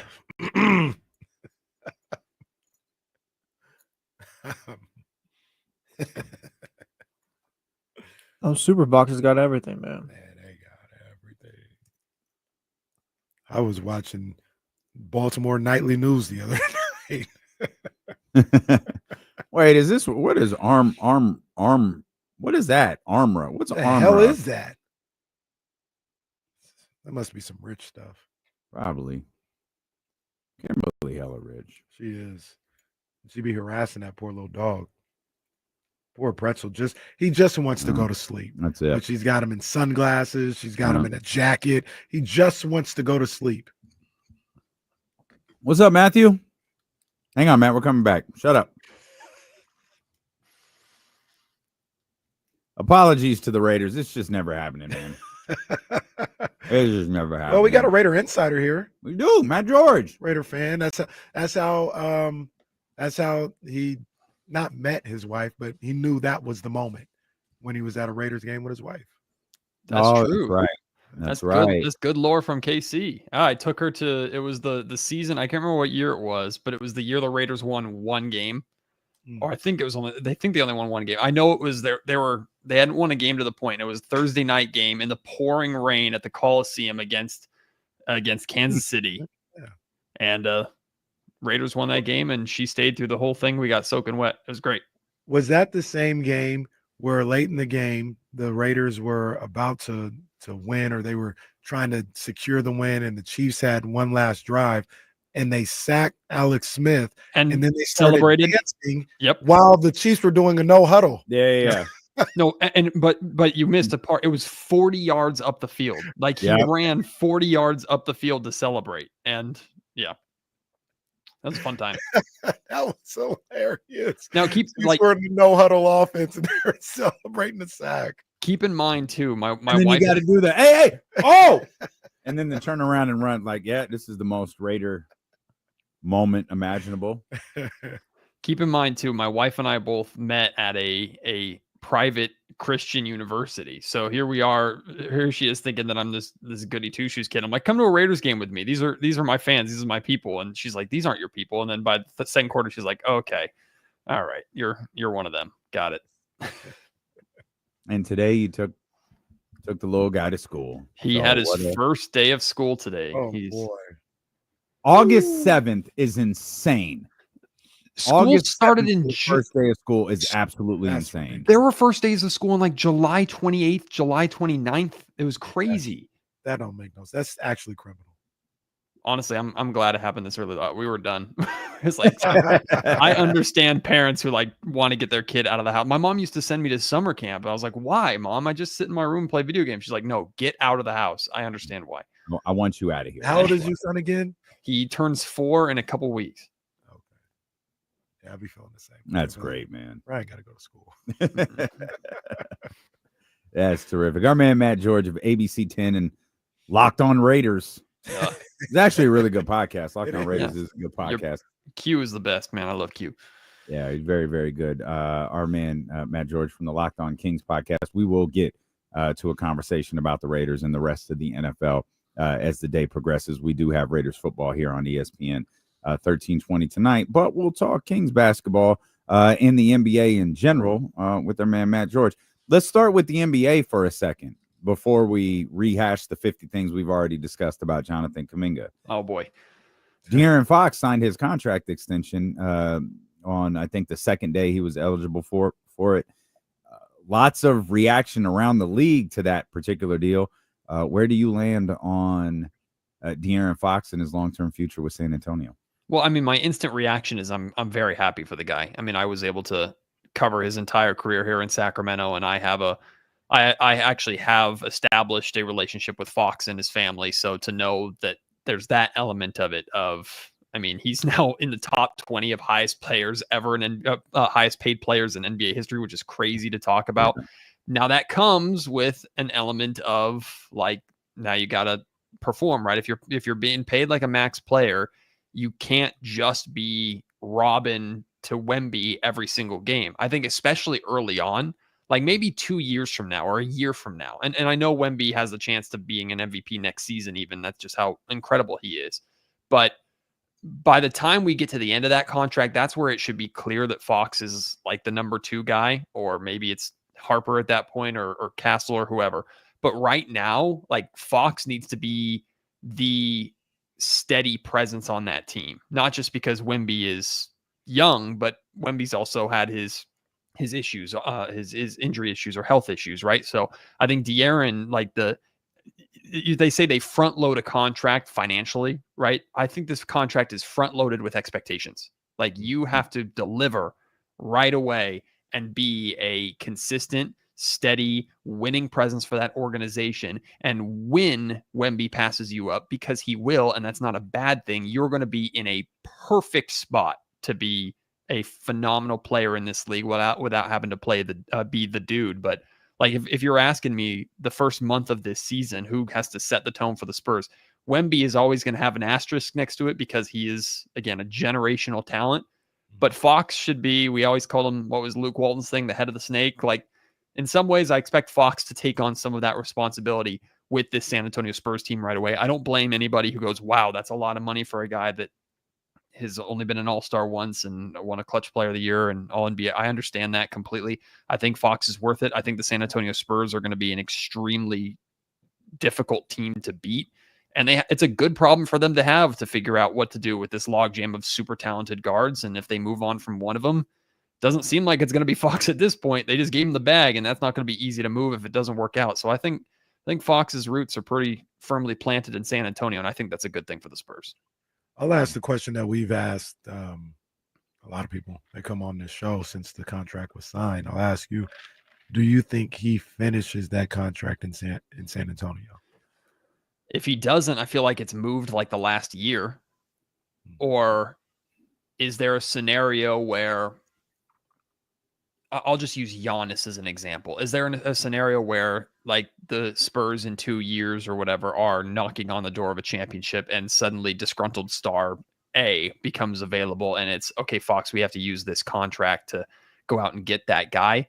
But again, most of the time, if a team's trading you disgruntled star, they're trying to rebuild. Unless you're the Sacramento Kings, apparently, you just take on a worse contract.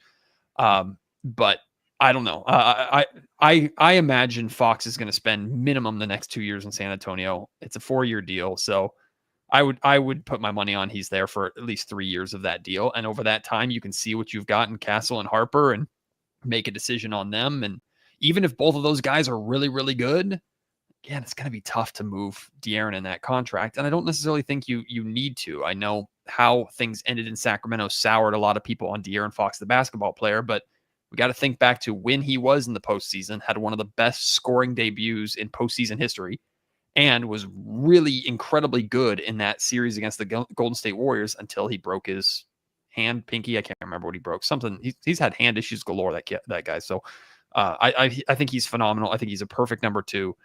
Next to Victor Wembanyama, and I think he'll be there for the long haul. We have had extensive discussions this week about like the Kings, floors, ceilings, fine, good, they stink. Like everything has kind of been all over the place. Vegas had a 35.5 like number for them as a more or less. You have bounced back and forth between the optimistic guy and the pessimistic guy. Me? You. I would never. Where are you? And I know you have feelings on the makeup of this basketball team. Yeah. But what is your realistic expectation of this group as it stands? Now, obviously that could be changing, but what is your expectation of this group as it stands heading into next season? I think they're fundamentally mid. Like they're just middle of the pack. That's exactly what they are. I think they're extremely talented.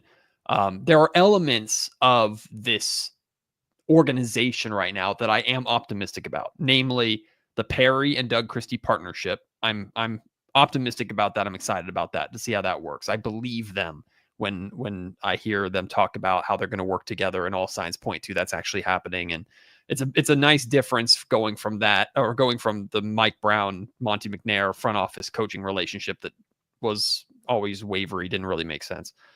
And then I'm optimistic about certain elements of the team. I'm still a big believer in Keegan Murray, of course. I'm optimistic that an extension will be done for both Keon and Keegan. I'm a big fan of Nick Clifford. within realistic expectations. I'm very curious about Maxime Reynaud, again, with realistic expectations.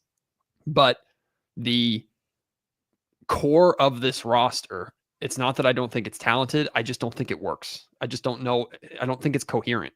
And I did a podcast yesterday about like the toughest jobs that Doug Christie has to do. Doug Christie has to put together pieces of a puzzle, or the example I use is like Legos. He's got Legos from different Lego sets, and he's just got to try and build something that works with them. And I think he's capable of doing it. You could tell me the Sacramento Kings are a slightly above 500 team, and I wouldn't bat an eye at it. I'd believe that. I think they have enough talent to do that. It's how do they get there? To me, it's okay. I think the Sacramento Kings offensively, that has to still be their bread and butter. I think they have to have one of the best, if not the best, half-court offense in the league. I know they want to run and transition and things like that, but you got DeRozan, you got Levine. These guys are capable of running. They're athletic, but you don't have De'Aaron Fox anymore, so you can't just rely on the pace like you did a couple of years ago. So I think you have to have one of the best half-court offenses in the league. And then I think defensively, you're not going to be great, but you can take on an identity. And to me, that's physicality. Doug Christie's all about, and it's a pause moment, Chatty House, but this is what Doug Christie says verbatim. He says, make them feel you. That's what he says. That's the term that he uses. Like, you have to make sure they feel you. And the way I consider that is like, if there's a 3-point shooter, and I know under Doug Christie last year, how many times did the Kings foul 3-point shooters? It felt like a ridiculous amount, but every 3-point shooter when they play the Kings should know that they're going to at least be harassed a little bit, and they're not going to have the confidence of wide open looks like they've gotten so much in Sacramento over the years. So it's a long-winded way of saying these are a lot of pieces that I think are incredibly talented, that if Doug Christie can find a way to put them together, he's going to accelerate himself in a coaching conversation he is a legitimate certified tactician of a head coach, that he got this team not only to buy in, but X's and O's wise, he found a way to make it work. And that's what I need to see, because the last taste we got was, and I heard you guys talking about this earlier, the last taste we got was getting destroyed on your home floor by a Dallas Mavericks team that was a joke around the league. We talked about the young guys earlier, and I include Devin Carter when you talk about the young guys. Do you see them being a part of the rotation to start the season, all three of them? I know I said Nick and Maxine should be in the rotation. I'm not too sure about Devin Carter, but do you think they'll all play a role in Doug Christie's early rotation? If you are having Devin Carter play in part of your rotation to start the season, you have to sell me on why. And I think the easiest sell is, well, he has more experience than the other rookies. He's going into his second season, and that doesn't carry any weight to me. Like, Nick Clifford absolutely should be a part of the rotation opening night. Doesn't mean he's playing 20 plus minutes, but he should be the 8th or 9th man in the rotation. My argument for Maxime Reynaud is I know who Drew Eubanks is, and sorry, Drew, I don't really care. Like, is Drew Eubanks going to be the difference between you winning and losing games? No. Throw Maxime Reynaud out there. If he gets cooked on defense, so be it. But if he knocks down a couple of threes, that's awesome too. Like, that's how I feel about Maxime. So I would be 100% fine with both those guys being in the rotation right away. To me, the only surefire guy in the rotation out of those three should be Nick Clifford. I don't see how it works with Devin. I just don't see a fit. KC or it might have been Jesse who was asking the question of like who's backing up who we have backing up Domantas Sabonis when this thing gets started, who we have backing up Keegan Murray when this thing gets started. Again, this is barring any changes in the roster. Look at this guy. Look at this no, guy. I know. No, it's nice to have, he just has food delivered and it's fine. 2 drinks? Yeah, well, to be fair, he got my boy got well, take care of me. Okay, so don't play this like, how great this is. If I want to sell him out, I can sell him out. No. I questioned specifically talking about Domas's backup and Keegan Murray's backup. I'm specifically questioning, could the backup to those guys be the same guy in your guy, Maxime Reynaud? Could he wind up, if he winds up getting minutes, is that the spot where he gets minutes, where he's playing in that unique 4 spot where he could, stretch the floor with Domantas Sabonis a little bit, and then perhaps playing in that backup 5 role in very limited minutes. I want to see, and hopefully we get glimpses of that in preseason, what it looks like of Maxime Reynaud and Domantas Sabonis on the floor together.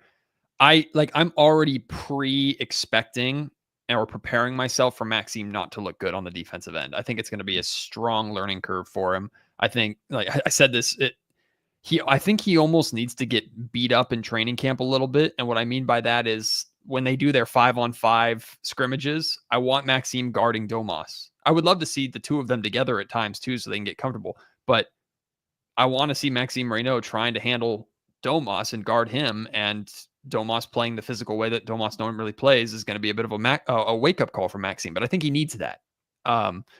So like there's going to be defensive questions, whether he plays the 4, whether he plays the 5, regardless. But again, I don't think if it's so bad that like Maxime comes into the game and immediately you give up a 10-0 run because they're targeting him every play, then okay, Doug has to make a decision at that point.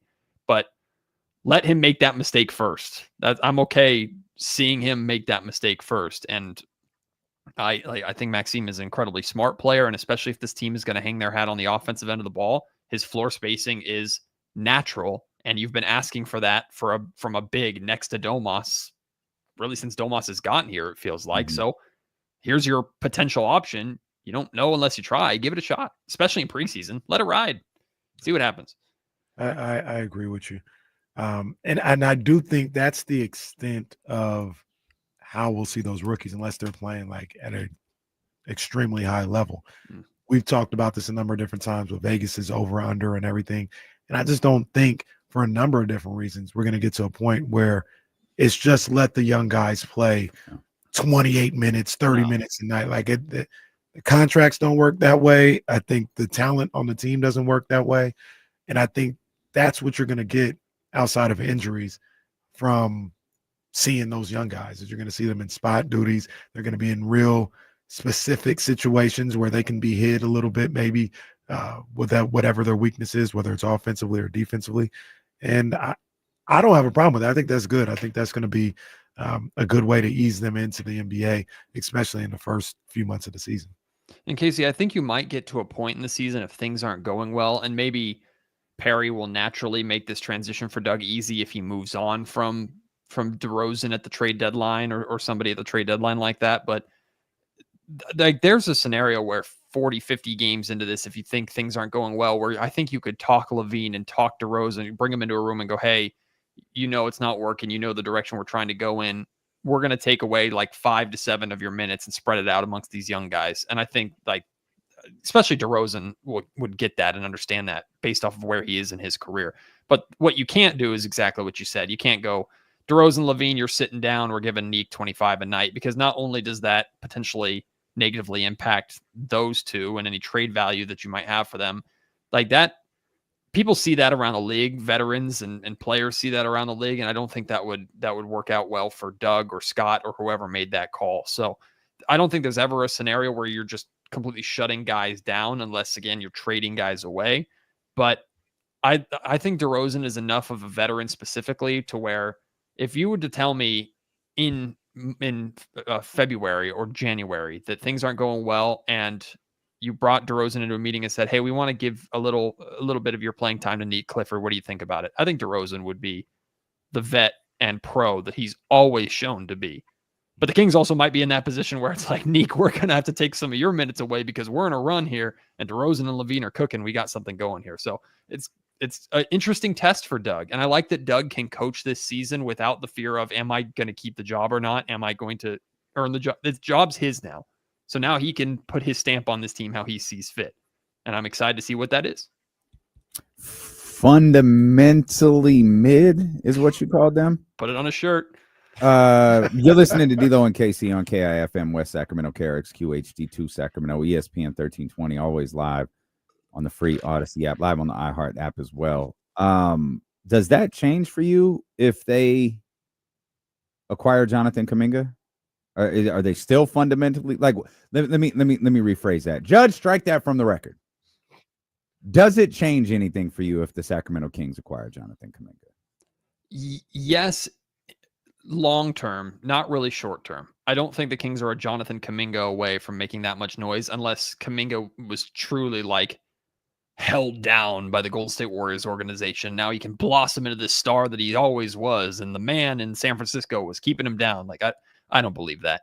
I think Kuminga is a exciting project if the Kings were to go out and get him, and I think he adds an energy. Like I can picture him taking the floor the first time as a Sacramento King in front of the Golden State, in front of the Sacramento Kings, Golden State, geez Louise, Golden One Center crowd. You got it, man. You got it.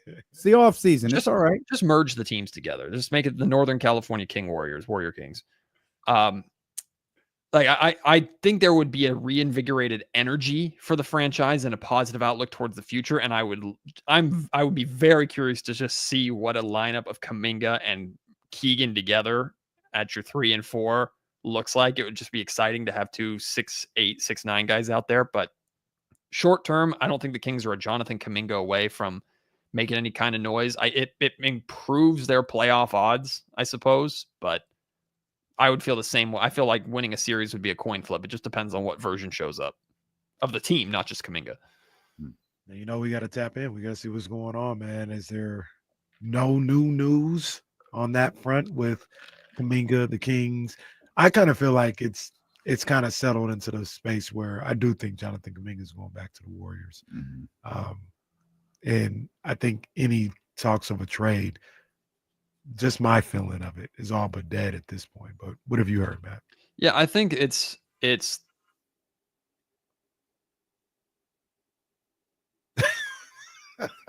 Boy, if that ain't the most telling thing in the world right there. If that I thought he was for real thinking. That is the most telling moment of the last 6 weeks when it comes to this Jonathan Kuminga story. We'll call this one sad, Matt George. This is just as Soren says, just the ultimate cliffhanger. What if he was getting ready to reveal huge news? Actually, the trade is about to happen this afternoon. Kuminga watch. I know we had it on ours. Yeah, he has it set up on ours, man. There we go. Still frozen, by the way. He's still frozen. That like this wasn't even, there wasn't even a build up to losing Matt. Like Matt has to be experiencing a full on like internet outage. Like his internet just dropped. Like that's the only way to explain how that man was getting ready to cook, and all of a sudden, Eric says Joe Lacob hacked Matt George to prevent the news. That's tough. I guess we'll never know. I guess we'll never know. This is going to be a weird part of the YouTube segment later on. We just ain't gonna know what's going on with Jonathan Kuminga and the Kings. Never gonna find out. I do. Oh, well, it's Matt George, but he says it's Mitch. That was my bit from earlier, and nobody said anything, so I just ignored it. I didn't even see it. I didn't see it either. But so there's two you literally conspiracies got going cut on off here. right at the beginning, so that's great. There's two conspiracies going on here. Either Joe Lacob's like, shut this guy down, I don't want to hear it anymore. Yep. Or the Sacramento Awesome. Kings are like, you ruined our deal the first time when you put that stuff out, so shut this guy up too. Maybe the Kings and Warriors are working together to silence me. Well, there's alternate to answer your theories out there, question. too. Well, hey, That's you got to go to shoot- YouTube. You got to go to YouTube to see that one. don't shoot the intern.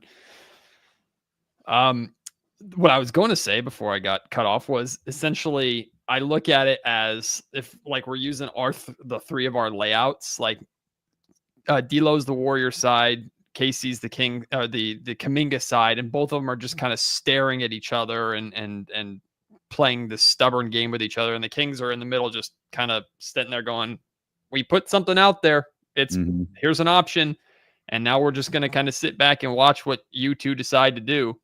So, I mean, I think the Kings have done more than enough. I'm 100% okay with. In fact, I think the final offer that they made, quote unquote, final offer, the Malik and top 15 protected or lottery protected pick is a little more than fair. I think it was more than what I would give. The Kings shouldn't budge any more than that. It's the Warriors' prerogative completely if they want to try and wait it out and figure it out. I'm obviously Team Kuminga in this circumstance because Kuminga wants to come to the Kings. So I'm like, hey, sign the qualifying offer. Go for it, bud. Do it. But I understand if that would not be the best route for literally anybody. And I agree completely with your take, Casey. Like, nobody wins here. But the biggest loser is not the Sacramento Kings at all. Like, they're the ones that kind of are the easiest team to kind of wipe their hands with it and go, well, there's an opportunity. Oh, well, on to the next one. The Warriors and Kuminga don't have that luxury. They can stare at each other all they want. Something's got to give. What a refreshing change that is, too, to not be the biggest loser in a situation. Well, they would have been if they threw in an unprotected first pick for no reason. I don't agree with that. I don't agree with that. You would have done it? I would strongly consider next year's pick. I don't know what Golden State is asking for. Like I've said this, and I understand that I'm alone in this to a certain degree. Would you? I'll ask you rather than tell you. Would you be truly shocked if the Sacramento Kings made the playoffs next year? No. Right. So okay, you want an unprotected? You can have.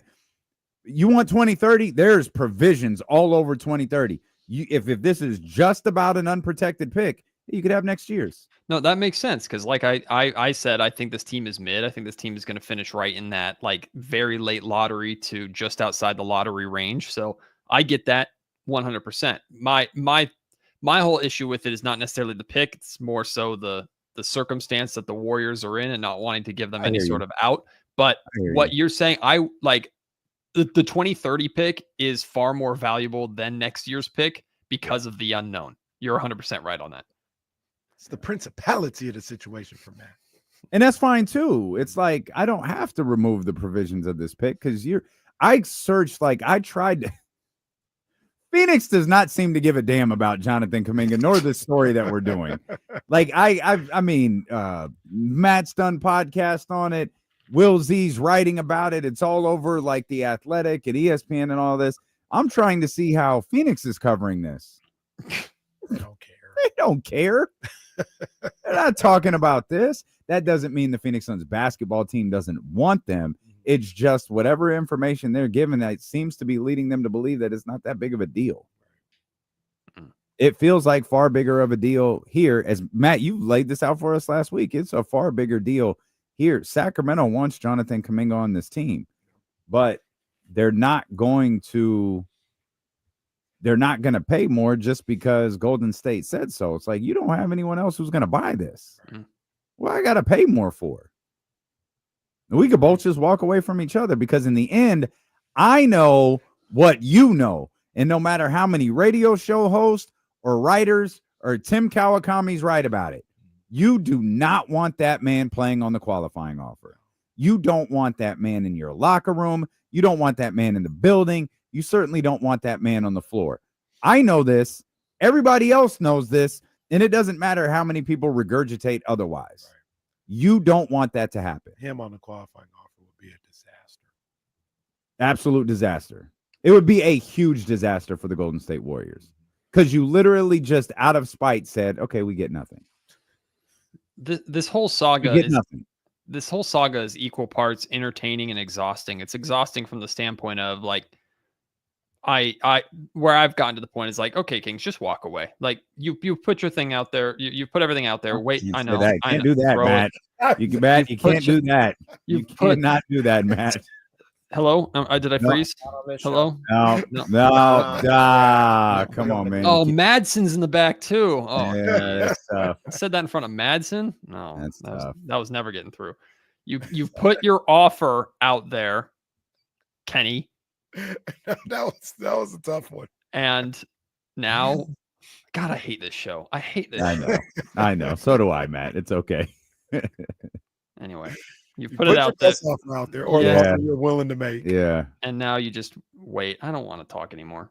No, I understand. It trips you up. You get scared. You don't know what words to use together. I'm more scared on this show of saying something that gets a flag thrown than I am dropping an F-bomb on television. Like that, I'm more afraid of this show.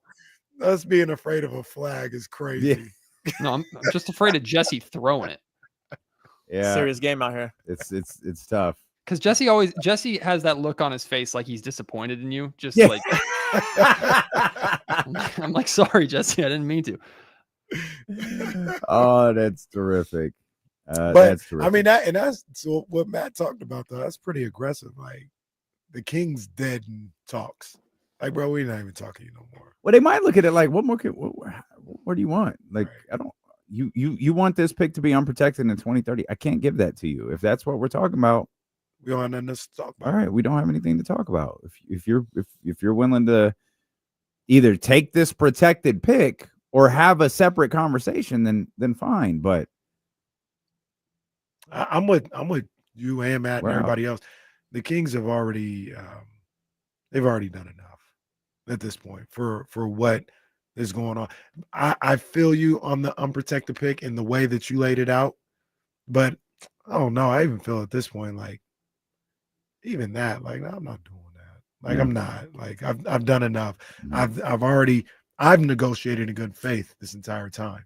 You guys been playing around. So when you're done playing, maybe we could have a real conversation. And I imagine that's where Perry was at. It's, you got my number. Call me. You know what it is. Good luck. If you need an option, I'm here. We're here. We're waiting. You're not going to get anything better. So give us a call. That would be insane. Well, it goes back to what Kyle was talking about the other day about Joe Lacob just doesn't want to be wrong. And you're on the verge, like in the idea that they will literally walk away from this 2 timeline disaster with nothing. That's crazy. Absolutely nothing if he signs that qualifying offer. And I saw Josh in here a minute ago, and I know Josh is a Warriors fan. Signing that $45 million deal is insane because it comes with a provision that shouldn't even exist, but they're pushed to eliminate that no trade clause. You should not be able to eliminate something that's put in there to protect the player. It shouldn't even be an option. Agreed. And that's where I feel like the Players Association has to go, no. We're not doing that. He doesn't have a no trade clause in either of these scenarios because his agent negotiated one. They are built in to protect the player, and you as the team cannot ask him to remove it. Yeah, there's no way he should be signing that deal. That's crazy talk. To even if you are a Warriors fan and you want it to happen, to be like, just sign that deal. That's a terrible deal. The way it's presented right now.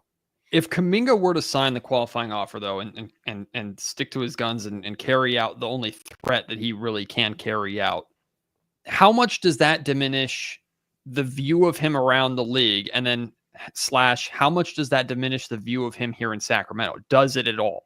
Because I hear people say, man, if he does that potentially hurts his value, like in terms of the contract that he would get next contract. Signing the qualifying offer? Yeah, if he were to sign it and carry it out. Like a lot of people think that would look equally parts as bad for Kuminga as it would the Warriors. I disagree. I'd just be like, It doesn't look at all bad for Kuminga, in my opinion. Like, what else is he supposed to do? And especially here in Sacramento, like we want you. To me, signing that 2-year deal is way worse. Right. I mean, it guarantees you $45 million. Well, it doesn't. It guarantees you $20-something million.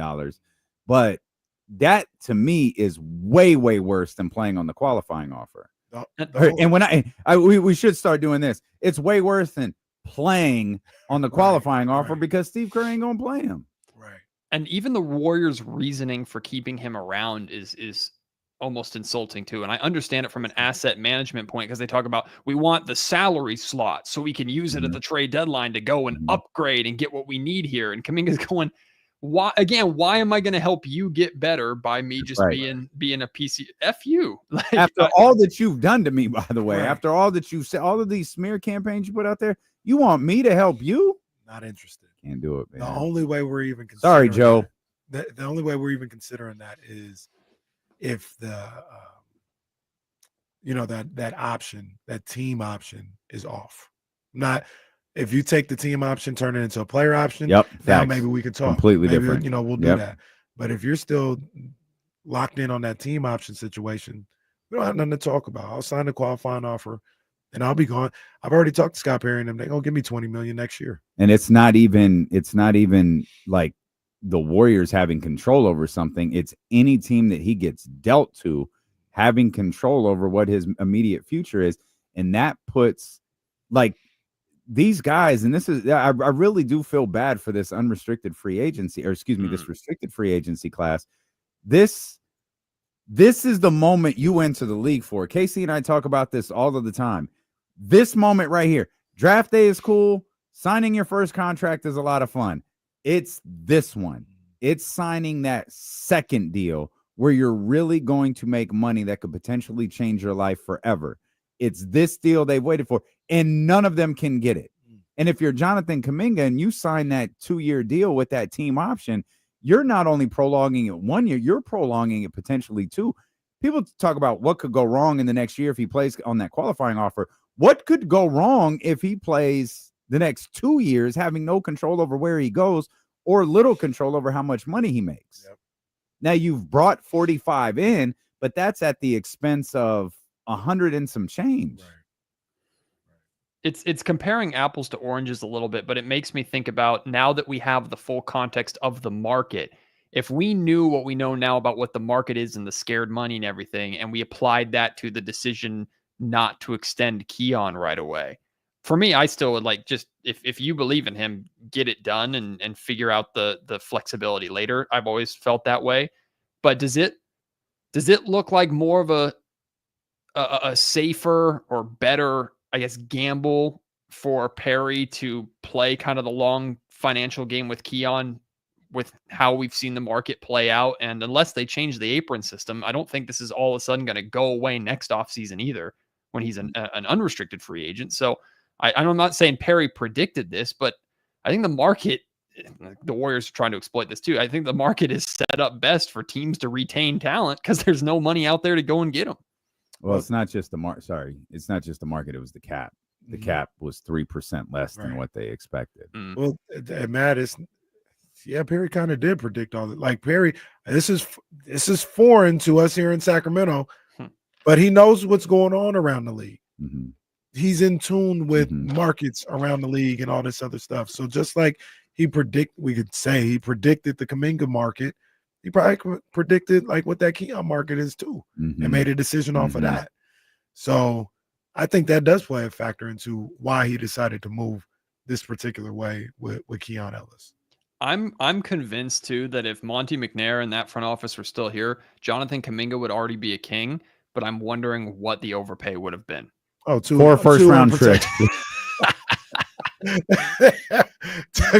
2 and Keon Ellis. Pick swaps. There we go. And Keon Ellis. And Keon Ellis. Throw Keon in there too. Maybe Keegan. Yeah, it wouldn't be good. Did Those you guys, see? we take the shot, but they just weren't as savvy as Scott Perry. They're just not.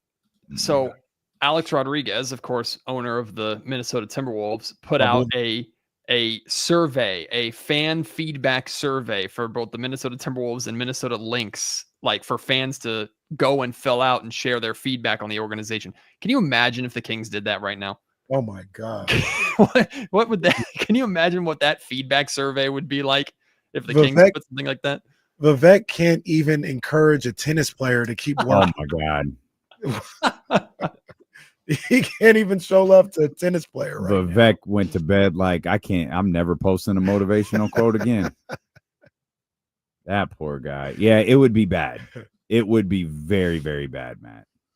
Very bad. One of players would weigh in. Fox weighs in. Fox sends his review. Tread lightly. Something tells me he might. He said, "I give you an A. You sent me where I wanted to go. I give you an A. Thank you." I don't think that's what he'd say. But that's just my guess.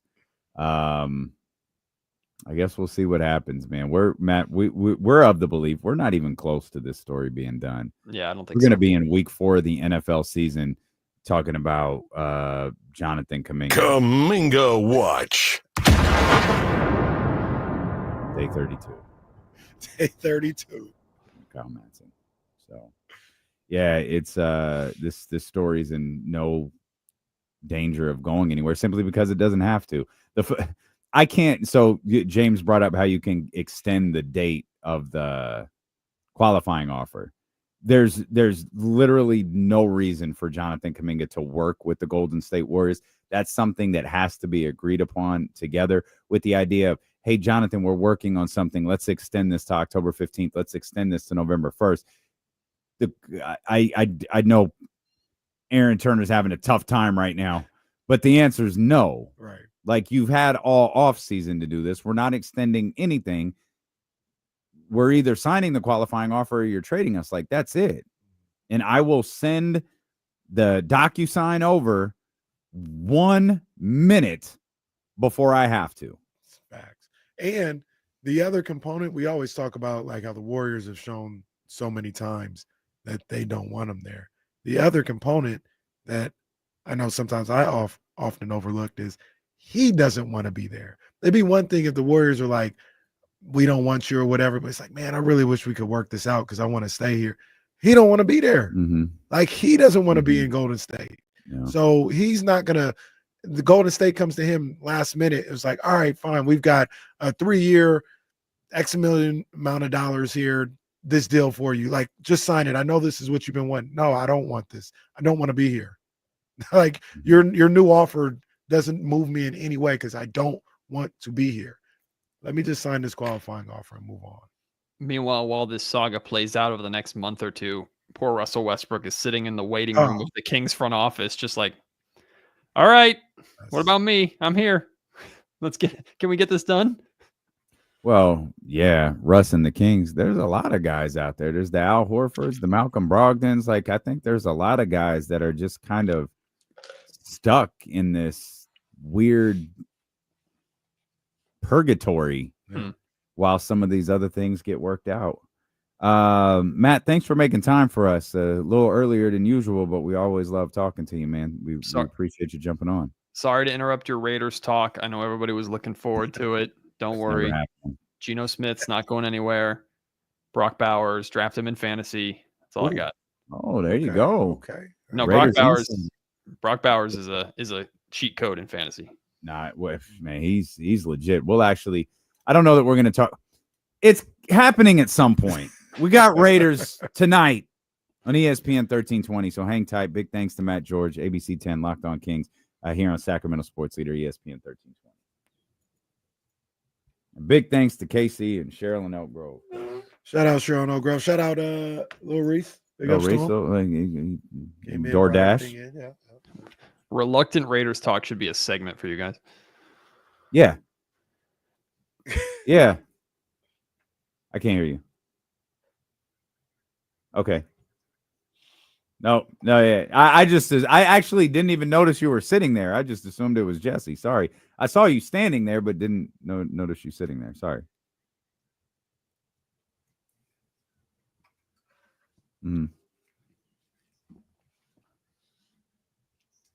Okay. We appreciate you, Matt, man. Go ahead and thanks for having me. Thanks for Did you already he already went to school, right? Yeah, I already picked him up. How'd it go? I mean, how were you? I'm talking about you. Oh, I'm fine. I was like, no, he was like, thank God. Into the door. Go. Get out of here. No, Dad. He's been very excited, and yeah, I'm on pickup duty. So he came running out of the room, thrilled. So he loves it. He loves it. That's great. Appreciate you, Matt. All right, guys. Have a Thanks, good one. man. Have a good rest of the show. See ya. Thanks.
I don't know if you guys caught Russell Wilson when at SummerSlam. I think when Brock came out, they got him like holding his cell phone up with shades on.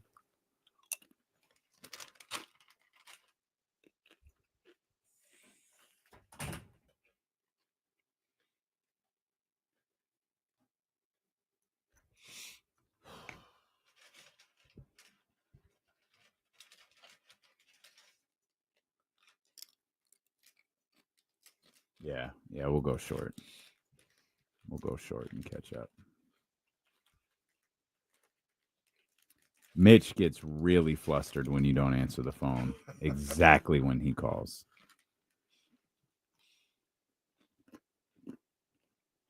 Mm-hmm.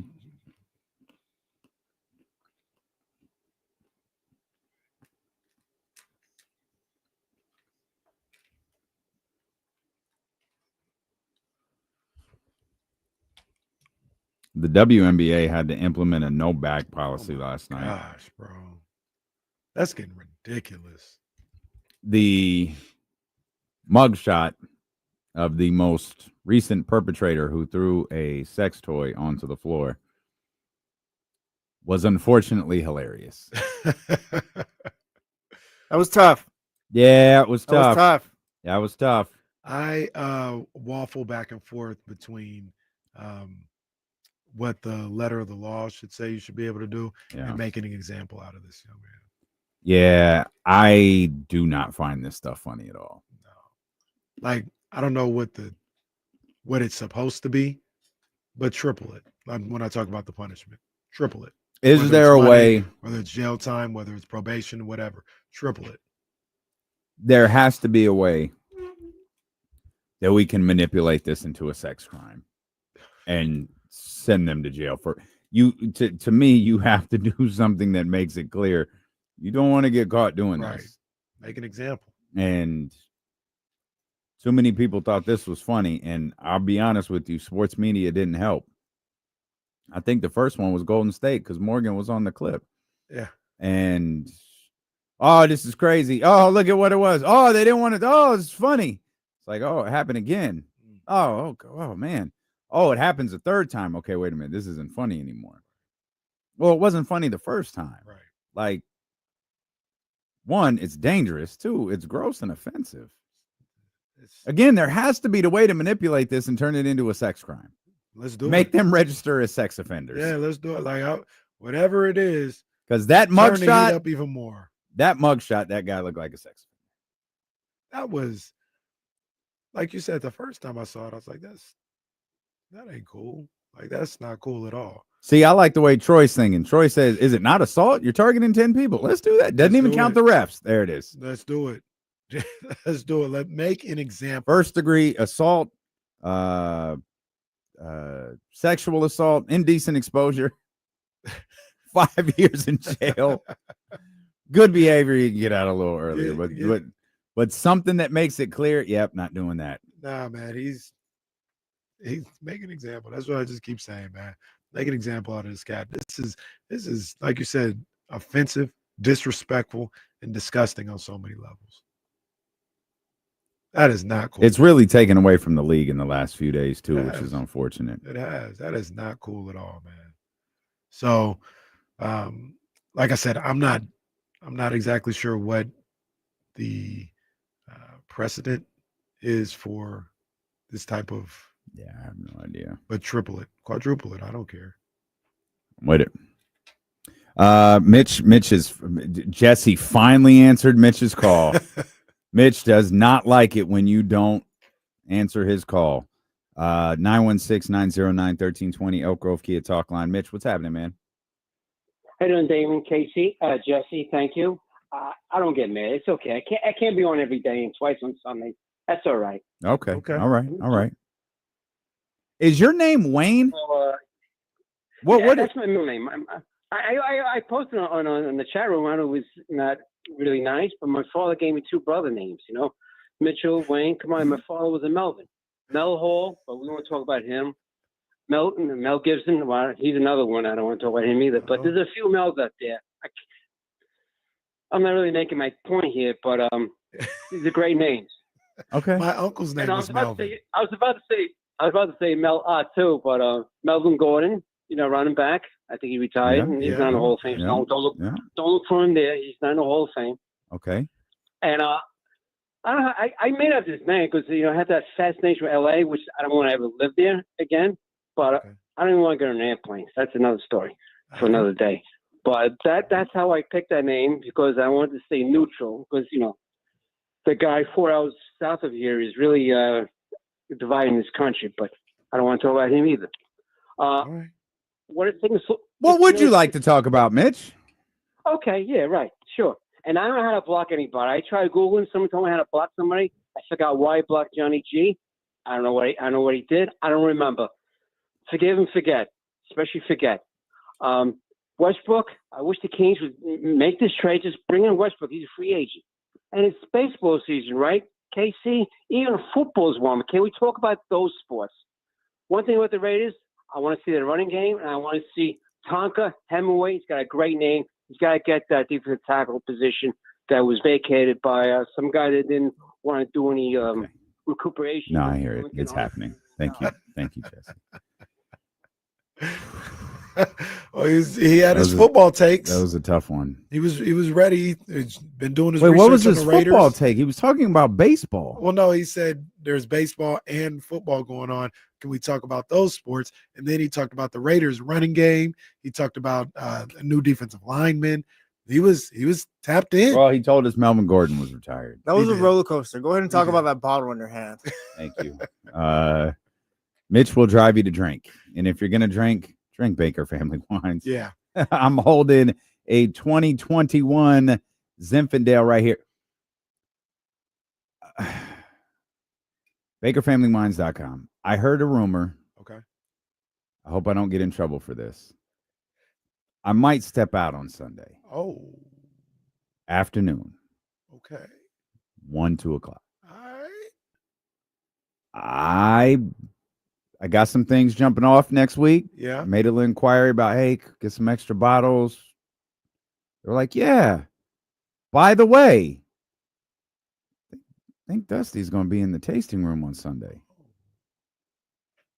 So, all right. If again, I'm just telling you what I heard.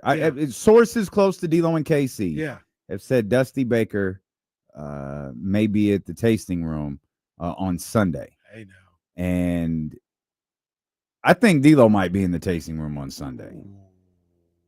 Head over to BakerFamilyWines.com. By the way, for those that don't know, the tasting room, it's in West Sacramento. Yeah, it's not far. It is not. It's right here. It's in West Sacramento. You can try all of these amazing small lot wines that Dusty Baker and his crew have created. He is a Hall of Famer in every aspect of his life. He is a Hall of Fame manager. He is a Hall of Fame person. He is now a Hall of Fame winemaker. You can get these bottles at Select Nuggets. Just look for that familiar baseball stitch right there. Baker Family Wines in the upper corner. Join Dusty's Clubhouse for exclusive releases and tasting room specials. If you plan on pulling up on Sunday, join the Clubhouse. Get those tasting room specials, and I promise you, you will find, I know wines have a wide variety of tastes. You will love one or all of these wines from Baker Family Wines in West Sacramento. They're really good. They're really good. And I'm kind of new to the wine game, but they taste fantastic. Yeah. I'm excited at the idea of sliding through and seeing Dusty for a little bit. Shout out to our guy Dusty, man. Yes, Come indeed. on, man. Yes, indeed. We were talking about the W, Mitch. Let me ask you something about okay. I'm afraid to ask this question because I feel like it could launch in to a really long conversation. So I'm gonna hold. Yeah, I'm about to say, just hold on, because I'm gonna hold on to that for a second. Yeah. We've got Raiders football tonight. That's right. We've got preseason football. There's a couple of games tonight. Of course, we've got the Raiders. It's the Raiders. It's the Seahawks. I think we got kickoff at 7 o'clock tonight. 7 o'clock. Kind of slept on here. That I didn't even realize till I was reading some stuff on it this morning. Pete Carroll going back to Seattle. Yeah. Coverage at 6:30, by the way. Coverage beginning at 6:30. Pete Carroll and Geno Smith. Yeah, Geno going back too. This was a 4-11 football team. That's not right. What were they? Yeah, they're 4-11. Is that right? Yeah. No. That math doesn't matter. That math doesn't work. 13. 4-13. And I remember everybody projected them to be bad. And we were like, oh, they can't be that bad. Man. They have to be substantially better, don't they? What do you mean by substantial? I told KC while you were out that I had a lazy eye on them and saw that maybe they could be around 8 wins or something like that. That's what I was looking at. That was before they cut. That's what I was looking before they at. cut Christian Wilkins. Yeah, but now the lazy eye. That was weird. That was so weird. everything about that. That whole story was weird. Everything about that. I was with them though, and I still kind of am. Like The Raiders? Yeah, I think realistically we're looking like a 7-win team. Division is crazy. Division is tough. Division is tough. Let's dive into the Raiders. Let's dive into the NFL. There's a lot to talk about, and it's not all contract related. It's not all holdout related. Like, we'll talk football. We'll talk some of these players, and we'll talk Raiders in that game tonight when D'Lo and Casey return here on Sacramento Sports Leader, ESPN 1320.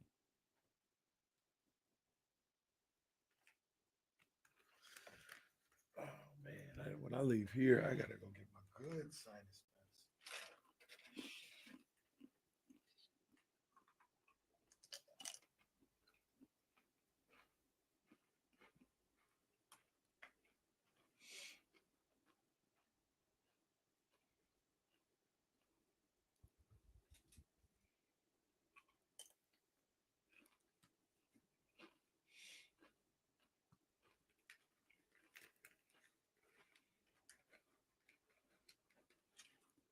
Man, if I was thinking, we should have done a who he played for NFL. Because I just saw C.J. Gardner-Johnson got hurt. Oh, I saw that. I was like, he's on the Texans? What? Mm. When did that happen? Just another game for you to lose in, man.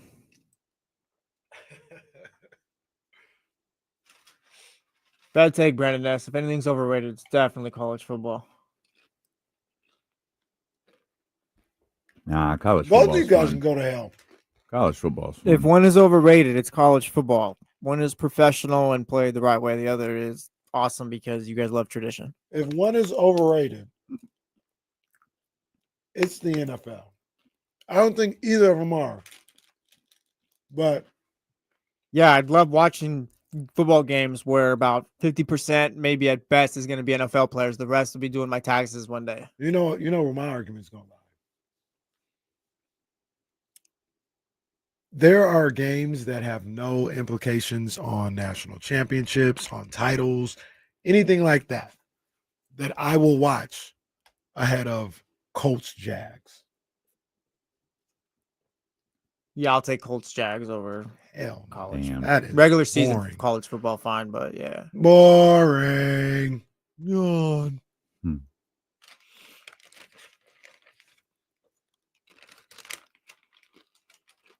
You put They do it for the love of the game. You put Oregon versus, I'm just throwing out. If you put Oregon versus Oregon State at Oregon State on Thursday. Yeah, but I'm telling you, I could care less about the Beavers. I'm sorry. Right? You put it right next to I'm sorry, what? About the Beavers? What, is that a flag or something? What am I missing?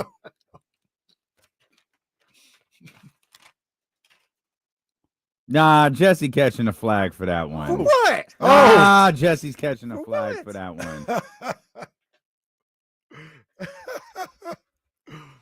I'm watching that game over Jags Titans, bro. No, I'm cool off of that because they're putting that game on FS1. No, actually, thanks. Jags this year. I'm watching the Jags this year. I'm watching my boy. Yeah. You want to change your answer? Yeah, that's for one person and one person the Colts, only. I ain't watching the Colts. Promise you that I'm gonna do everything I can this year not to watch 1 second of the Colts. I have a question.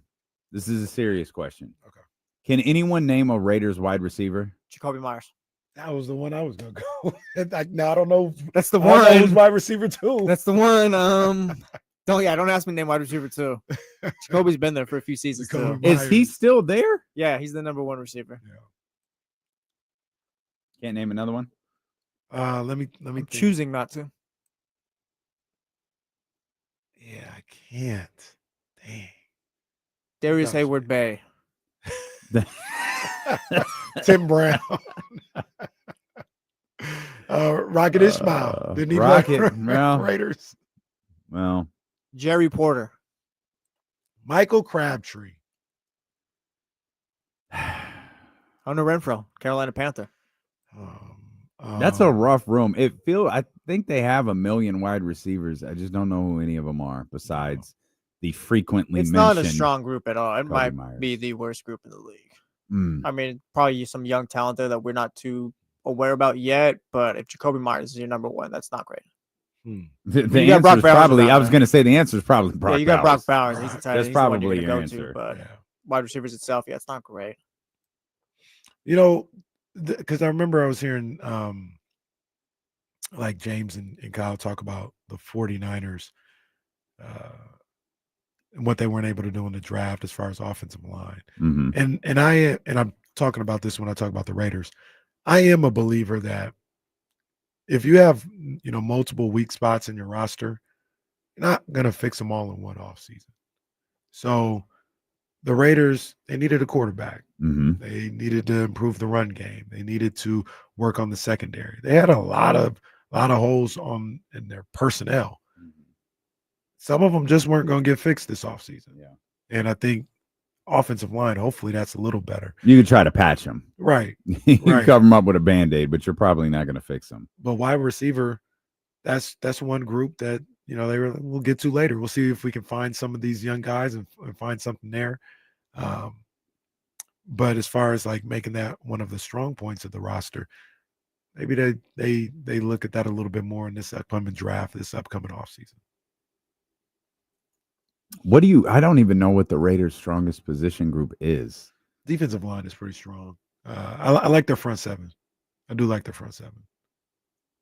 Obviously, Well, that checks out because their offensive line isn't. No. Which is what concerns me about Geno a little bit. Concerns me about the whole offense. Yeah. I feel like if your offensive line is sketchy at best, then that's gonna create some difficulties in having an offense that could stay on the field. Yeah, I mean, that was a real rough spot last year. And, they drafted, I think the rookie they drafted in the second round is going to be looked at as being a starter. And like you said, just kind of patchwork it a little bit until it's a strong point. They can find a way to keep Geno upright for most of the season. If they can find a way to be effective and have a run game that gets Genty, keeps him upright, and gets him some looks to make some plays that he's just naturally able to do, that can get you by through the season. But last year, I mean, they couldn't open up any running lanes. They couldn't protect the quarterback. It was rough. Mm-hmm. It was really rough. So in one aspect, there's no way to go but up. But you also got a guy like Pete Carroll who knows how to scheme those type of things. And obviously he's more of a defensive guy, but understanding the personnel needed and understanding what he can do to just get by. Seattle never had this great offensive line, but Pete, as the leader of men in that situation and the leader of the locker room, knew how to make it work with what he was doing on the defensive end, and also being able to get a guy like Marshawn Lynch in that offense. And that's what I think he looks at Genty as a guy that can take some of the pressure off the offensive line in their pass pro and take pressure off Geno Smith. Yeah, and that's the thing that you mentioned tonight on ESPN. It's the Raiders, it's the Seahawks, it's Geno and Pete Carroll back in Seattle. Actually, I don't think Geno's playing tonight. I mean, I don't really know. There's 3 preseason games now. I don't know when it used to be there was week 3 was kind of the dress rehearsal. I don't know if that's still kind of the guidelines or if the guidelines have adjusted a little bit. But I know I'll be fascinated to watch what the Raiders do out there, because I'm with Jesse. I think at some point, I understand why you attempt to mitigate risk and mitigate injury. At some point, you got to start. These guys got to get out there. They got to get hit. They got to go, against someone who's not in the same uniform as they are. And I think for a team that was as bad as the Raiders, starting that tonight isn't a bad idea. And with Pete, if you're the Chiefs, it's different. If you're the Eagles, it's different. This is a 4-win football team last year. Yeah, not the same. New coach and Pete Carroll, you're looking to establish a certain identity and start that from the opening kick of the preseason. It's not, when the regular season gets here, we're going to start this identity. No, this should have, and I know Pete has done this. This is something that starts in minicamp. Like the way that we approach the game, the way that we approach it as a franchise is something that you start in minicamp. And that's going to coincide with, first preseason game, we're going to get these guys out here and see what it's looking like, seeing if we can establish everything that we've been working for the last month or two, put it in actual game situations. Teams like the Raiders with a new coach and Pete Carroll, who's got a new quarterback, trying to establish something, they need the preseason maybe the most. To start that immediately. So I believe some of the Raiders starters are playing today too. I'm not sure who, but some starters are playing. I don't know if he means all of them or what, but yeah. I'm curious to see what their quarterback that they drafted looks like, Cam Miller. He was labeled as a dual threat quarterback, like he's a FCS guy. So like I don't know how to translate that over, but with the rocky offensive line that they did work to address this offseason, I think he'll be one of the fun guys to watch tonight. Do you I shouldn't say do you, because I see that you did. You feel the same way as Jesse did? This is a team that can win. Jesse was talking about 8 or 9 games, possibly finishing, a game over 5. I think at their best this season, they could be last year's Chargers team, where they weren't necessarily strong at like the running. Well, they got GNT now and stuff like that, but they're not necessarily strong as a team. But they play solid foundation, like fundamental football, I guess. Yeah, that Chargers team won like 11 games though, didn't they last year? Yeah. I'm not saying they're going to get to 11, but more so they're going to pick up some wins. Maybe they pick up a wild card spot in the end, and then they can get blown out in the first round of the playoffs, like the Chargers. Who did the Chargers play in the playoffs? Texans. I think I'd be surprised if it turned around that strong. But I'm with you. Like I can't believe this is a 4-win team, but 8, like sure, a couple of things go their way. 9, not crazy. I could see them around that. I'm high on Pete Carroll too. He's one of the best coaches of all time. So I'd imagine he's got a quarterback as well. So he's got to account for a lot. I do like Geno. I like Geno a lot. Well, and Pete was only gone a year. Yeah, I like Pete more than I like Geno. Okay, I think Pete is. That's 8 black quarterback. If they can run the ball with GNT2 this year, that's going to open up a lot. Yeah, that's a big thing too. Is their running game. The thing that I always calm down my possible bright ceiling or high ceiling for the Raiders would be that division, and I think that division potentially has 3 playoff teams. You have the Raiders in there. I don't see 4. I can't right now today say the Raiders are going to finish above any of those teams in the AFC West. Yeah. So if I think all 3 of those other teams are playoff teams, saying the Raiders might be able to snag a spot, do I think they get 4 teams in the playoffs? I don't see that. Not this year for the Raiders. Not this year. So I also think the Chargers are winning that division. Okay, that feels like a take.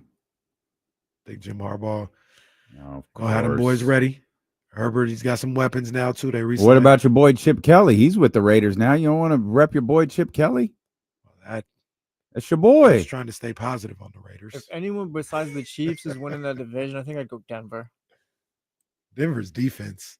Your boy. Nah, he had him playing last year. He had him playing. Did. He absolutely did. A lot of people like Bo Nix and what he was able to do last year. I don't think you can buy Bo Nix stock right now. Right. It's too high. Right. It's too high. Like they have been glowing about him. I don't even mean Denver. I'm talking about like NFL people have been glowing about the camp that he's had. Obviously, I mean, building off of the season he had, like Bo Nick stock. That's Apple. You're just out right now. Yeah. You just gotta wait. I like Denver's defense, man. I think they played really well last year. It was frustrating as hell to watch. Someone who's a Sean Payton hater. So I say that to say and not that anybody was predicting they make the playoffs, but I just find it hard to see the Raiders being able to get that playoff berth in that division.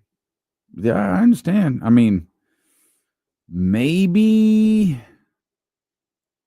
I got them at like right now today. I got them at about 7 wins. tougher division, AFC West or AFC North? AFC The West. West. Yeah. Pretty easily, I think. I wouldn't go easily. I wouldn't do that. I wouldn't do that. Raiders, Raiders are much better than whatever the Browns have going on. That's Quarterback. the X factor. That's the X factor. The other three are right there, and you might even say the North has better teams. So we're all in on Aaron Rodgers. Oh, what are you doing with him? No, let me tell you right now. Hold on. I'll sit back. Casey, go ahead and tell me how much you love Aaron Rodgers and the Steelers and how that competes with what the AFC West has right now. Let me tell you. Let me be the first to say, hell no. Did you see the clip of him running like through he was a pocket drill where No, he I was didn't like see going it. through? I think I saw one of his first my passes was an gosh. interception. That was this guy like quarterback. They can't move. Yeah, he's 40-something years old. You seen the meme or the clip of like the old grandpa running a 40-yard dash and how he barely moves? That's how Aaron Rodgers was looking in the little pocket cone drill. I said, what is this? Aaron Rodgers is 41 years old. He's going to be 42 in December. He looked terrible. Yeah, AFC West is by far better than the North. By far. Hold on a second. Oh, what are you doing with him? What are you doing with him? No. Are you saying I think you did like a little Aaron Rodgers thing last year too. It's not Aaron Rodgers, but I think the rest of that Steelers team is really good. They are. No? They are. DK Metcalf is an upgrade over Pickens. The defense is always solid, but I'm not buying it. All right. It's Aaron Rodgers. And when we're ready to tell the truth about Mike Tomlin, let me know. Oh, that's harsh. Let me know. We can That's wait till harsh. after this season where they go 9-8. We're like, oh my gosh, you went over 500 again. Damn. Oh man, you're a hater, dude. I'm not a hater. Hey Jesse, There's no hate with the truth. Jesse, I sent that to me. Tell me if I'm overstating Aaron Rodgers during this call. Do we got the video? I got the video. I tagged you on Twitter. To tell me if I'm overstating a little bit. He's moving, but Jesse, can we get that pulled up when you get a chance? I don't know. I can't imagine that guy getting through a whole season. Feel like so that's the thing. I guess if you hinge everything on the quarterback spot, and there's nothing wrong with doing that. I was just looking at the things the Steelers did, and it was like, God, they made some moves. They're pretty good. No, they made some moves. Good. But yeah, well, here we go. Okay, let's see what Aaron Rodgers looks like. Here we go. Still got it. Aaron Rodgers, it's not that bad. Will you stop? It's not that bad. It's not great. Look at when he had to go off that right foot real quick. I was like, whoa, hey. I don't blame him. Can't tell if it's Aaron Rodgers or Tommy Maddox. Tommy Maddox was the XFL MVP, sir. Oh man. All right. Nah, man. I'm gonna say the AFC West because I think the Raiders are better than the Browns. Other than that, might be better than the Steelers. Wow. Don't do that. Wow. Don't do that. What are you doing with The him? Steelers are more talented than the Raiders. They are. Defensively, yeah. Stop. They are. I mean, the Raiders have one of the best tight ends at their. That's position that. No, up there. that's You got facts. a really good quarterback. Got a really great coach too. Running back should be solid. That's facts. Was it just friendly fire? Oh, did I get filthy instead of the stream? No, I did. I meant to get the stream one. Damn, I'll be back. I'll be back. Oh man. Filthy McNasty just got banned from the chatty house. I'll be back. On accident.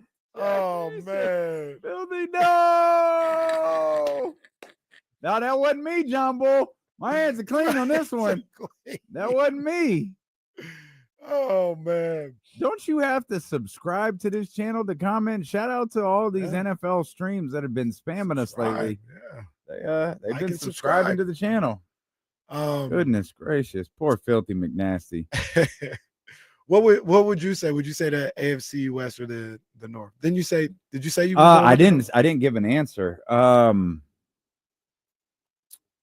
Geez, man, I don't know. I mean, is Cincinnati a Super Bowl contender? You never know with them. No, it's true. Hey, I'm with you. You never know. It could. It's feast or famine. You never know. You never know. Is Denver? I would say no. Man, it's close. I'll go. You guys really hated on Pittsburgh. I think I'll go AFC West because there's no reason to believe Denver won't be good again, especially the way they're talking about Bo Nix. There's no reason to believe the Chargers. Those are double-digit win teams. Like Cincinnati was a 9-win team. They were right there. It comes down to the Raiders, Browns. I feel a little bit better about the Raiders than I do Cleveland. I really wish Myles Garrett had gotten out of there. Cincinnati almost had a Kings-like season. And what I mean by that is it seemed like a lot of things went wrong for them. Yeah. And they were still able to get 9 wins. Like Yeah. I think that's as bad as it gets for those guys. You know, we may not hear from Jesse for like the next 4 hours. Like I can't find the boy. Oh no, Filthy. Filthy's gone. Oh Filthy's man, gone. Someone said it earlier. Where oh, Steven, Filthy was a good man. He was a good man. Oh man. Do you I got him. He's back. I got him. Okay, I just all found him. I right, got all him. right, Filthy A McNasty. lot of Brad back. Plains and Sean Mallards I had to get through. Hey, Thank God. Filthy McNasty, comment so we know you're out there. Let us know you're okay, bro. Do you we know how you feel about him. So it's not that, but are you coming around to what me and Jesse possibly said, like Aaron Rodgers might be enough to put a talented roster in a good space? Yeah. Yeah, well, yeah, I think it's a really talented roster. That's the thing. And it's like, okay, Aaron Rodgers isn't a bad quarterback. I don't like him. And maybe he's I think he's very ordinary now. 50. Yeah, I was gonna say maybe he's 50% of what we know as Aaron Rodgers, but that could be good enough to get you to a 11, back to, I mean, this was a 10-7 team last year. And look, I mean, what are we even talking about? Are we talking about winning playoff games? Talking about being a Super Bowl. Again, this was a 10. I'm not calling them a Super Bowl. I think that's what they got a guy like Aaron for. I would rather, without I being know paid that's for. why and that's why I told Mike, don't do it. Aaron Rodgers better than Justin Fields? Yes. Yeah, probably. Yes. Okay. Aaron Rodgers and Where's Justin Fields? New York? New York. New York. Jets? Yeah, started for them. Said Jets. I ain't even gonna say to stall him out because I'm not trying to stall. By the way, was there a more out of place person than Russell Wilson front row at But that's what SummerSlam we were last talking weekend? about. Didn't the camera get him when Brock came out? Oh, did it? Yeah, I he had think I missed He had that. his shades on and the camera phone. Yeah, up. I didn't even bother asking about Russell Wilson or Aaron Rodgers. They Have fun in New York, Russ. They showed him a couple of times and it was like, Oh, that makes sense. He's a Giants quarterback. yeah, I was like, Yeah. this doesn't even. Oh, he's tapped doesn't even into look New like York. he belongs there. He's tapped into New York. Remember, he was at all the Knicks games. Oh, that's right. He was. He was tapped yeah. into New York, the New York scene. What do you think his Yeah. new New York phrase is going to be? Oh, Big Apple. Big Apple. I saw something yesterday, and I didn't want to retweet it because I definitely don't rock with the Twitter page or the website. But Barstool. Yeah. Yeah. We already know. Yeah, go ahead and say it, man. Did you see the question they asked? No, I didn't see like the tweet. But They said they had a video. I guess they went around their office or whatever, and they were asking people, what are the 4 major U.S. cities? Okay. And are you asking? Yeah, well, that was the question. The 3 were the 3. The 4th was all over the place. it's L.A., New York, and what else? L.A., New York, Chicago. Dallas. There was no right answer, but like the whole thing was the 4th was all over the place. There was Atlanta. Okay. There was Imagine San Francisco's probably. too many people said Austin. I'm not sure why they kept saying Austin. San Francisco was on there. Miami got a lot of votes. But the whole point of the question was like, you'll get, when you say what are the 4, everybody will, for that 4th, they'll probably have like different answers, which would lead to what is the 4th city. Miami feels like a good call right now. Yeah. Maybe they got the I mean, fourth one. the 3 universal were L.A., New York, and Chicago. Yeah. For I think I'd say. What would you say? I was stuck. Some people said Houston.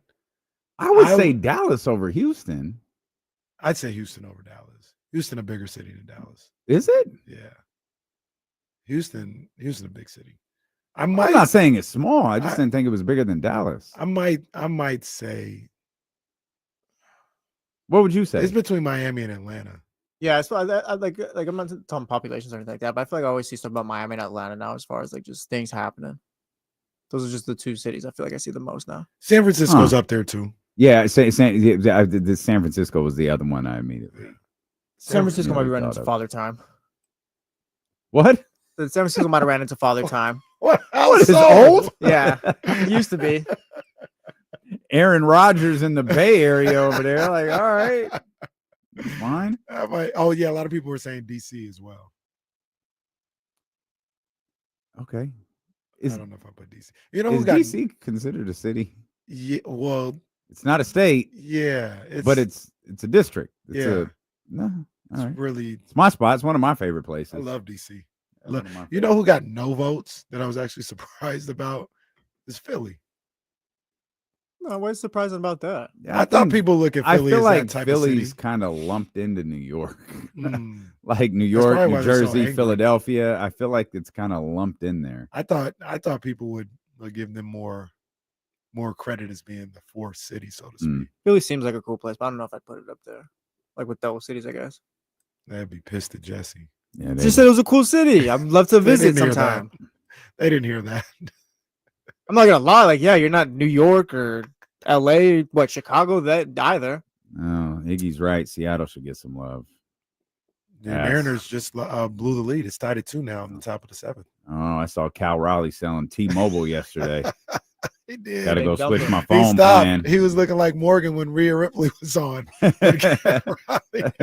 boy. Seattle feels like a Philly type of city. It's like the 2nd tier.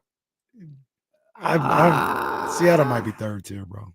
It's a great city. It's a great city. I've been there this year It's too. a Like great D-Lo city. has it. No, Seattle's It's a great not city. a 3rd tier city. No, it's a great. But when we talk, What are your 2nd tier cities then? So the 2nd tier cities are whoever doesn't make the 4. Seattle is comparable you're talking to about San Francisco. Seattle It is. It comparable looks to like San Francisco. I'd put San Francisco a tier ahead. Whoever's not the 4th city. You just put Atlanta. If you said it was Atlanta or Miami. Yeah, so I'm saying San Francisco's a 2nd tier city. Yeah, and Seattle's a tier below them. No, stop. See, no, that's the Father Time thing. I'm telling you, you just got to work. Seattle. If there's 4 in the top tier, whoever doesn't make it, like a Miami, a San Francisco. People were saying Vegas too. I forgot about that. Oh yeah. Miami, San Francisco, Vegas. That's the 2nd tier. Vegas is it? It doesn't have to be just 4 teams per next tier, by the way. Like, there could be 4 at the top, but 2nd tier can have multiple cities. Why are we riding with the Barstool bit? Like, why are we doing it this way? Barstool Kenny over here. Yeah. Man. Stool Kenny. You need a new Twitter handle. There it is, Barstool Kenny. You'll get all sorts of followers. Get Kenny and Dave Portnoy on Big Noon Show. Catch me with that jackass anywhere. I think I'd go Dallas is the man. I'd want to do DC though, but If I'm going to Texas, I'm going to Houston. Dallas seems like a cool place, though. I've never been to Dallas. Where are you gonna go hang out with Jerry Jones? Yeah. What are you doing with him? Well, Jerry's in Arlington. And stop stealing his catchphrase.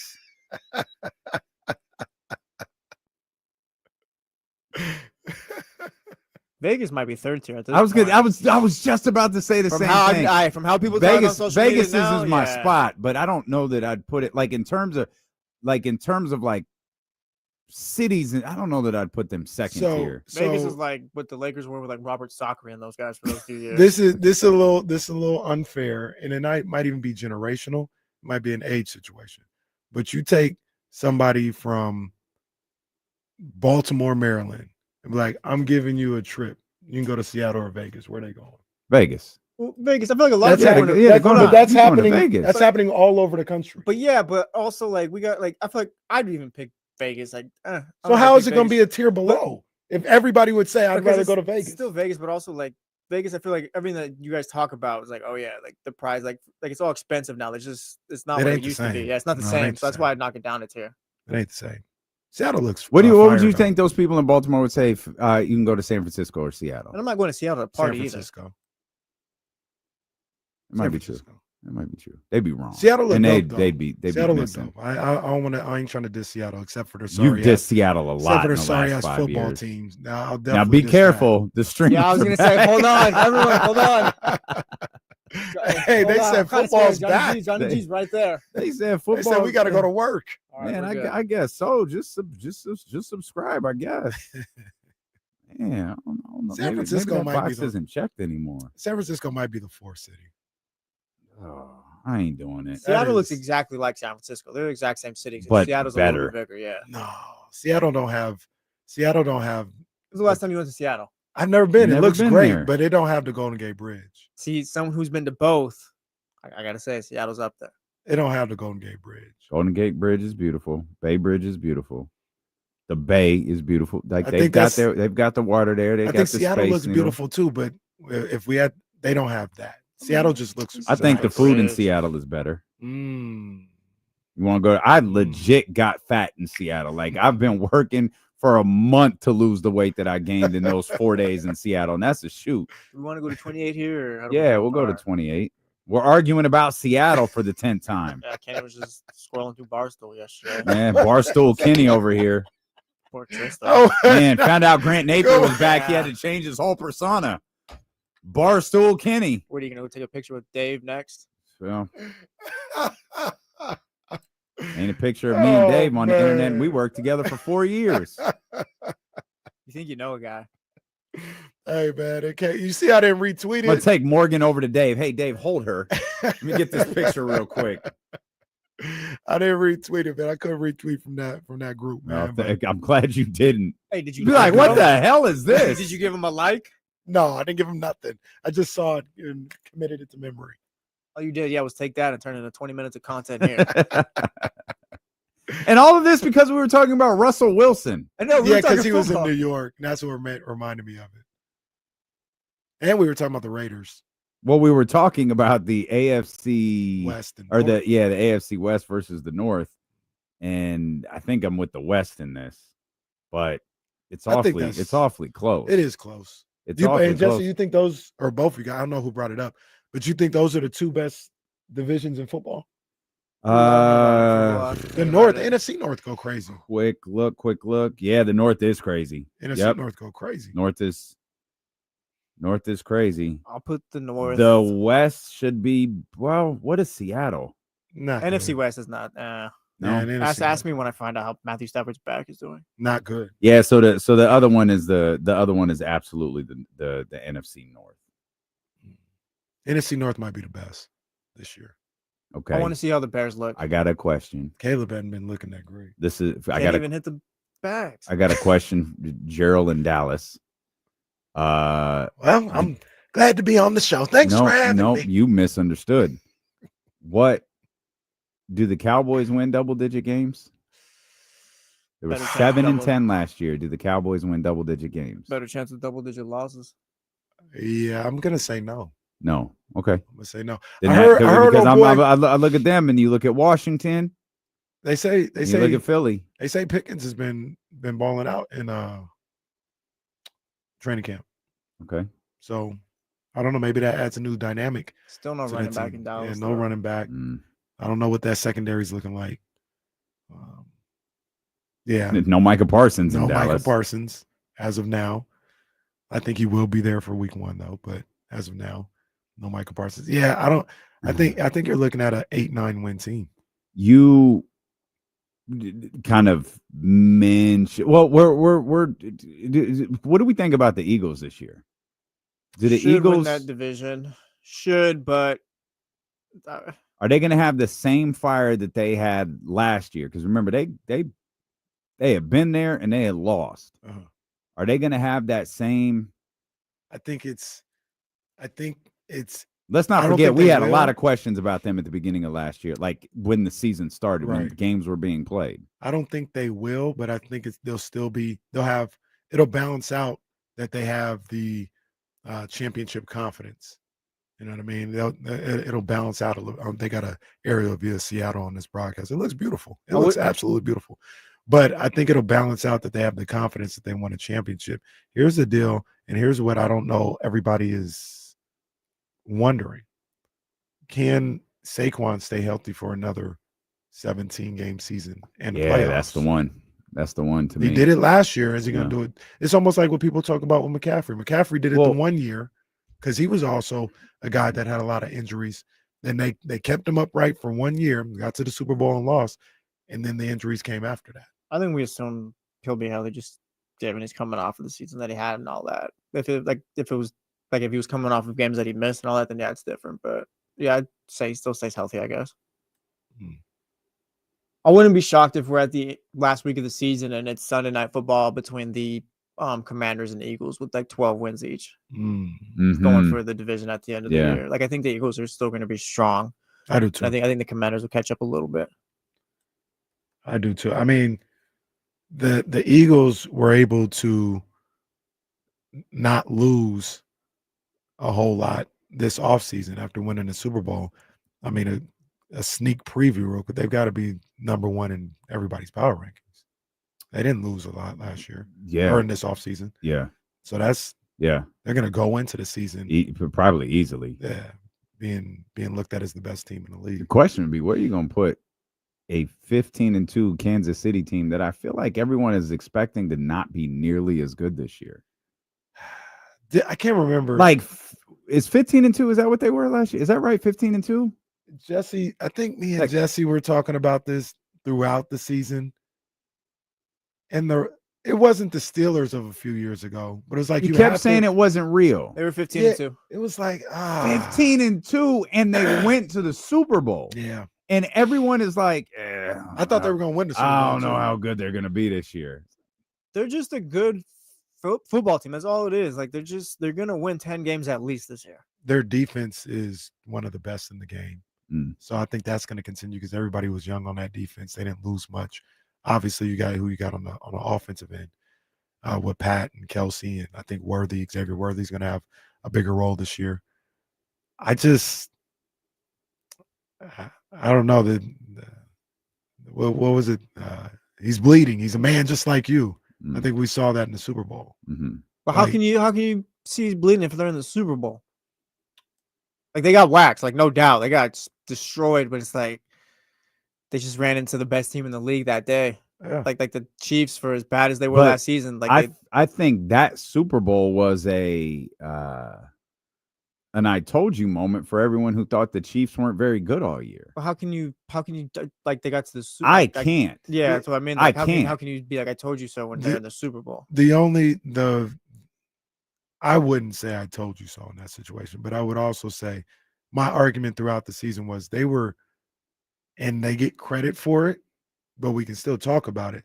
They were getting away with a lot of suspect victories. I won't do that. The NFL refs have been bad since the start of time. But yeah, and that's not the Chiefs don't have to apologize for that, but it's not like they were running through the league. They had some.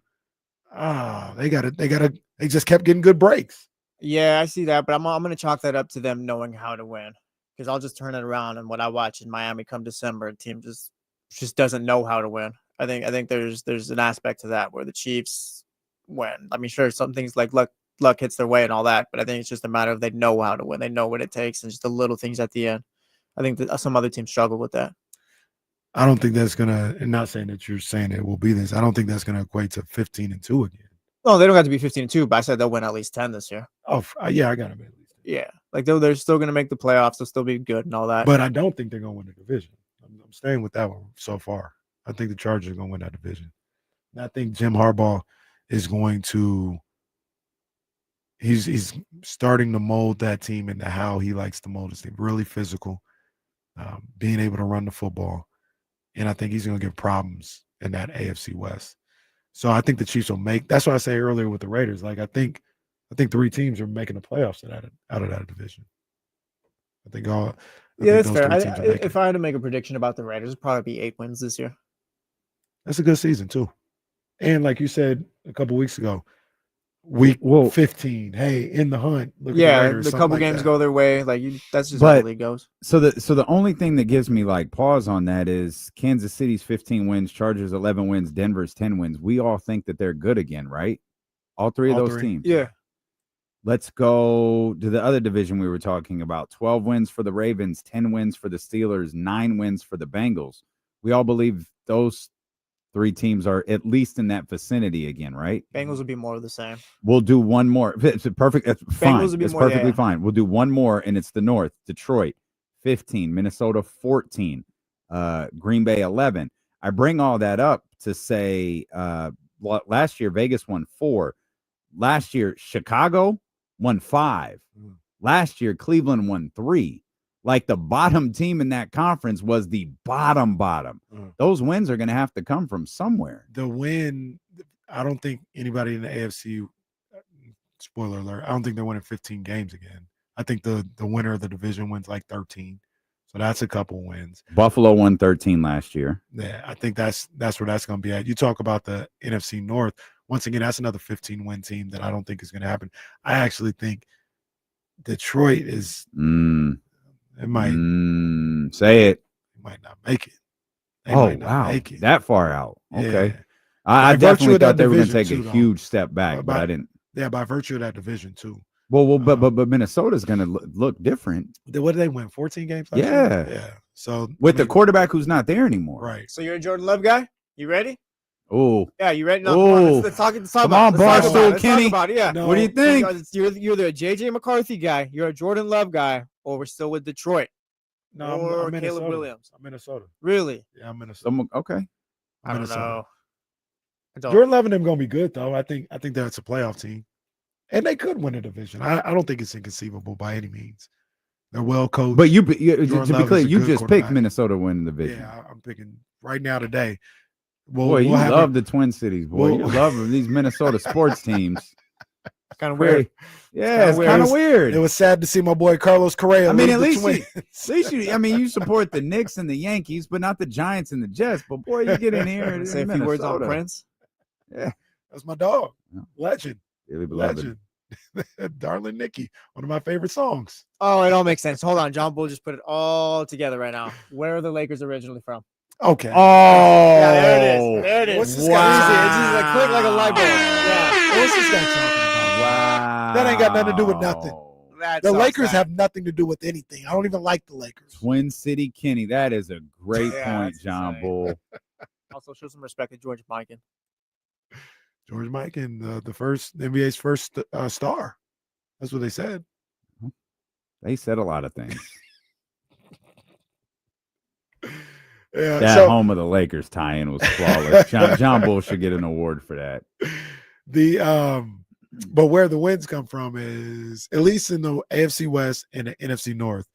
I think there will be wins to be had because Detroit's not winning 15. I think Minnesota won 14. I Yeah, don't think so we're that going was that was my point. Both things can't be true. Uh-huh. Like, and that's man, because when you look at these divisions, you know, the 3 that we just talked about, if there's one where I'm like, those top 3 are still the top 3, they might shuffle order, but those numbers might not change very much. I'm with you. I don't think either of those three teams wins 15. But it's like, where are the Raiders' wins going to come from? Maybe okay. You know what? I'll do it. I'll do it again. I'll do it again. I'll do it again. I'm not high on the Chargers. That's not fair. like you guys are. That's You guys love the Chargers. The Chargers, Chiefs. Yeah, the Chargers, Chiefs, and Broncos would be around 11 to 10 wins. I think all of them. All three. Well, that's what they were last year. Yeah. Both Well, of the Chiefs them. 15. Well, the but- Chiefs were 15. Oh, I'm sorry. I heard. I'm sorry. The Chargers and the Broncos were 11 and 10 respectively. I was trying to. I think the Broncos will flip flop with the Chargers to at least be second. They might wind up being first. Last year, just died a little saying that. last year the Raiders went winless in the division. I don't think that happens this year. So that's a win or two. You know what I mean? Like I can see them going 2-4 in the division. I think at least 2 they get 2. Not saying at most they get 4 or anything, but I think they can get 2. Mess around and go 500 in the division. I can see that world, and that's where you get to 7 or 8 wins. You know what I mean? Getting at the very least handling those games in division. The one that might not change that much is the AFC North. What did Baltimore have? 12, 13 wins? Yeah.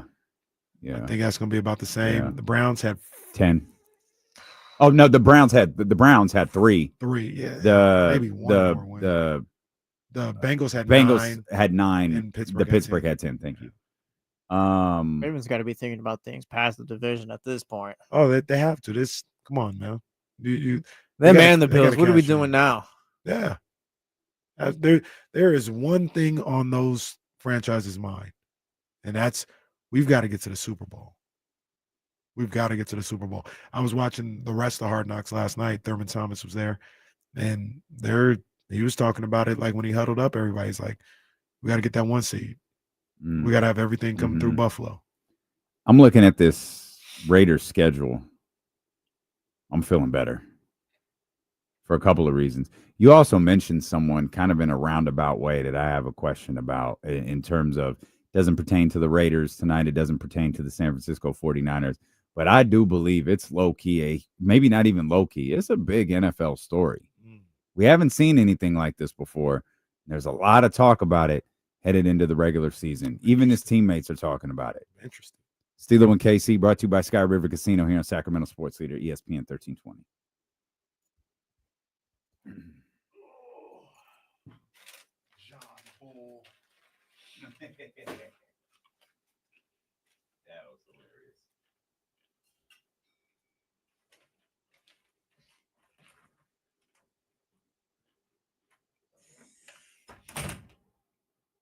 You guys, if I don't see the Dolphins win a playoff game this year, I probably won't for at least another 5-10 years. Remember when we got to the point where the Kings like, yeah, if they don't get to it this year, then it's going to be bad for another 5. Like, that's where we're at. Damn, bro. We're struggling so bad. Woo. The good thing is the NFL, though. You can take some time. Okay, all right. All right, man. Like, I'm not saying anything. All right, man. Shout out Jazz. I hope our Cowboys are better than our Yankees. Well, okay. That was uncalled for. I think they won yesterday. For what? Being nice, they did win, yeah. That was completely uncalled for.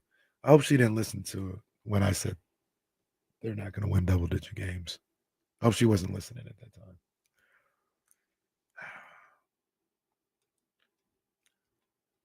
I don't want no smoke when it comes to trash talk with a wife.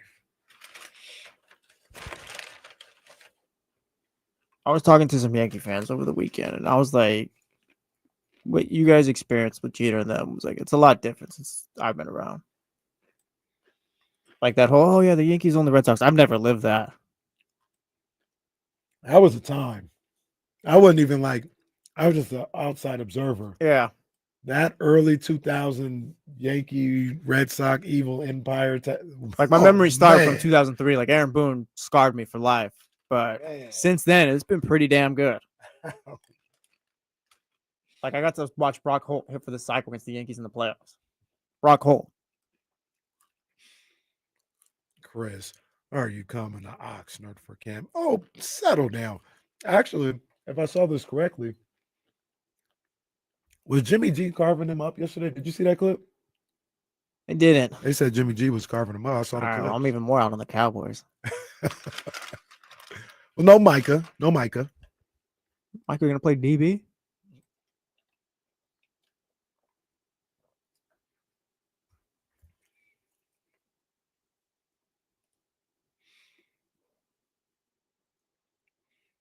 Jimmy G. Oh, please. I hope we do play Jimmy G. That'll be crazy. Oh,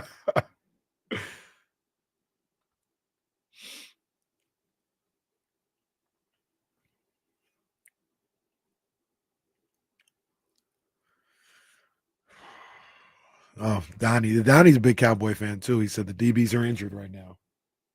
All right, Donnie.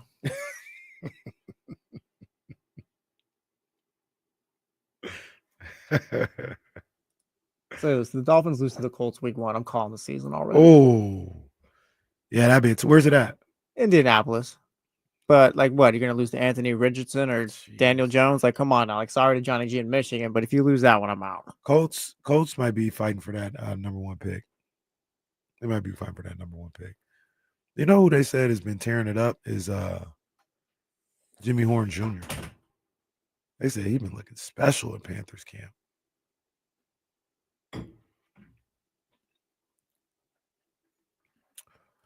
Fude in the chat says the Pats will be better than the Dolphins. I saw, because there's a lot of joint practices and stuff like that going on this week before they get into exhibition games, and they had one of Commanders Pats, and they said Drake May was going crazy. Drake May's got some. We'll see. Top receiver coming off a torn ACL. We know how that looks. Damn. Sorry, I said it like that, but it's true. Like, Man. Well, all defense right. is always solid. So we were talking about it during the break. Patriots, by the way, that's where the Raiders open up. In New England, right? Mm-hmm. Yeah. Yep. This would be crazy because I was talking about Michigan's Indianapolis Colts. I said that might be the worst team. To be clear, he's talking about a person named Michigan. In the chatty house. He's not an idiot. Hey, how you doing? It's my friend Michigan Wolverines. And I said that team might be the worst in football. They might be fighting for that number 1 spot. And this would be crazy, as Norm in the chatty house says. That'd be wild if Arch Manning goes to the Colts. Oh my God! Well, I think Archie was saying that God. Arch is going to stay another year. I think. Yeah, he take a pay cut going to the NFL. Yeah, I don't think Arch. Well, we'll see. But they're kind of acting like Arch's going to be back in 2026. Shouldn't he be back anyway? He's just a sophomore. I think he'd be good now after this season. Is it 3 years? Did he sit out a year or something like? Didn't he sit out his first year? His first year, his first year he didn't play at all. Like he wasn't at a school? No, he was at a school, but I just think he was. I'll double check. Wait, I'm pretty sure. I thought last year he was a true freshman. If he was a true freshman last year, he has to. No, he was not a true freshman last year. I don't think. wasn't. No. Huh. All right. Yeah. Well, anyway, he's like, I'm not taking a pay cut to go to the NFL. You see, I'm driving Lamborghinis every week. Would They you giving me like if $15 you're million. like if you're the oh. Mannings? Would you even want him going to Indianapolis? Like, would you want to deal with that? Probably. Like, not. I would think. Yeah, I would think there's at least 2 places you don't want him to go, maybe 3 if you include Denver. What if those were the two Oh, worst teams this year? That's crazy. He's going into his 3rd season this year. Okay, so he He's does have the eligible, opportunity yeah. to come out. Yeah. He's eligible. Archie's going to hold him out so he can go play for the Giants. And on the low, Archie will do it. They On talked the about low, nothing. Archie Like, talked about yeah, on the Deion. low. They talked about Deion all last year. That's the one. Deion couldn't even get his kid out the 5th round. He got Travis Hunter out there though, and That Travis was- Hunter. Real quick, that was a whole thing. Oh, Deion this. He's not going to play for so-and-so. I was like, yeah. Like, that was just a whole lot of nothing. They said Deion was going to go coach the Cowboys. Meanwhile, dude was battling cancer. Bruh. Bro out here battling cancer, and we come up with all these theories about what he was doing during draft time. Come on, man. All right. That's crazy. You want to talk about Travis Ohtani? That's the guy I was referencing before the break. Is there's it seems to be the plan to play him on both sides of the ball.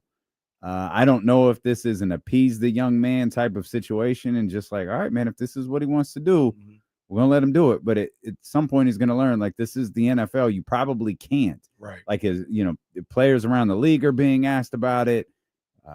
Hall of Famers are being asked about it. And Travis Hunter is absolutely a story in the NFL this year. Truth be told, I think it's a fascinating one. It absolutely is. I mean, I've talked trash about the AFC South endlessly on this show. Then even today, when I was like, "Oh no, man, if they play Jags Colts, like I ain't watching that," and I had to correct my, no, they play the Jags. I'm watching. This Jags play. I'm watching now. They got me locked in. I want to see their this. DB depth chart, and he's second right now on the wide receiver depth chart. You said fourth on with the DBs, cornerback, and second on wide receiver. Yeah, right. I would right have next to thought that'd be Brian Thomas. flipped. Because I think he's a day one shutdown corner. I think that's his true destiny in the league is being a shutdown cornerback, and that's where I would have him play all like 100% of the snaps on the defense is where I would have him, and I would sprinkle him in on the offensive end. I wouldn't have him doing like he did at Colorado, playing every snap. That doesn't seem like a winning strategy in the NFL.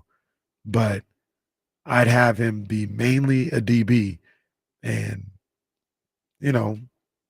70% of the time, 65% of the time, a wide receiver out there on the offense. But it looks like he's trying to do the same thing he did in Colorado. Yeah. It's a great story, but ultimately I don't think it's going to work. I don't think it's something you can do long term. It's not sustainable. Like, it's something you could do within the course of a game. I don't think it's something you could do making a Pro Bowl at two positions. Right. You know what I mean? And I don't mean that even as being good enough to make a Pro Bowl. I mean playing enough snaps at that position to be able to do. Also, go catch this slant real quick. Oh, Fred Warner just lit you up. All right, come back out here and play DB. Well, yeah. Matter of fact, he lit you up. They picked it off. Yeah. Oh, now so get up. Don't even leave the field. Just get up and go line up. Oh, you're lined up against George Kittle on this defensive scheme right here. That's asking a lot. Yeah, it's tough. That's asking a lot. So that's tough, but it's a story that I'm going to be watching in the early days and potentially weeks of the season. He is a special player. Very, very much so. Yeah. But I don't want it to there's a very it's a very cool thing. Like, oh, this is great. If he has the chance to be one of the game's great defensive backs, like, take it. Yeah. If he have the chance to be one of the game's great wide receivers, take it. And I know, this young brother has all of the confidence in the world. Like, I think everyone would be floored if you're able to be great at both of those positions at the same time. Right. Yo, pick one and go be great. He's also, but I think that'll happen at some point. He's also unique in the way where, with the NBA, we see it a lot more now. With like Zion, we followed him since high school. LaMelo and those guys. Like Travis Hunter, I think is the first NFL guy. I could be missing someone or whatever, but like, you knew who Travis Hunter was since high school. Mm-hmm. So like you've known he's kind of been the guy, and the fact that top pick Heisman, like here. Yeah, Arch is the only other one. Yeah, Arch is probably yeah. Nah, he's box office. That kid is box office, and like I said, I'm tapped into the Jags. I want to see what this looks like. I ain't never said this. I'm tapped into the Jags in preseason. You tapped into Jags Titans Thursday night, like you've been talking down on for a while. No, I am. I want to see it now. Colts live on Amazon Prime. Colts Titans now. It's a whole nother thing. Let me see what Oregon State's doing. I don't need to see that game, but Jags. Yeah, it's pretty much Anthony Richardson's last chance to be an NFL quarterback, isn't it? Feels like it. And I mean, he got eviscerated last year. Yeah, quit. That's what I mean. Like, it feels like. There's a lot of things you can do in the NFL, and everyone will turn their head. A lot on and off the field. But if you quit, real quick, believe it or not, we only get one AFC South team on Thursday Night Football this year. Well, that's good news. They play the Bills. It's the Texans. Texans. I was going to say you might want to see Cam Ward. I see some crazy passes from Cam Ward in training. I legit forgot the open. Is it Eagles Cowboys? Mm-hmm. It is. Okay. Eagles Cowboys. First weekend crazy. Eagles Cowboys. Sunday night is Ravens Bills, I believe. Oh, yeah. I forgot what Monday night is though. Do that. I don't think it's too early to tell because it's locked in. We're at Sky River Casino on September 15th. Yeah, man. The second Monday night weekend or second Monday night football game. They're doing the doubleheader. Yep. We got Raiders. I think it's Raiders Chargers that Raiders, night. Chargers. Yeah, It's we're Raiders, gonna Chargers. we're gonna be at 32 Brook Street for that. Their home opener for the Raiders, and it's about to be lit. And Well, I meant to ask you about this because that ain't no 5 o'clock Monday night. Yeah, it's a 7 o'clock start. You there the whole game? Yes. Well, what the hell was that? It was like, What? I don't know. What? Yeah. Hey. Halfway through the third quarter, hey, let me get D-Lo for another shot. Hey, where you at? Where you at? I FaceTime him. He in the whip. Week 1, We'll be out there with Raider Nation, man. It's gonna be a good time. Week 1 Monday night is Bears Vikings. All right. That's, no, don't do that about That's fine. KC's No, NFC it's- North champs. No, that's fine. It's fine. Caleb McCarthy making his first start. Yeah, It's in Minnesota. Huh? Boy, man, that pressure. Is it in Minnesota? Oh yeah. Did you call him Caleb McCarthy? No, I said No. Caleb. Oh, it's gonna in be out. it's Chicago. Caleb it's in Chicago. Yeah, Chicago. Caleb. That's big time. That is, but Caleb been looking a little funny in these practices. Yeah, I heard they're gonna put the throwing net out there. The Vikings defense is maybe Brian Flores is a big scheme right there. Oh yeah, he got to go against Brian Flores. Oh, Oh yeah, it might be bad. oh man. Woo. Ben Johnson's first game too. Shout out Manny and Weasley. Mm-hmm. Yeah. So I think it was. But that was the job, though. Yeah. That Bears job, that was the one. Mhm. Okay. If they got talent everywhere around that field. The question I think for them and the jump that they'll be able to make is, who is Caleb Williams? Is he the guy that we saw for about a 5-game stretch last year when he was cooking? Now, no disrespect, but he was playing against some soft teams when he started cooking, and then the competition picked up and he struggled. Is he that guy that we saw during the winning streak, or is he still kind of struggling? We were sold on this guy being generational. I'm kind of expecting a little bit more from the Bears this season. We're not even just a wild card. Oh, they got 9 wins and got into the wild card. I feel like You're awfully loose with we over there. Yeah, what you talking about, man? what? Did you say we were sold on this guy being generational? Well, I'm saying they sold him on it. They tried to sell him on us. Like, on okay, him being- they. Yeah, All right, yeah. they. That's a lot Sorry, different than excuse we. me. That's Yeah, fine. they tried selling us on him being generational and all that. So I want to see a little At bit this more. point, I just want to see him be good. Well, they but- got all the talent right there. Well, see, but that's the thing. The same is true for Minnesota, and the same questions you have about Caleb Williams, you're going to have about McCarthy also. Oh yeah, for sure. He hasn't had the opportunity. Sam Darnold was the quarterback of Minnesota last year for a reason. Like he didn't get an opportunity to play. So Yeah, they have different expectations coming in. Though. I don't think anyone expected JJ. true. Yeah. No, that's true. But he is a first-round draft pick. No. He is. Yeah. So Okay, I mean, I know scratching he's our not number head. one overall. We were kind of scratching our head that he went as high as he did. At least I was. Yeah. What is he like? He was like 7th or something like that. Yeah, around that range. And that was my boy. Obviously, got us that national championship. I was like, he gonna win. He gonna win. Come on, man. You can't disrespect him. Don't disrespect the national champion like that. Don't do that. He's a national champion. He went out and got it done. The first guy since Brian Griese. Yeah, only guy that didn't cheat. He was taking number 10 overall. Brian Griese, Dolphins legend. My Dolphins childhood was so rough, guys.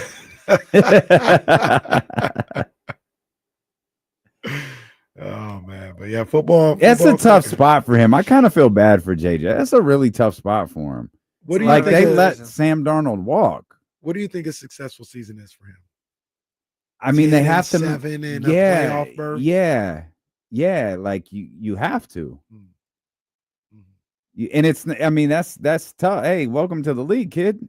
Yeah, that's just a tough spot. Like they let the guy who went to who took them to what did we say it was 14 wins, 13 wins last year? Yeah. They let him walk. They let him walk.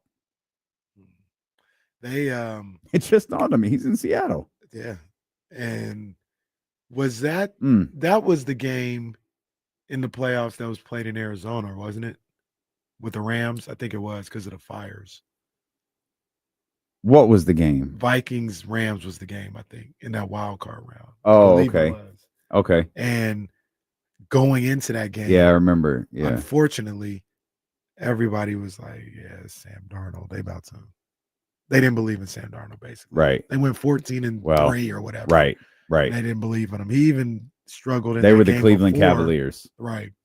He struggled in that game before they had last Sunday night game of the season for the 1 seed, I think it was, with them in Detroit. Mm-hmm. And yeah. So yeah, they looked at them as a little bit of fool's gold for most of the season. Detroit's an And the killer. They were right. They were right. Sam Darnold was rough in that game, and it went the way that it went. Detroit's an interesting one too.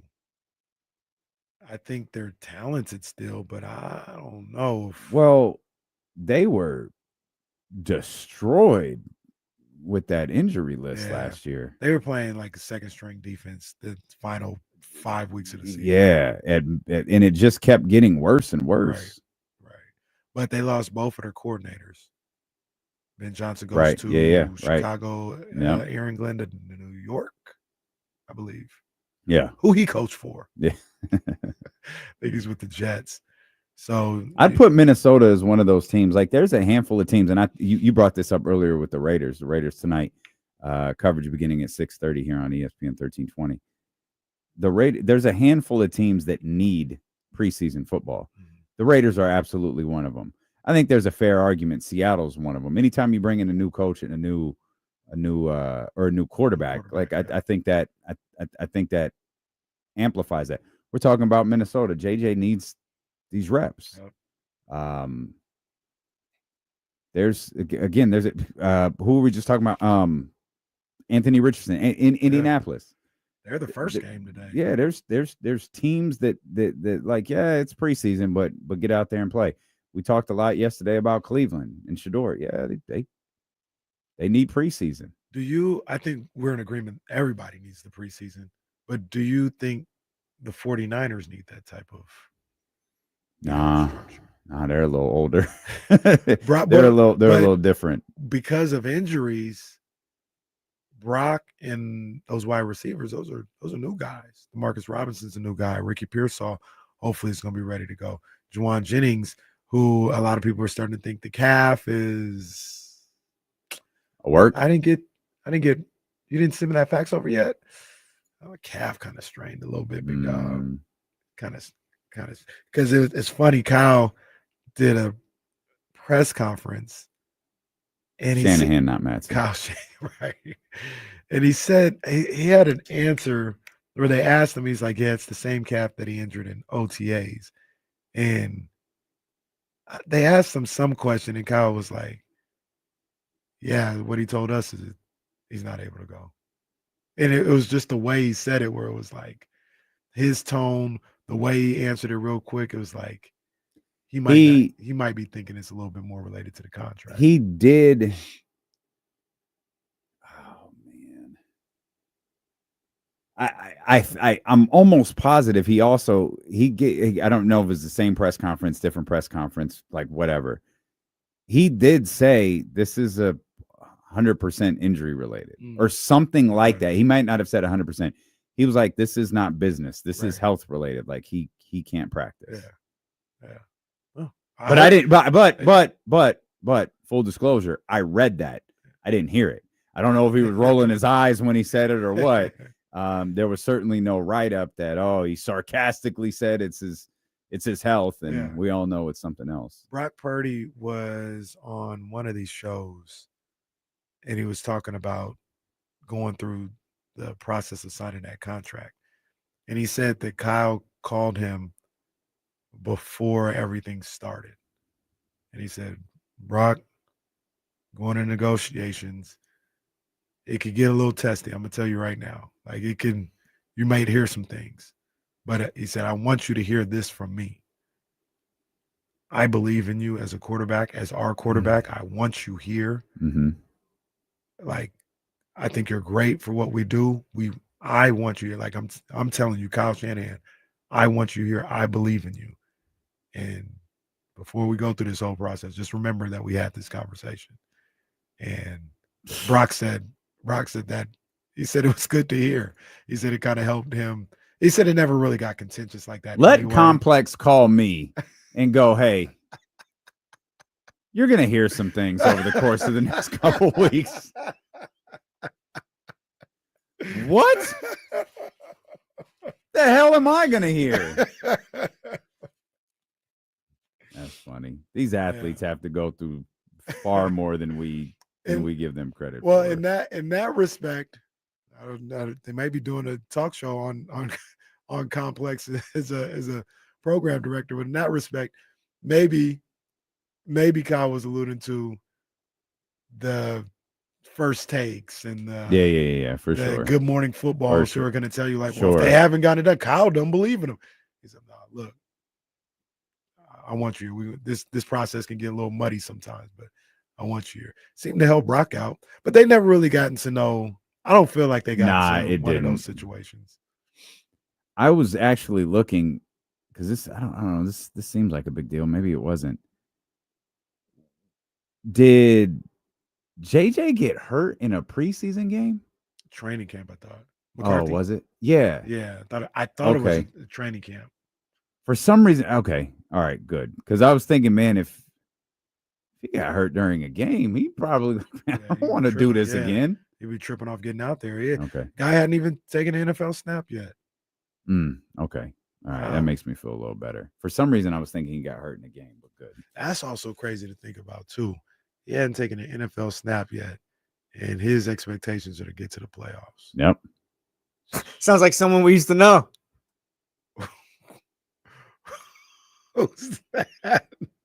Used to play for the 49ers? Anyone? His expectations was to get to the Super Bowl. Same thing. No, you're right. That's crazy. Yeah, I was like, yo, this is a Super Bowl team here. Might be a Saskatchewan Rough Rider next year. Oh. Well, I don't know that he's wrong. He looked good in Hall of Fame game. He did. TC said Trey Lance, for those who haven't gotten the chat house yet. Yeah, no, we got it. We got it. If Kyle hadn't ruined his career, he'd be just fine. Hey, send him up the middle. Get ready to learn Canadian, buddy. Learn Canadian. Jesus Christ. There go Lamar. Is Lamar playing tonight? Oh, he looked like it. He dressed like he about to go. I mean, there's only 3 of these. Yeah. 70 and 24 as a regular season starter. Lamar's got to win it. Can't play quarterback, though. Lamar, to quiet people, has to get to the Super Bowl, huh? Yep. Yes. Damn, Yep. He's done everything else. He's got a conference championship. That one that they lost at home, that was tough. That was tough against the Chiefs team that felt like they couldn't be had at that time. And the Chiefs didn't even – I think they scored 17 total. They might have scored them all in the first half. And you had that at home, and that was tough for Lamar. I don't want to drop a reckless take, but Lamar's already solidified as a quarterback. Like, he's got 2 MVPs. Oh, absolutely. If he never gets to a Super Absolutely. Bowl or never wins one, then he just never won a Super Bowl. He's not top 5 all time, top 10 all time, whatever, but he's already a great quarterback. This is dumb, and I apologize, but I was obsessing over this. JJ did get hurt in a preseason. In a game. Yeah, and you'll remember it as soon as I said it was against the Raiders. That's why I kept thinking, like, God, why do I feel like he played? It was against the Raiders. Oh, yeah, I'd be scared too. It was Teddy Bridgewater, the failed high school football coach, who got hurt famously in the preseason right before the season They started. said that was just That was the one of stories the I that heard was about one of that the was scariest crazy. like moments I remember. I think I was doing the show with J Ross at the time, and it was like, hey, these tweets are coming out about Teddy Bridgewater, but they're really weird. Like something bad happened. Like something clearly past the regular injury. Like something happened, and then they just kept getting progressively worse and worse. And then we learned it was awful. What's he doing with the Bucks now? Their backup He's the quarterback. quarterback. Yeah, that's what. Yeah, if they try to. Man was hate like, on I can't get these kids Uber rides, so I Right, they was quit. hating on him. That's right. Jesse's making us end the show. We have football coming your way. Football is back. Raiders football is back.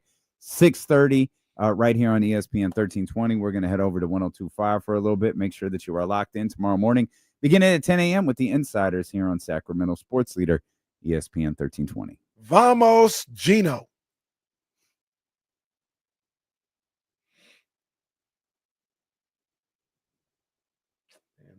Oh, there's my boy. I pulled up that I was searching. I searched JJ injury preseason game, and here's our boy Turbo doing a hit for CBS. Turbo.